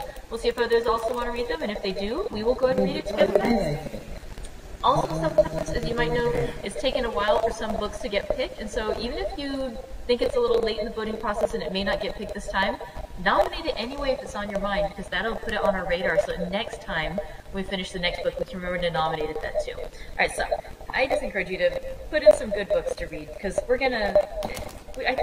I've loved all the books that we've read so far, but it's fun to challenge ourselves with different things than we've already read, right? And so, yeah, I'm excited to see what you guys are interested in reading. Alright, so now let's talk together about Chapter 5 of The Great Gatsby, the last book that we've been reading together. Alright, so in Chapter 5... why did I just take out my bookmark? I don't know. Okay, Chapter 5 starts out with...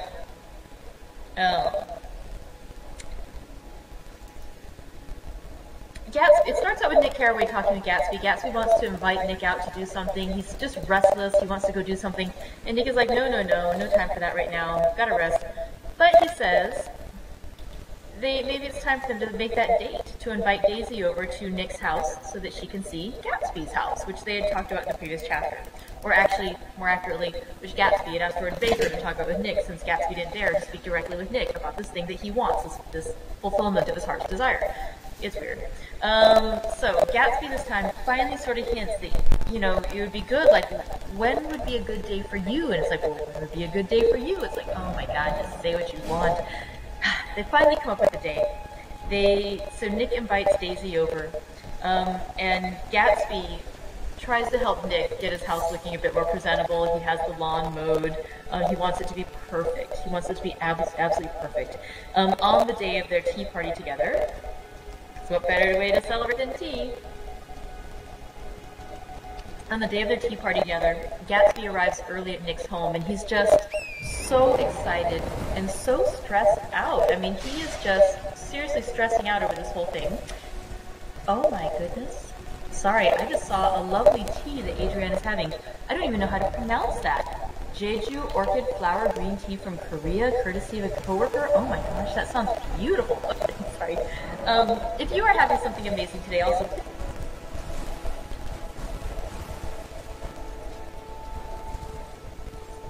I wonder, sorry, when...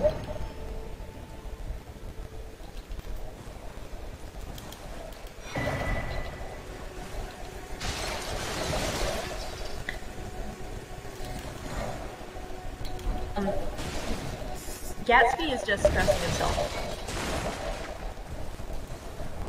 Nervous, he's excited. I mean, he's been waiting for this moment for 5 years to see Daisy again. This woman that he's idealized and built up to be this amazing thing in his mind. I mean, what can live up to this? Can it live up to it? Can the excitement, the hype live up to the reality? We'll find out. Daisy finally arrives, and when Nick brings her into the room, he's ready to introduce her to Gatsby to reunite these two, and Nick finds an empty room. Gatsby has escaped. It's like, oh my goodness, it's terrible, it's terrible. The It's the roller coaster of emotions that's going on. But what happens is actually Gatsby couldn't stand to wait there in the room. He went around the house, escaped, and comes and knocks on the door so that he can come in and be introduced as a guest to Daisy that way. And so Nick, tells Gatsby to go in. He gives them a moment for them to meet each other in private. And it seems to be an awkward meeting again. They're both a bit awkward. And Daisy says, we haven't met for many years. And Gatsby, he knows the date exactly. He's like, well, it's 5 years next November. I mean, he remembers this so closely. Nick finally can't stand the tension. He says, I'm going to go out for a moment. You two talk. And he's like, no! And Gatsby falls out and says, you can't leave us alone like this. It's like, no. You guys can do this. He's like, it's a terrible mistake. I never should have done this. It was a terrible mistake. And Nick says, you're just embarrassed. Go talk to her. She's embarrassed too. Don't act like a little boy. Now you're being rude. She's in there alone. Get in there and talk to Daisy.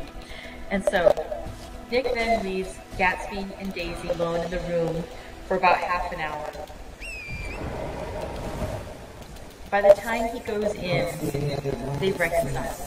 Daisy, he sees, has been crying. She's wiping away the tears from her face in the mirror. But Gatsby is glowing, literally glowed without a word or gesture of exultation. A new well-being radiated from him and filled the little room. And so Gatsby is thrilled now at this reunion with Daisy. And he says, I would like her to come to my house. I'd like to show her around. Won't you come too? And Nick is like, you sure you don't want to go along together? Nope. They both want Nick to come with them. So then, they go across the way. They go to Daisy's house. Daisy and Nick go to Gatsby's house. And instead of taking the quick shortcut, they go around the way. And again, here we start seeing some bit more of the golden color. Like he mentions like the different flowers they pass. And he mentions specifically the pale gold odor that hits me at the gate. Even saying that the flowers even just seem to smell of the color of gold.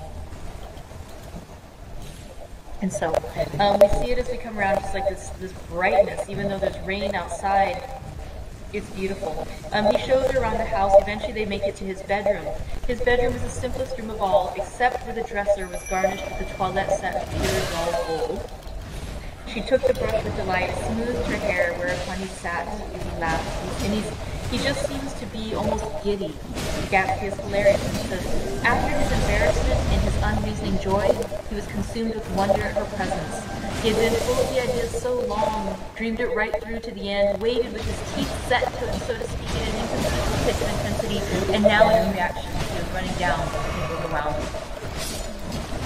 Then there's another little weird scene, where Gatsby, for some reason, decides to start showing Daisy his clothing. He opens up his closet, and he takes out the stacks of his shirts.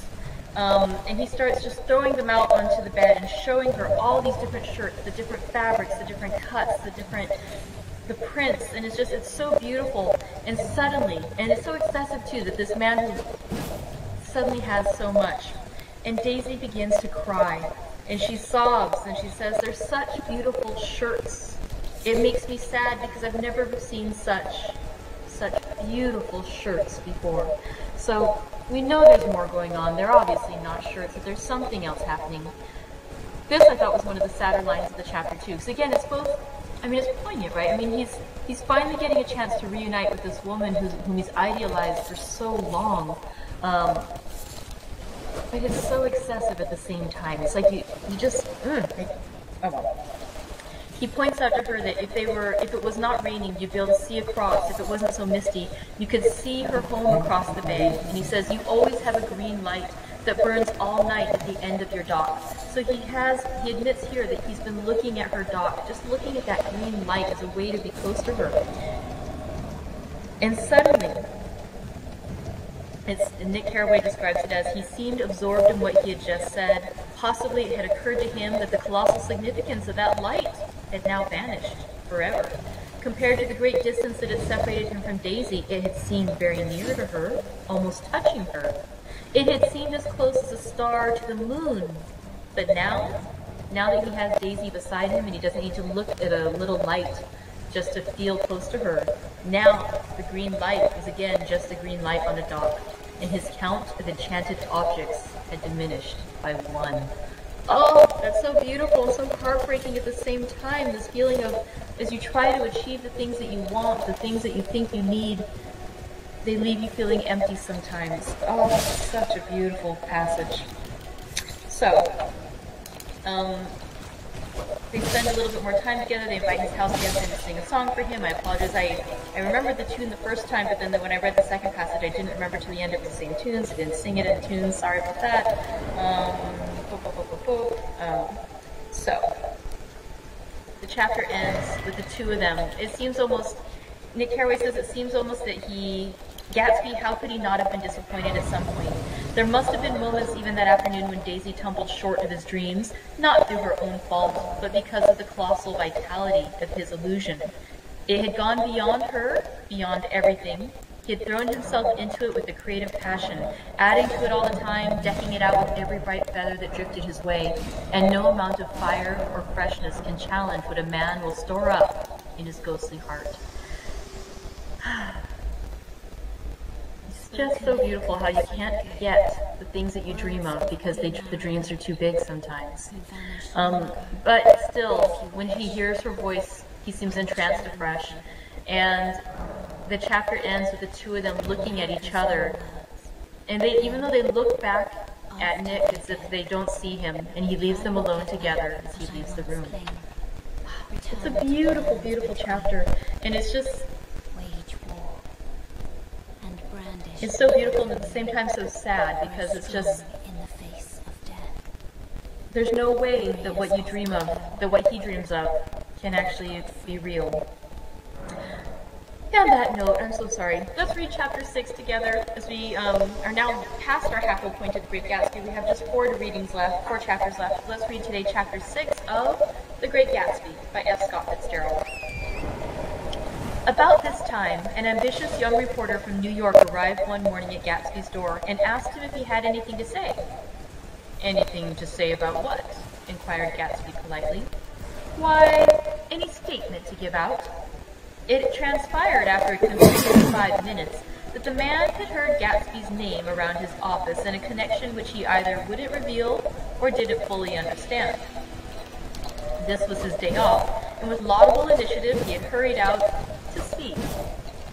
It was a random shot, and yet the reporter's instinct was right.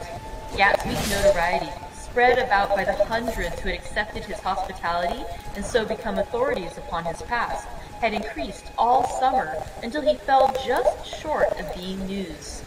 Contemporary legends such as the underground pipeline to Canada attached themselves to him, and there was one persistent story that he didn't live in a house at all, but in a boat that looked like a house and was moved secretly up and down the Long Island shore.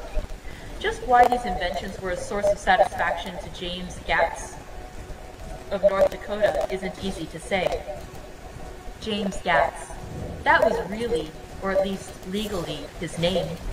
He had changed it at the age of 17, and at the specific moment that witnessed the beginning of his career, when he saw Dan Cody's yacht drop anchor over the most insidious flat on Lake Superior. It was James Gatz who had been loafing along the beach that afternoon in a torn green jersey and a pair of canvas pants. But it was already J. Gatsby, who borrowed a rowboat, pulled out to the Tuolumne, and informed Cody that a wind might catch him and break him up in half an hour. I suppose he'd had the name ready for a long time, even then. His parents were shiftless and unsuccessful farm people. His imagination had never really accepted them as his parents at all. The truth was that J. Gatsby of West Egg, Long Island, sprang from his platonic conception of himself. He was a son of God, a phrase which, if it means anything, means just that.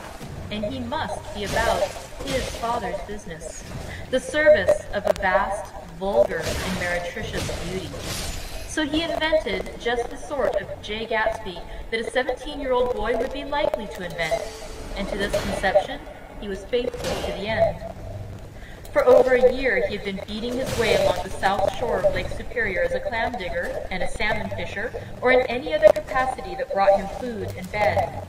His brown, hardening body lived naturally through the half-fierce, half-lazy work of the bracing days. He knew women early, And since they spoiled him, he became contemptuous of them, of young virgins because they were ignorant, of the others because they were hysterical about things which in his overwhelming self-absorption he took for granted. But his heart was in a constant turbulent riot.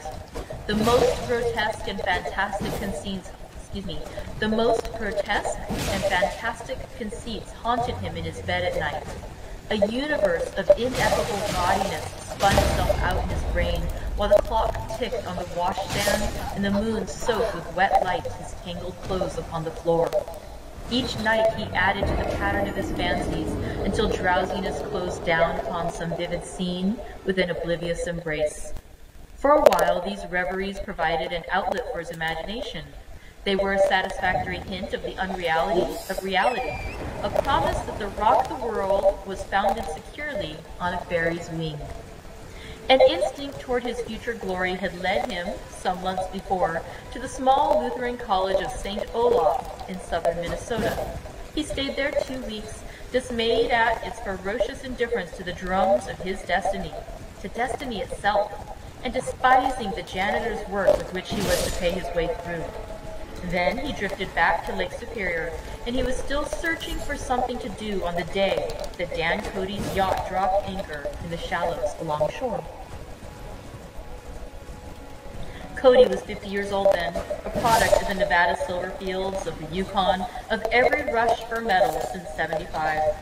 The transactions in Montana copper that made him many times a millionaire found him physically robust, but on the verge of soft-mindedness. And, suspecting this, an infinite number of women tried to separate him from his money. The none too savory ramifications by which Ella Kay, the newspaper woman, played Madame de Maintenon to his weakness and sent him to sea in a yacht were common knowledge to the turgid sub-journalism of 1902. He had been coasting along all too hospitable shores for 5 years when he turned up as James Gats's destiny in Little Girl Bay. To young Gats, resting on his oars and looking up the railed deck, that yacht represented all the beauty and glamour in the world. I suppose he smiled at Cody. He had probably discovered that people liked him when he smiled. At any rate, Cody asked him a few questions. One of them elicited the brand new name, and found that he was quick and extravagantly ambitious. A few days later he took him to Duluth and bought him a blue coat, 6 pairs of white duck trousers, and a yachting cap. And when the Tuolumne left for the West Indies and the Barbary Coast, Gatsby left too. He was employed in a vague personal capacity. While he remained with Cody, he was in turn steward, mate, skipper, secretary, and even jailer, for Dan Cody sober knew what lavish doings Dan Cody drunk might soon be about, and he provided for such contingencies by reposing more and more trust in Gatsby. The arrangement lasted 5 years, during which the boat went 3 times around the continent. It might have lasted indefinitely, except for the fact that Ella Kay came on board one night in Boston, and a week later, Dan Cody inhospitably died. I remember the portrait of him up in Gatsby's bedroom, a gray, florid man with a hard, empty face. The pioneer debauchee, who during one phase of American life brought back to the eastern seaboard the savage violence of the frontier brothel and saloon. It was indirectly due to Cody that Gatsby drank so little. Sometimes in the course of gay parties, women used to rub champagne into his hair. For himself, he formed the habit of letting liquor alone. And it was from Cody that he inherited money, a legacy of $25,000. He didn't get it. He never understood the legal device that was used against him, but what remained of the millions went intact to Ella Kay. He was left with his singularly appropriate education. The vague contour of J. Gatsby had filled out to the substantiality of a man. He told me all this very much later, but I put it down here with the idea of exploding those first wild rumors about his antecedents, which weren't even faintly true. Moreover, he told it to me at a time of confusion, when I had reached the point of believing everything and nothing about him. So I take advantage of this short halt, while Gatsby, so to speak, caught his breath to clear this set of misconceptions away. It was a halt, too, in my association with his affairs. For several weeks I didn't see him or hear his voice on the phone. Mostly I was in New York, trotting around with Jordan and trying to ingratiate myself with her senile aunt. But finally I went over to his house one Sunday afternoon. I hadn't been there 2 minutes when somebody brought Tom Buchanan in for a drink. I was startled, naturally, but the really surprising thing was that it hadn't happened before. They were a party of 3 on horseback. Tom and a man named Sloane, and a pretty woman in a brown riding habit who had been there previously. "I'm delighted to see you," said Gatsby, standing on his porch. "I'm delighted that you dropped in." As though they cared. "Sit right down. Have a cigarette, or a cigar." He walked around the room quickly, ringing bells. "I'll have something to drink for you in just a minute." He was profoundly affected by the fact that Tom was there, but he would be uneasy anyhow until he had given them something, realizing in a vague way that that was all they came for. Mr. Sloane wanted nothing. "A lemonade? No thanks. A little champagne? Nothing at all, thanks. I'm sorry. Did you have a nice ride? Very good roads around here. I suppose the automobiles? Yes. Or yeah." Moved by an irresistible impulse, Gatsby turned to Tom, who had accepted the introduction as a stranger. "I believe we've met somewhere before, Mr. Buchanan." "Oh, yes," said Tom, gruffly polite, but obviously not remembering. "So we did. I remember very well." "About 2 weeks ago?" "That's right. You were with Nick here." "I know your wife," continued Gatsby, almost aggressively. "That's so." Tom turned to me. "You live near here, Nick?" "Next door." "That's so." Mr. Sloane didn't enter into the conversation, but lounged back haughtily in his chair. The woman said nothing either, until unexpectedly, after 2 highballs, she became cordial. "We'll all come over to your next party, Mr. Gatsby," she suggested. "What do you say?" "Certainly. I'd be delighted to have you." "Be very nice," said Mr. Sloane without gratitude. "Well, think ought to be starting home." "Please don't hurry," Gatsby urged him. He had control of himself now, and he wanted to see more of Tom. Why don't you stay for supper? I wouldn't be surprised if some other people dropped in from New York." "You come to supper with me," said the lady enthusiastically. "Both of you." This included me. Mr. Sloane got to his feet. "Come along," he said, but to her only. "I mean it," she insisted. "I'd love to have you. Lots of room." Gatsby looked at me questioningly. He wanted to go, and he didn't see that Mr. Sloane had determined he shouldn't. "I'm afraid I won't be able to," I said. "Well, you come," she urged, concentrating on Gatsby. Mr. Sloane murmured something close to her ear. "We won't be late if we start now," she insisted aloud. "I haven't got a horse," said Gatsby. "I used to ride in the army, but I've never bought a horse. I'll have to follow you in my car. Excuse me for just a minute." The rest of us walked out to the porch, where Sloane and the lady began an impassioned conversation again. "My God, I believe the man's coming," said Tom. "Doesn't he know she doesn't want him?" "She says she does want him." "She has a big dinner party, and he won't know a soul there." He frowned. "I wonder where the devil he met Daisy. By God, I may be old-fashioned in my ideas, but women run around too much these days to suit me. They meet all kinds of crazy fish." Suddenly Mr. Sloane and the lady walked down the steps and mounted their horses. "Come on," said Mr. Sloane to Tom. "We're late. We've got to go." And then to me, "Tell him we couldn't wait, will you?" Tom and I shook hands. The rest of us exchanged a cool nod, and they trotted quickly down the drive, disappearing under the August foliage, just as Gatsby, with hat and light overcoat in hand, came out the front door. Tom was evidently perturbed at Daisy's running around alone, for on the following Saturday night he came with her to Gatsby's party. Perhaps his presence gave the evening its peculiar quality of oppressiveness. It stands out in my memory from Gatsby's other parties that summer. There were the same people, or at least the same sort of people, the same profusion of champagne, but I felt an unpleasantness in the air, a pervading harshness that hadn't been there before. Or perhaps I had merely grown used to it, grown to accept West Egg as a world complete in itself, with its own standards and its own great figures, second to nothing because it had no consciousness of being so. And now I was looking at it again through Daisy's eyes. It is invariably saddening to look through new eyes at things upon which you have expended your own powers of adjustment. They arrived at twilight, and as we strolled out among the sparkling hundreds, Daisy's voice was playing murmurous tricks in her throat. "These things excite me so," she whispered. "If you want to kiss me any time during the evening, Nick, just let me know, and I'll be glad to arrange it for you. Just mention my name, or present a green card. I'm giving out green." "Look around," suggested Gatsby. "I'm looking around. I'm having a marvelous—" "You must see the faces of many people you've heard about." Tom's arrogant eyes roamed the crowd.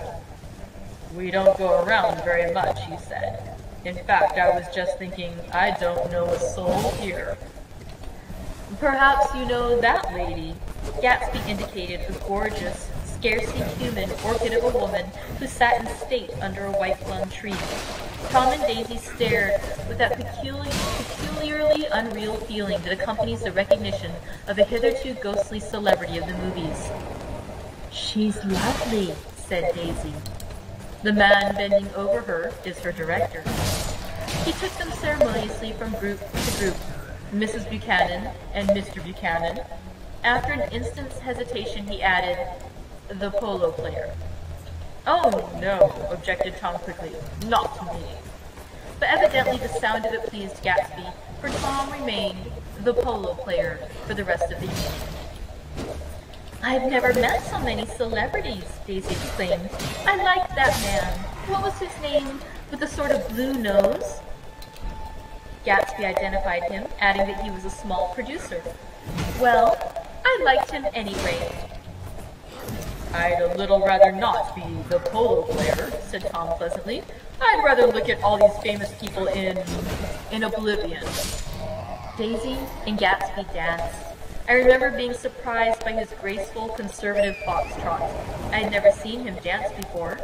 Then they sauntered over to my house and sat on the steps for half an hour, while at her request I remained watchfully in the garden. "In case there's a fire or a flood," she explained, "or any act of God."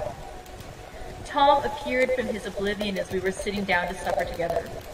"Do you mind if I eat with some people over there?" he said. "A fellow's getting off some funny stuff." "Go ahead," said Daisy genially.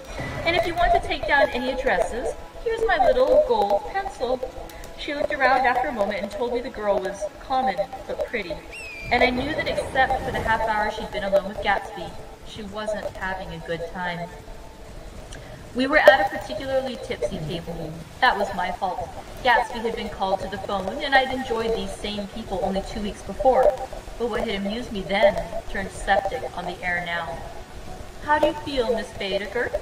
The girl addressed was trying, unsuccessfully, to slump against my shoulder. At this inquiry, she sat up and opened her eyes. "What?" A massive and lethargic woman, who had been urging Daisy to play golf with her at the local club tomorrow, spoke in Miss Baedeker's defense. "Oh, she's all right now. When she's had 5 or 6 cocktails, she always starts screaming like that. I tell her she ought to leave it alone." "I do leave it alone," affirmed the accused hollowly. "We heard you yelling, so I said to Doc Civic here, 'There's somebody that needs your help, Doc.'" "She's much obliged, I'm sure," said another friend without gratitude. "But you got her dress all wet when you stuck her head in the pool." "Anything I hate is to get my head stuck in a pool," murmured Miss Baedeker. "They almost drowned me once over in New Jersey." "Then you ought to leave it alone," countered Dr. Civet. "Speak for yourself," cried Miss Baedeker violently. "Your hand shakes. I wouldn't let you operate on me." It was like that. Almost the last thing I remember was standing with Daisy and watching the moving picture director and his star. They were still under the white plum tree and their faces were touching, except for a pale, thin ray of moonlight between them.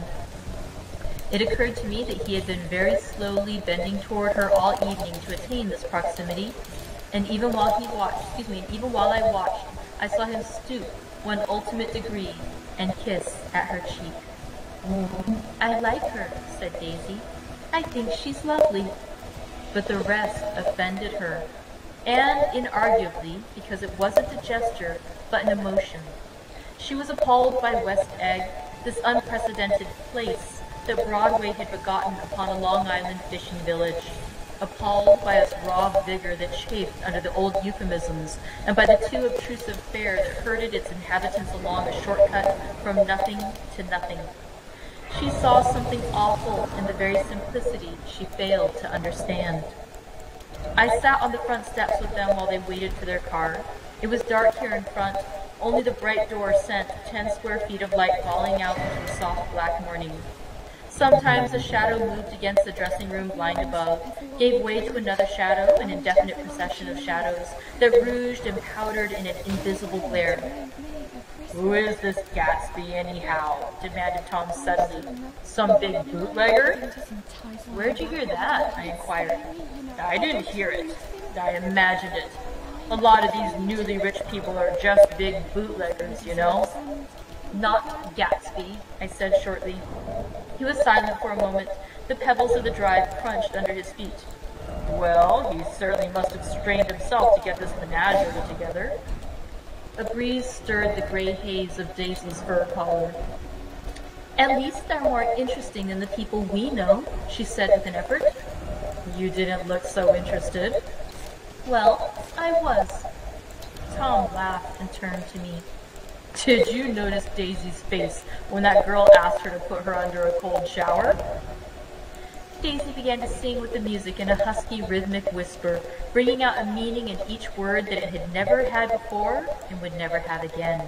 When the melody rose, her voice broke up sweetly, following it in a way contralto voices have, and each change tipped out a little of her warm human magic upon the air. "Lots of people come who haven't been invited," she said suddenly. "That girl hadn't been invited. They simply forced their way in, and he's too polite to object." "I'd like to know who he is and what he does," insisted Tom. "And I think I'll make a point of finding out." "I can tell you right now," she answered. "He owns some drugstores, a lot of drugstores. He built them up himself." The dilatory limousine came rolling up the drive. "Good night, Nick," said Daisy. Her glance left mine and sought the lighted top of the steps, where, 3 o'clock in the morning, a neat, sad little waltz of that year was drifting out the open door.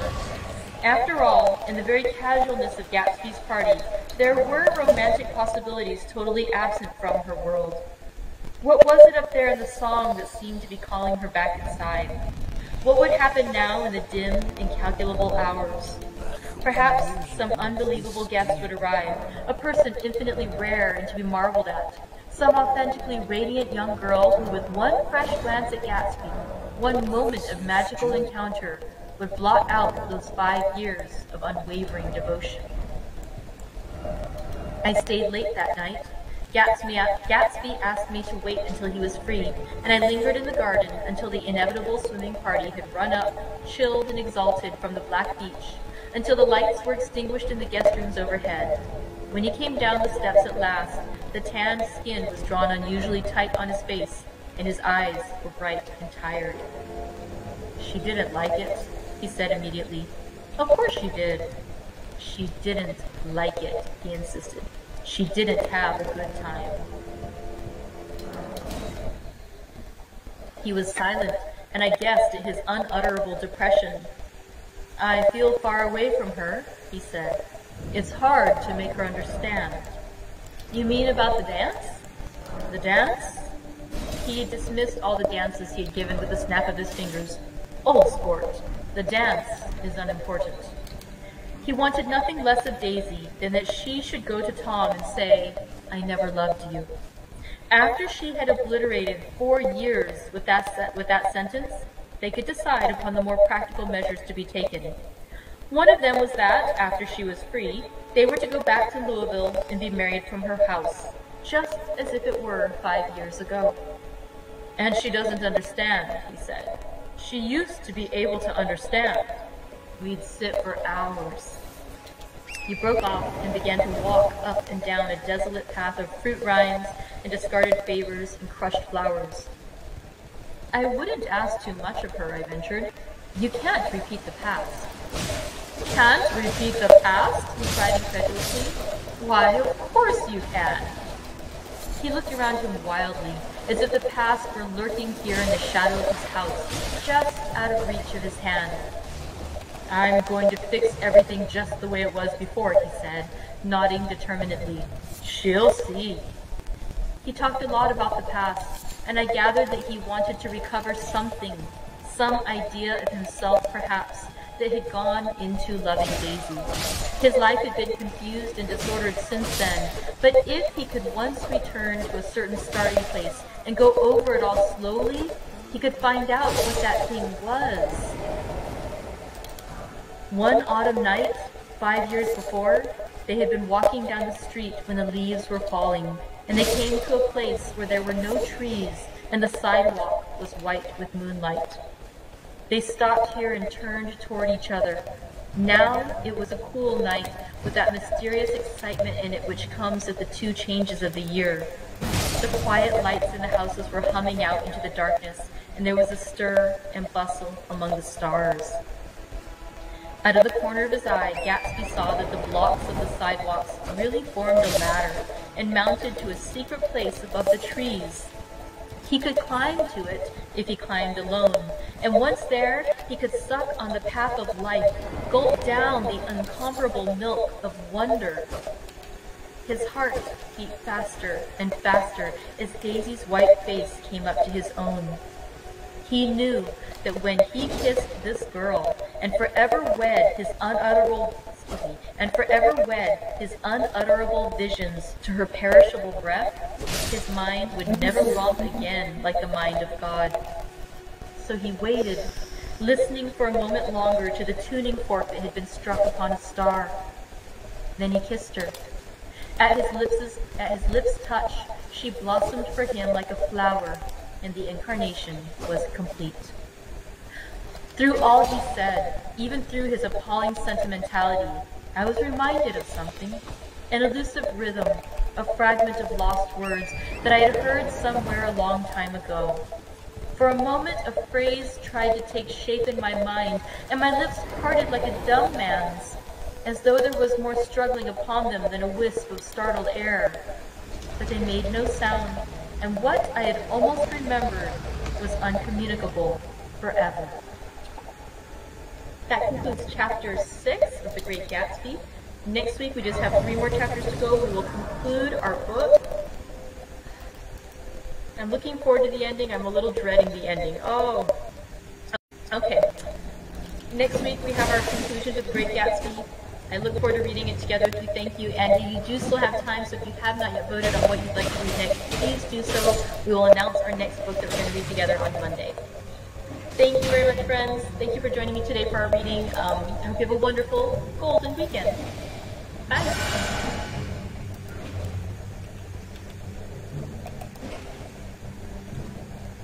Hi friends, welcome back. I'm Christina, the manager at the Pacific Beach Library. Thank you for joining me for day 7 of our read-along together of The Great Gatsby by Fitzgerald. We are going to be concluding our book this week. And actually today is our longest chapter of the book, so I'm going to try really hard to do a very quick recap. But we have to do a tiny bit of housekeeping first. 2 things. One, because we're going to finish our read-along together of The Great Gatsby on Wednesday, I have scheduled a tea party for Thursday afternoon at 3 o'clock. If you would like to join us, hello! Please go ahead and sign up. It's under the events here in our Facebook group. And in addition to discussing Great Gatsby, we're going to be talking about the larger idea of what it means to be the great American novel. Because Gatsby is very often called the great American novel. Let's talk a little bit about what that means. Like, what typifies the wonderful, the novel that is so good and so descriptive about the American spirit and ideal, that it would be called the Great American Novel. And how does Gatsby fall into that? And then maybe a little bit of, if you don't think Gatsby is the Great American Novel, what is the Great American Novel for you? Or maybe Gatsby is part of the Great American, or a Great American Novel, but are there others that really exemplify who we are as a country? So, we're going to talk about Gatsby in particular, and also just the bigger concept of the Great American Novel. And that'll be this Thursday at 3 o'clock if you'd like to go and sign up for that event. And also, of course, I recommend bringing a good tea. Let's see. The other bit of housekeeping is that because we are concluding Gatsby this week, we have the opportunity to start another book next week.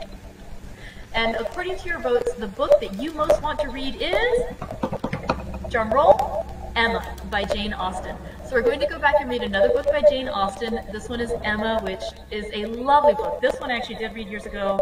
Absolutely adore it. Haven't read it in a couple decades though. Wow, time flies. And so let's go ahead and read it together again. For those of you who've read it before, I hope you love it again. If you've never read it, it's an opportunity to meet a wonderful, wonderful new book. Emma is delightful. So we'll go ahead, after we finish the Great Gatsby, we'll start reading Emma next week. All right. Today's tea, because it is so cold and blustery outside, I wanted something warm and comforting and just something that would feel like just warm and like a hug.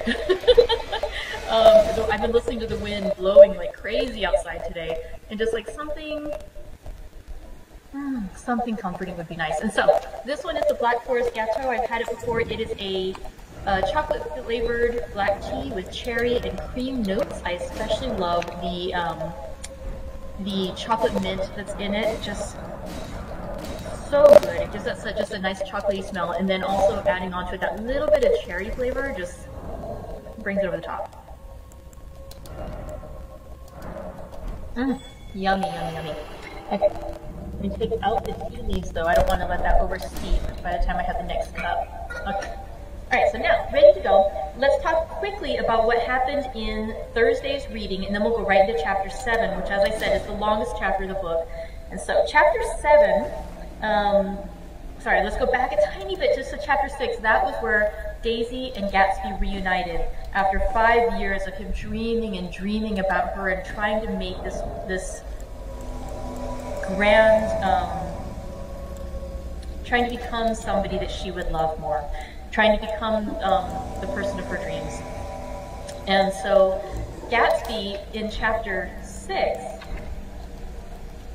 it starts out with somebody, a reporter inquiring about Gatsby. And he doesn't find out anything, but then Nick Carraway comes back and he talks about some things that Gatsby tells him later about his history. And it turns out that what he had told Nick Carraway in an earlier bit about how he was, he had inherited his wealth, he had like the chest of rubies, and he had gone to Europe and then Oxford educated like the rest of his family. Lies. All lies. In fact, his name was James Gatz. He grew up poor in North Dakota, and he legally changed his name when he was 17, and that he had the good fortune to meet somebody who was wealthy, somebody named Dan Cody, when his yacht was nearby, and Gatsby helped him. Gatsby then worked for him, learned from him, and inherited money from him. Although he was basically swindled out of it, he did get that money, but he had learned more about the world of the rich. And then, we find out later on that, we know eventually he's going to the military, and the FB having him there. We're going to learn more about it at some point, I hope. But, we see that this man, James Gatz, is already starting that process of transforming himself into the man we now know as Jay Gatsby. And so, again, it's more than a name change. It's a whole change of who he feels himself to be, who he presents himself to the world as being. We then switch timeline again, and it goes back to Gatsby meeting Tom Buchanan, who was riding by his house, and then later on, Tom Buchanan is curious about this new relationship that Daisy, his wife, seems to have with this Jay Gatsby, and so he accompanies Daisy to a party at Gatsby's house, and he speculates that Gatsby is not who he seems to be. He's like, who is this anyway? Is he some big bootlegger? And she asks, why'd you ask that? Did you hear that? He's like, no, I didn't hear that. I just imagined it. A lot of these newly rich people are just big bootleggers, And she defends Gatsby. She's absolutely not. He had drugstores, a lot of drugstores. He built them up himself. But again, questions about Gatsby are being raised all around. After Nick After Daisy and Tom Buchanan leave the party, Nick stays and he talks with Gatsby a little later, and Gatsby immediately observes she didn't like it. And Nick tries to reassure him that no, she did have a good time at the party. Gatsby's like, no, she did not have a good time. And then he continues and he says, I feel far away from her. It's hard to make her understand. And Nick's like, you mean about the dance? Like the party that she attended tonight? He's like, no. Old sport, the dance is unimportant. And then he reveals to Nick that what he actually wants is for Daisy not just to say that she loves Gatsby, not just to say that she made a mistake when she married married Tom Buchanan all those years ago, but to actually go so far as to say to Tom, I never loved you. Gatsby wants her to throw away all those years that had passed in the time between when they had parted, and he wants to go back with her once she's free of her marriage, to go back to Louisville, be married from their house, just as if it were 5 years ago. And Nick says, well, I wouldn't ask too much of her because you can't repeat the past. And Gatsby, when he hears that, is just flabbergasted. He said, can't repeat the past? Why, of course you can. So Gatsby thoroughly believes that he can repeat and change the past, that he can resculpt it into what he wants it to have been. He can make the future not just a new future that would have been what he would have wanted, but actually just to literally remake the past so that it didn't exist. And he says, I'm going to fix everything just the way it was before. She'll see. And then he finally concludes the chapter by talking to Nick about how 5 years ago he had been walking down the street and he felt this moment of change. And he felt like he could climb to the secret place above the trees if he climbed alone, and that once he was there, he could suck on the pap of life, gulp down the incomparable milk of wonder. But he was with Daisy, and he had a feeling that if he kissed her, his unutterable visions would be forever wed to her perishable breath, and his mind would never romp again like the mind of God. Wow, it's just such beautiful writing, this idea that, he could achieve almost anything he wanted to if he did it alone, but that if he is with her, then they will travel these paths forever, and that he will always be tied to her, and he chooses to be with her. And he kisses her, and at his lips' touch, she blossomed for him like a flower, and the incarnation was complete. So for him, he sees his future only with Daisy at this point. That's the only future he wants. It's the only thing he will conceive of. And as Nick hears this, he hears it and he describes it to himself as appalling sentimentality. He can't believe the drivel that Gatsby is saying, but at the same time, it reminds him of something, a fragment of lost words that he'd heard somewhere a long time ago, and he tries to make the words take shape in his mind and in his mouth, but they never come. They make no sound. And what I almost remembered was uncommunicable forever. And so Nick isn't able to place and to describe what it is he's feeling when he hears Gatsby describe that moment with Daisy, where he felt like his future was set on a different course. Now we're going to go ahead and read chapter 7. Again, we only have 3 chapters left. So, and today is our longest chapter. So if you have a drink with you, go ahead and take a good sip. We're about to have a long chapter. Let's get started. The Great Gatsby, chapter 7. It was when curiosity about Gatsby was at its highest that the lights in his house failed to go on one Saturday night, and, as obscurely as it had begun, his career as Trimalchio was over. Only gradually did I become aware that the automobiles which turned expectantly into his drive stayed for just a minute and then drove sulkily away. Wondering if he were sick, I went over to find out. An unfamiliar butler with a villainous face squinted at me suspiciously from the door. Is Mr. Gatsby sick? Nope. After a pause, he added, Sir, in a dilatory, grudging way. I hadn't seen him around, and I was rather worried. Tell him Mr. Carraway came over. Who? He demanded rudely. Carraway. All right, I'll tell him. Abruptly, he slammed the door. My Finn informed me that Gatsby had dismissed every servant in his house a week ago and replaced them with half a dozen others who never went into West Egg Village to be bribed by the tradesmen, but ordered moderate amounts over the telephone. The grocery boy reported that the kitchen looked like a pigsty, and the general opinion in the village was that the new people weren't servants at all. Next day, Gatsby called me on the phone. "Going away?" I inquired. "No, sport. I hear you fired all your servants." "I wanted somebody who wouldn't gossip. Daisy comes over quite often, in the afternoons." So the whole caravanserai had fallen in like a card house at the disapproval in her eyes. "There's some people Wolfsheim wanted to do something for. They're all brothers and sisters. They used to run a small hotel." "I see." He was calling up at Daisy's request. Would I come to lunch at her house tomorrow? Miss Baker would be there.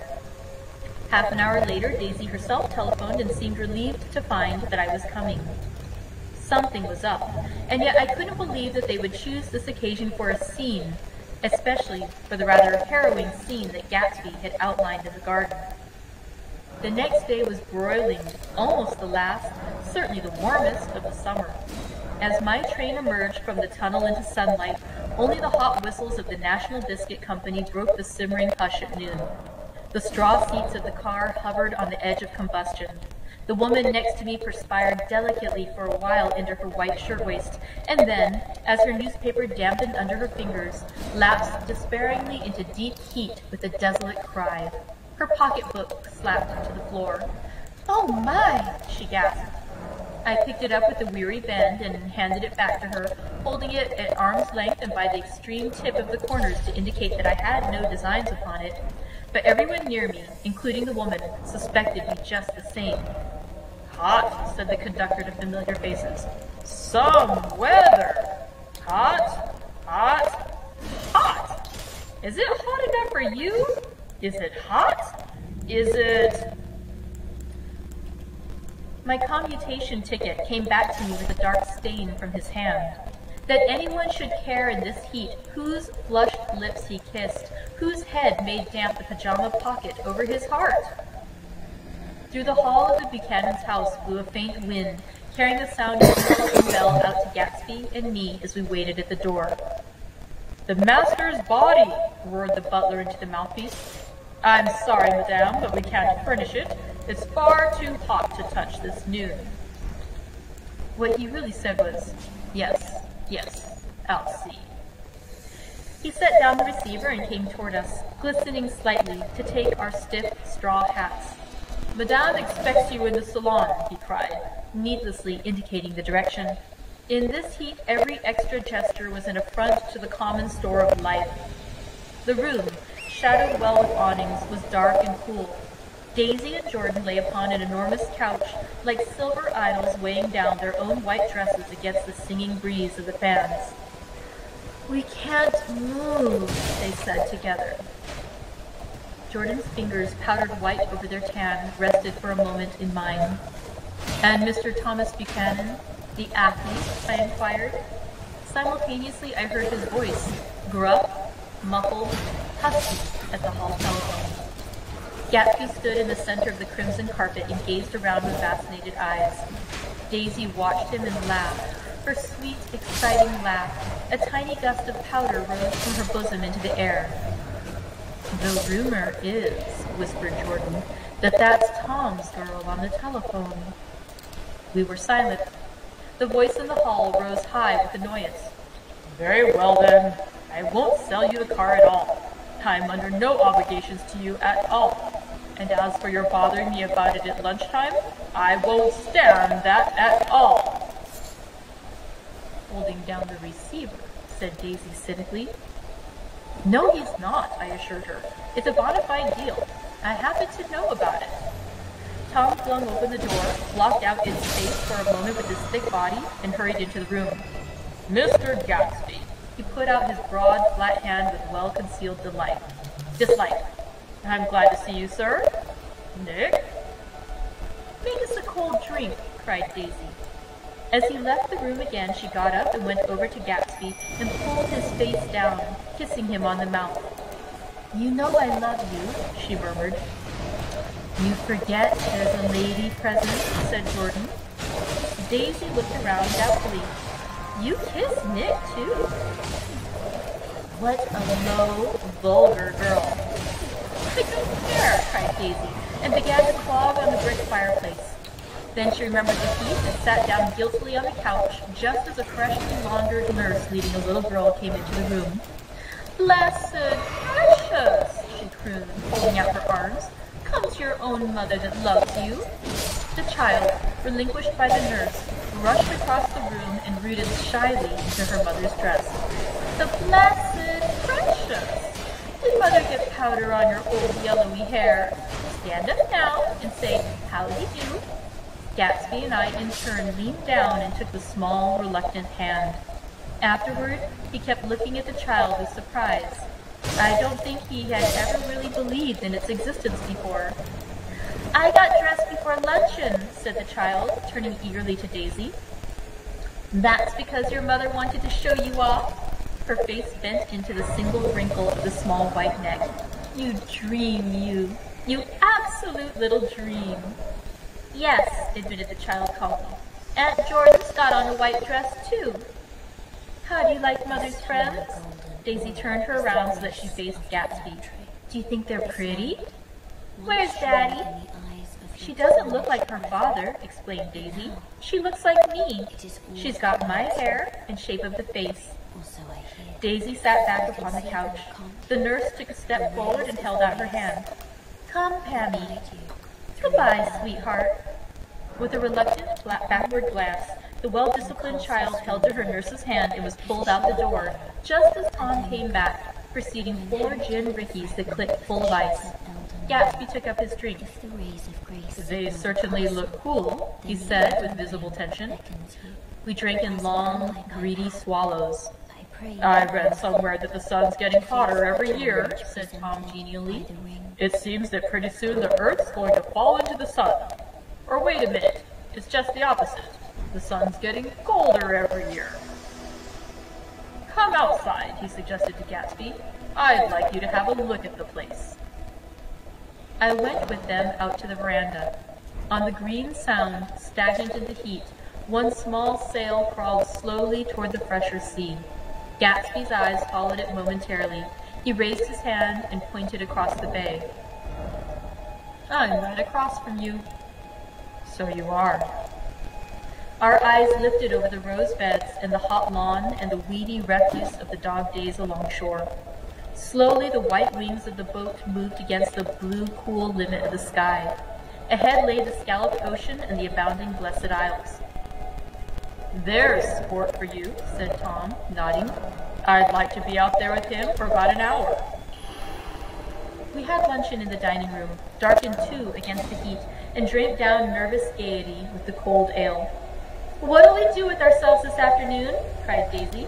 "And the day after that? And the next 30 years?" "Don't be morbid," Jordan said. "Life starts all over again when it gets crisp in the fall." "But it's so hot," insisted Daisy on the verge of tears, "and everything's so confused. Let's all go to town." Her voice struggled on through the heat, beating against it, molding its senselessness into forms. "I've heard of making a garage out of a stable," Tom was saying to Gatsby, "but I'm the first man who ever made a stable out of a garage." "Who wants to go to town?" demanded Daisy insistently. Gatsby's eyes floated toward her. "Aw," she cried, "you look so cool." Their eyes met, and they stared together at each other, alone in space. With an effort, she glanced down at the table. "You always look so cool," she repeated. She had told him that she loved him, and Tom Buchanan saw. He was astounded. His mouth opened a little, and he looked at Gatsby, and then back at Daisy, as if he had just recognized her as someone he knew a long time ago. "You resemble the advertisement of the Man," she went on innocently. "You know the advertisement of the Man." "All right," broke in Tom quickly. "I'm perfectly willing to go to town. Come on, we're all going to town." He got up, his eyes still flashing between Gatsby and his wife. No one moved. "Come on." His temper practical. "What's the matter anyhow? If we're going to town, let's start." His hand, trembling with his effort at self-control, bore to his lips the last of his glass of ale. Daisy's voice got us to our feet and out onto the blazing gravel drive. Are we just going to go? She objected. Like this? Are we going to let anyone smoke a cigarette first? Everybody smoked all through lunch. Oh, let's have fun, she begged him. Too hot to fuss. He didn't answer. Have it your own way, she said. Come on, Jordan. They went upstairs to get ready, while we three men stood there shuffling the hot pebbles with our feet. The silver curve of the moon hovered already in the western sky. Gatsby started to speak, changed his mind, but not before Tom wheeled and faced him expectantly. Have you got your stables here? Asked Gatsby with an effort. In about a quarter of a mile down the road. Oh, a pause.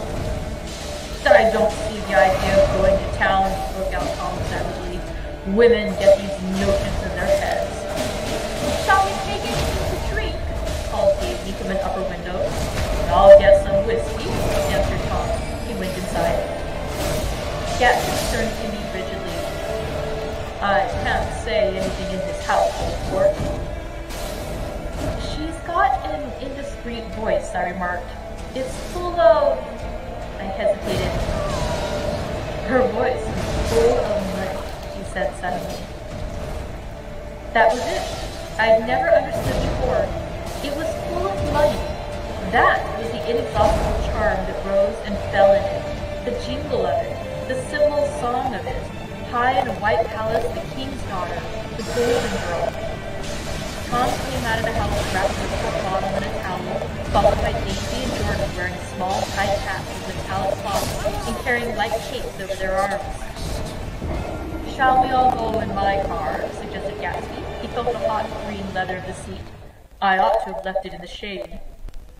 Is it standard shift? Demanded Tom. Yes. Well, you take my coupe and let me drive your car to town. The suggestion was distasteful to Gatsby. I don't think there's much gas, he objected. Plenty of gas, said Tom boisterously. He looked at the gauge. And if it runs out, I can stop at a drugstore. You can buy anything at a drugstore nowadays. A pause followed this apparently pointless remark. Daisy looked at Tom, frowning, and an indefinable expression, at once definitely unfamiliar and vaguely recognizable, as if I had only heard it described in words, passed over Gatsby's face. Come on, Daisy, said Tom, pressing her with his hand towards Gatsby's car. I'll take you in this circus wagon. He opened the door, but she moved out from the circle of his arm. You take Nick and Jordan. We'll follow you in the coupe. She walked close to Gatsby, touching his coat with her hand. Jordan and Tom and I got into the front seat of Gatsby's car. Tom pushed the unfamiliar gears tentatively, and we shot off into the oppressive heat, leaving them out of sight behind. Did you see that? Demanded Tom. See what? He looked at me keenly, realizing that Jordan and I must have known all along. You think I'm pretty dumb, don't you? He suggested. Perhaps I am, but I have almost a second sight sometimes. It tells me what to do. Maybe you don't believe that, but science... He paused. The immediate contingency overtook him, pulled him back from the edge with theoretical abyss. I've made a small investigation of this fellow, he continued. I could have gone deeper if I'd known. You mean you've been to a medium? Inquired Jordan humorously. What? Confused, he stared at us as we laughed. A medium? About Gatsby. About Gatsby. No, I haven't. I said I'd been making a small investigation of his past. And you found he was an Oxford man, said Jordan publicly. An Oxford man, he was incredulous. Like hell he is. He wears a pink suit. Nevertheless, he's an Oxford man. Oxford, New Mexico, snorted Tom contemptuously, or something like that. Listen, Tom, if you're such a snob, why did you invite me for lunch? Demanded Jordan crossly. Daisy invited him. She knew him before we were married, God knows where. We were all irritable now with the fading ale, and aware of it, we drove for a while in silence. Then, as Dr. T.J. Ethelberg's faded eyes came into sight down the road, I remembered Gatsby's caution about gasoline. We've got enough to get us to town. But there's a garage right there, objected Jordan. I don't want to get stalled in this baking heat. Tom threw on both brakes impatiently, and we slid to an abrupt, dusty spot under Wilson's sign. After a moment, the proprietor emerged from the interior of his establishment and gazed hollow-eyed at the car. Let's have some gas, cried Tom roughly. What do you think we stopped for? To admire the view? I'm sick, said Wilson without moving. Been sick all day. What's the matter? I'm all run down. Well, shall I help myself? Tom demanded. You sounded well enough on the phone. With an effort, Wilson left the shade in support of the doorway and, breathing hard, unscrewed the cap at the tank. In the sunlight, his face was green. I didn't mean to interrupt your lunch, he said, but I need money pretty bad, and I was wondering what you were going to do with your old car. How do you like this one? Inquired Tom. I bought it last week. It's a nice yellow one, said Wilson as he strained at the handle. Like to buy it? Big chance, Wilson smiled faintly. No, but I could make some money on the other. What do you want money for all of a sudden? I've been here too long. I want to get away. My wife and I want to go west. Your wife does, exclaimed Tom, startled. She's been talking about it for 10 years. He rested for a moment against the pump, shading his eyes. And now she's going whether she wants to or not. I'm going to get her away. The coupe flashed by us with a flurry of dust and the flash of a waving hand. What do I owe you? Demanded Tom harshly. I just got wised up to something funny the last 2 days, remarked Wilson. That's why I want to get away. That's why I've been bothering you about the car. What do I owe you? $1.20. The relentless beating heat was beginning to confuse me, and I had a bad moment there before I realized that so far his suspicions hadn't alighted on Tom. He had discovered that Myrtle had someone in his life apart from him in another world, and the shock had made him physically sick. I stared at him and then at Tom, who had made a parallel discovery less than an hour before. And it occurred to me that there was no difference between men in intelligence or race so profound as the difference between the sick and the well. Wilson was so sick that he looked guilty, unforgivably guilty, as if he just got some poor girl with child. I'll let you have that car, said Tom. I'll send it over tomorrow afternoon. That locality was always vaguely disquieting, even in the broad glare of afternoon, and now I turned my head as though I had been warned of something behind. Over the ash heap, the giant eyes of Dr. T.J. Ethelbert kept their vigil, but I perceived, after a moment, that other eyes were regarding us with particular intensity from less than 20 feet away. In one of the windows over the garage, the curtain had been moved aside a little, and Myrtle Wilson was peering down at the car. So engrossed was she that she had no consciousness of being observed, and one emotion after another crept into her face like objects into a slowly developing picture. Her expression was curiously familiar. It was an expression I had often seen on women's faces, but on Myrtle Wilson's face it seemed purposeless and inexplicable until I realized that her eyes, wide with jealous terror, were fixed not on Tom, but on Jordan Baker, whom she took to be his wife.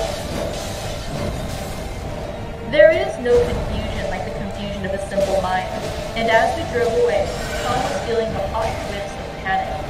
His wife and his mistress, until an hour ago secure and inviolate, were slipping precipitately from his control.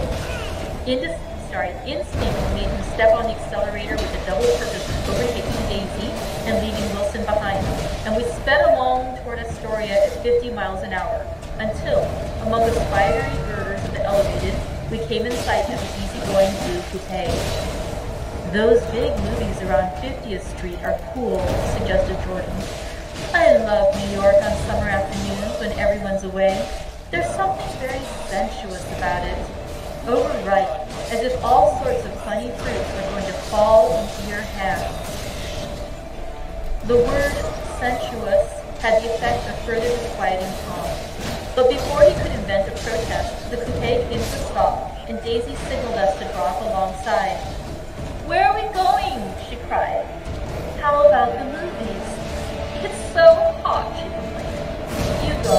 We'll ride around and meet you after." With an effort, her wit rose faintly. "We'll meet you on some corner. I'll be the man smoking 2 cigarettes." "We can't argue about it here," Tom said impatiently as the truck gave out a cursing whistle behind us. "You follow me to the south side of Central Park, in front of the plaza." Several times he turned his head and looked back for their car, and if the traffic delayed them, he slowed up until they came into sight. I think he was afraid they would dart down a side street and out of his life forever. But they didn't, and we all took the less explicable step of engaging the parlor of the suite in the Plaza Hotel. The prolonged and tumultuous argument that ended by herding us into that room eludes me, though I have a sharp physical memory that, in the course of it, my underwear kept climbing like a damp snake around my legs, and intermittent beads of sweat raced cool across my back. The notion originated with Daisy's suggestion that we hire 5 bathrooms and take cold baths, and then assumed the more tangible form as a place to have a mint julep. Each of us said over and over that it was a crazy idea. We all talked at once to a baffled clerk and thought, or pretended to think, that we were being very funny. The room was large and stifling, and though it was already 4 o'clock, opening the windows admitted only a gust of hot shrubbery from the park. Daisy went to the mirror and stood her back to us, fixing her hair. "It's a swell suite," whispered Jordan respectfully, and everyone laughed. "Open another window," commanded Daisy without turning around. "There aren't any more." "Well, we'd better telephone for an axe." "The thing to do is forget about the heat," said Tom impatiently. "You make it 10 times worse by crabbing about it." He unrolled the bottle of whiskey from the towel and put it on the table. "Why not let her alone, old sport?" remarked Gatsby. "You're the one that wanted to come to town." There was a moment of silence.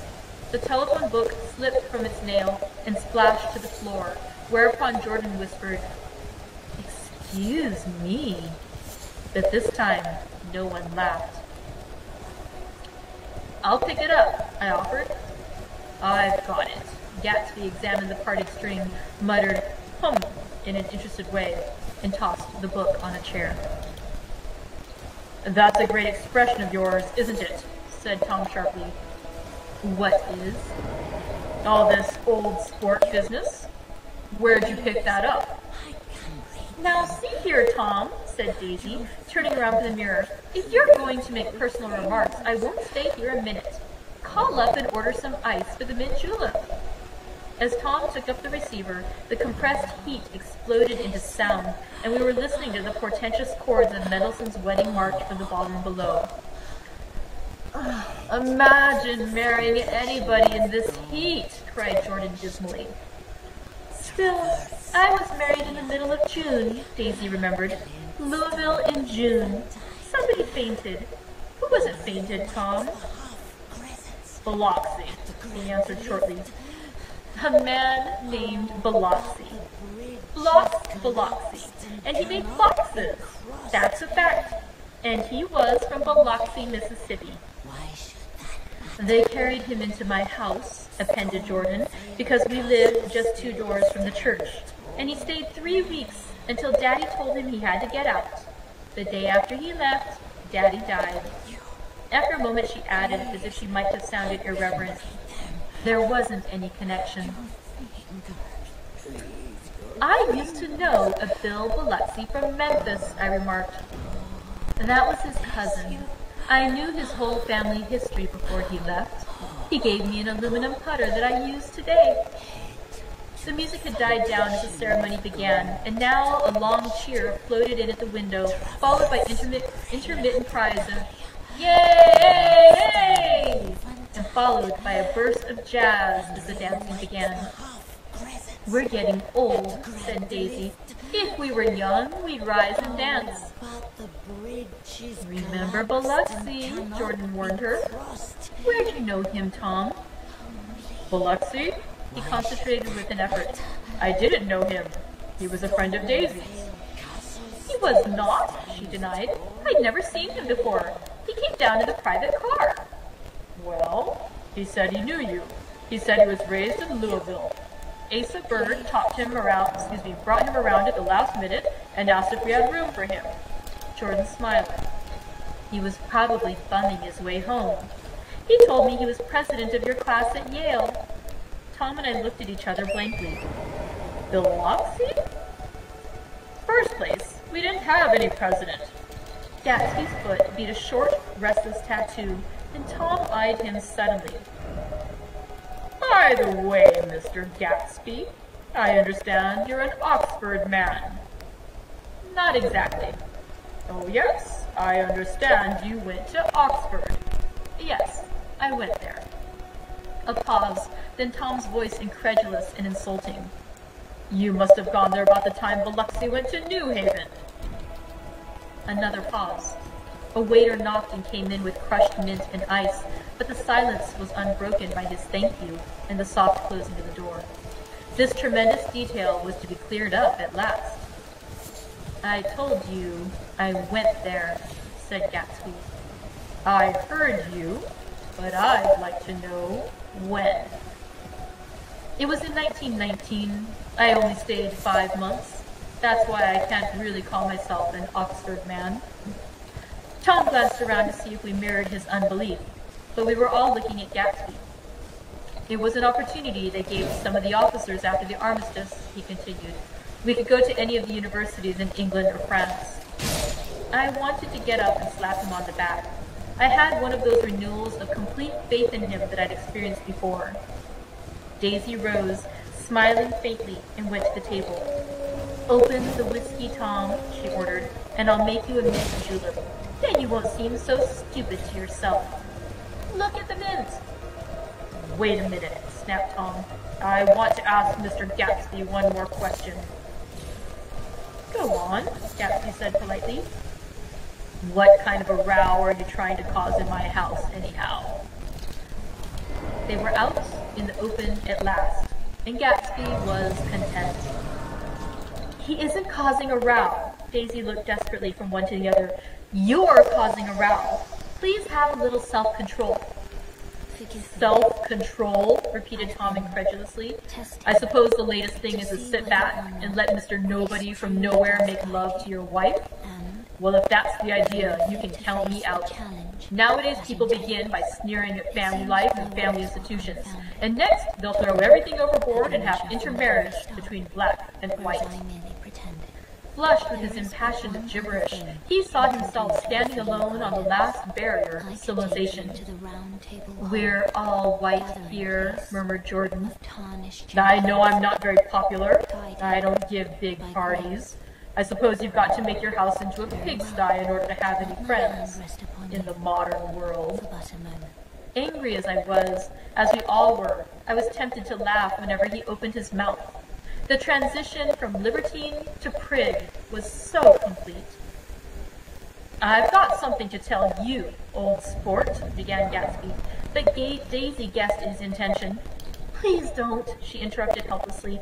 Please, let's all go home. Why don't we all go home? That's a good idea. I got up. Come on, Tom. Nobody wants a drink. I want to know what Mr. Gatsby has to tell me. Your wife doesn't love you, said Gatsby. She's never loved you. She loves me. You must be crazy, exclaimed Tom automatically. Gatsby sprang to his feet, vivid with excitement. She never loved you, do you hear? He cried. She only married you because I was poor and she was tired of waiting for me.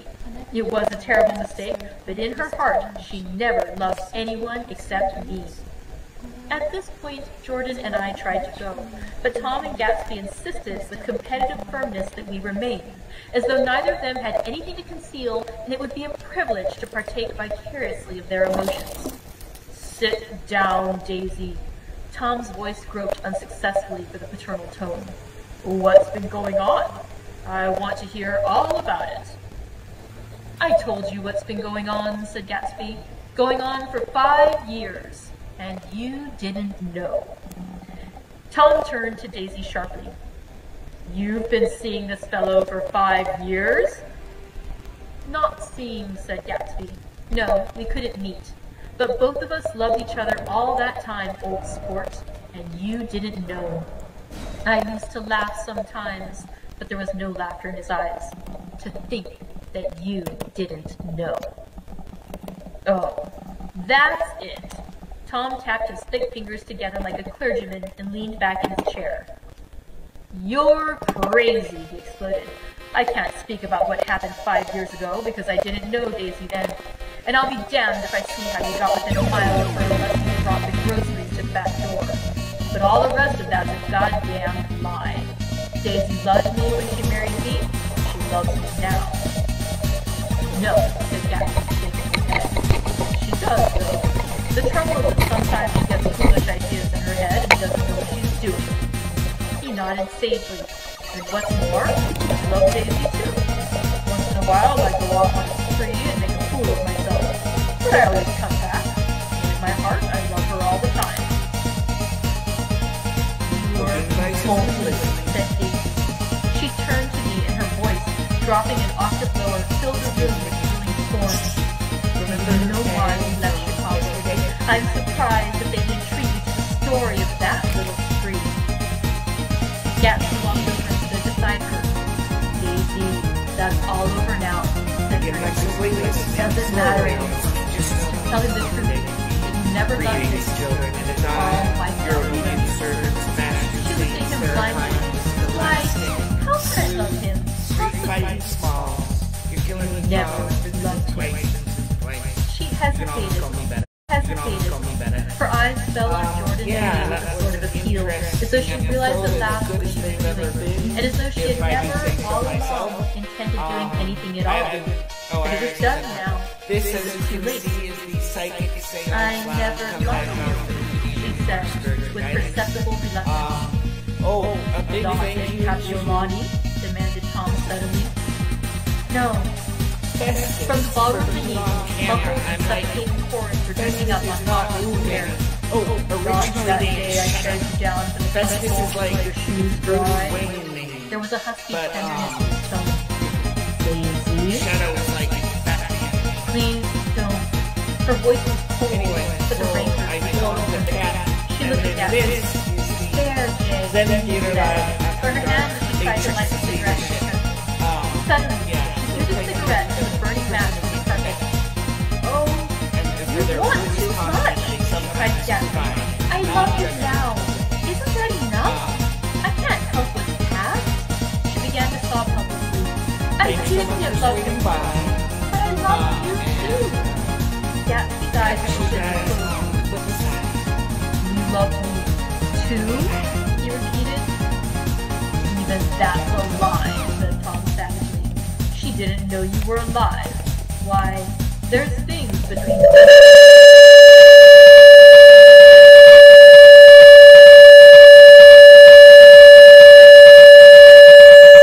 I want to speak to Daisy alone, he insisted. She's all excited alone. She's all excited now. Even alone? I can't say I never loved Tom, she admitted in a pitiful voice. It wouldn't be true. Of course it wouldn't, agreed Tom. She turned to her husband. As if it mattered to you, she said. Of course it matters. I'm going to take better care of you from now on. You don't understand, said Gatsby with a touch of panic. You're not going to take care of her anymore. I'm not? Tom opened his eyes wide and laughed. He could afford to control himself now. Why is that? Daisy's leaving you. Nonsense. I am, she said with a visible effort. She's not leaving me. Tom's words suddenly beamed down over Gatsby. Certainly not for a common swindler who had to steal the ring you put on her finger. Stand this, cried Daisy. Oh, please, let's get out. Who are you anyhow? Broke out Tom. You're one of that bunch that gets around in Meyer Wolfsheim. That much I happen to know. I made a little investigation into your affairs, and I'll carry it further tomorrow. You can suit yourself about that little sport, said Gatsby steadily. I found out what your drug goals were. He turned to Celeste spoke rapidly. He and this Wolfshine bought up a lot of sideways drug dealers here in Chicago and sold grain alcohol under the counter. That's one of his little stunts. I picked him for a bootlegger the first time I saw him, and I wasn't far wrong. What about it? Said Gatsby politely. I guess your friend Walter Chase wasn't too proud to come in on it. And you left him in the lurch, didn't you? You let him go to jail for a month over in New Jersey. God, you ought to hear Walter on the subject of you. He came to us dead broke. He was very glad to pick up some money, old sport. Don't you call me old sport, cried Tom. Gatsby said nothing. Walter could have you up on the betting laws too, but Wolfshine scared him into shutting his mouth. That unfamiliar, yet recognizable look was back again in Gatsby's face. That drugstore business was just small change, continued Tom slowly. But you've got something on now that Walter's afraid to tell me about. I glanced at Daisy, who was staring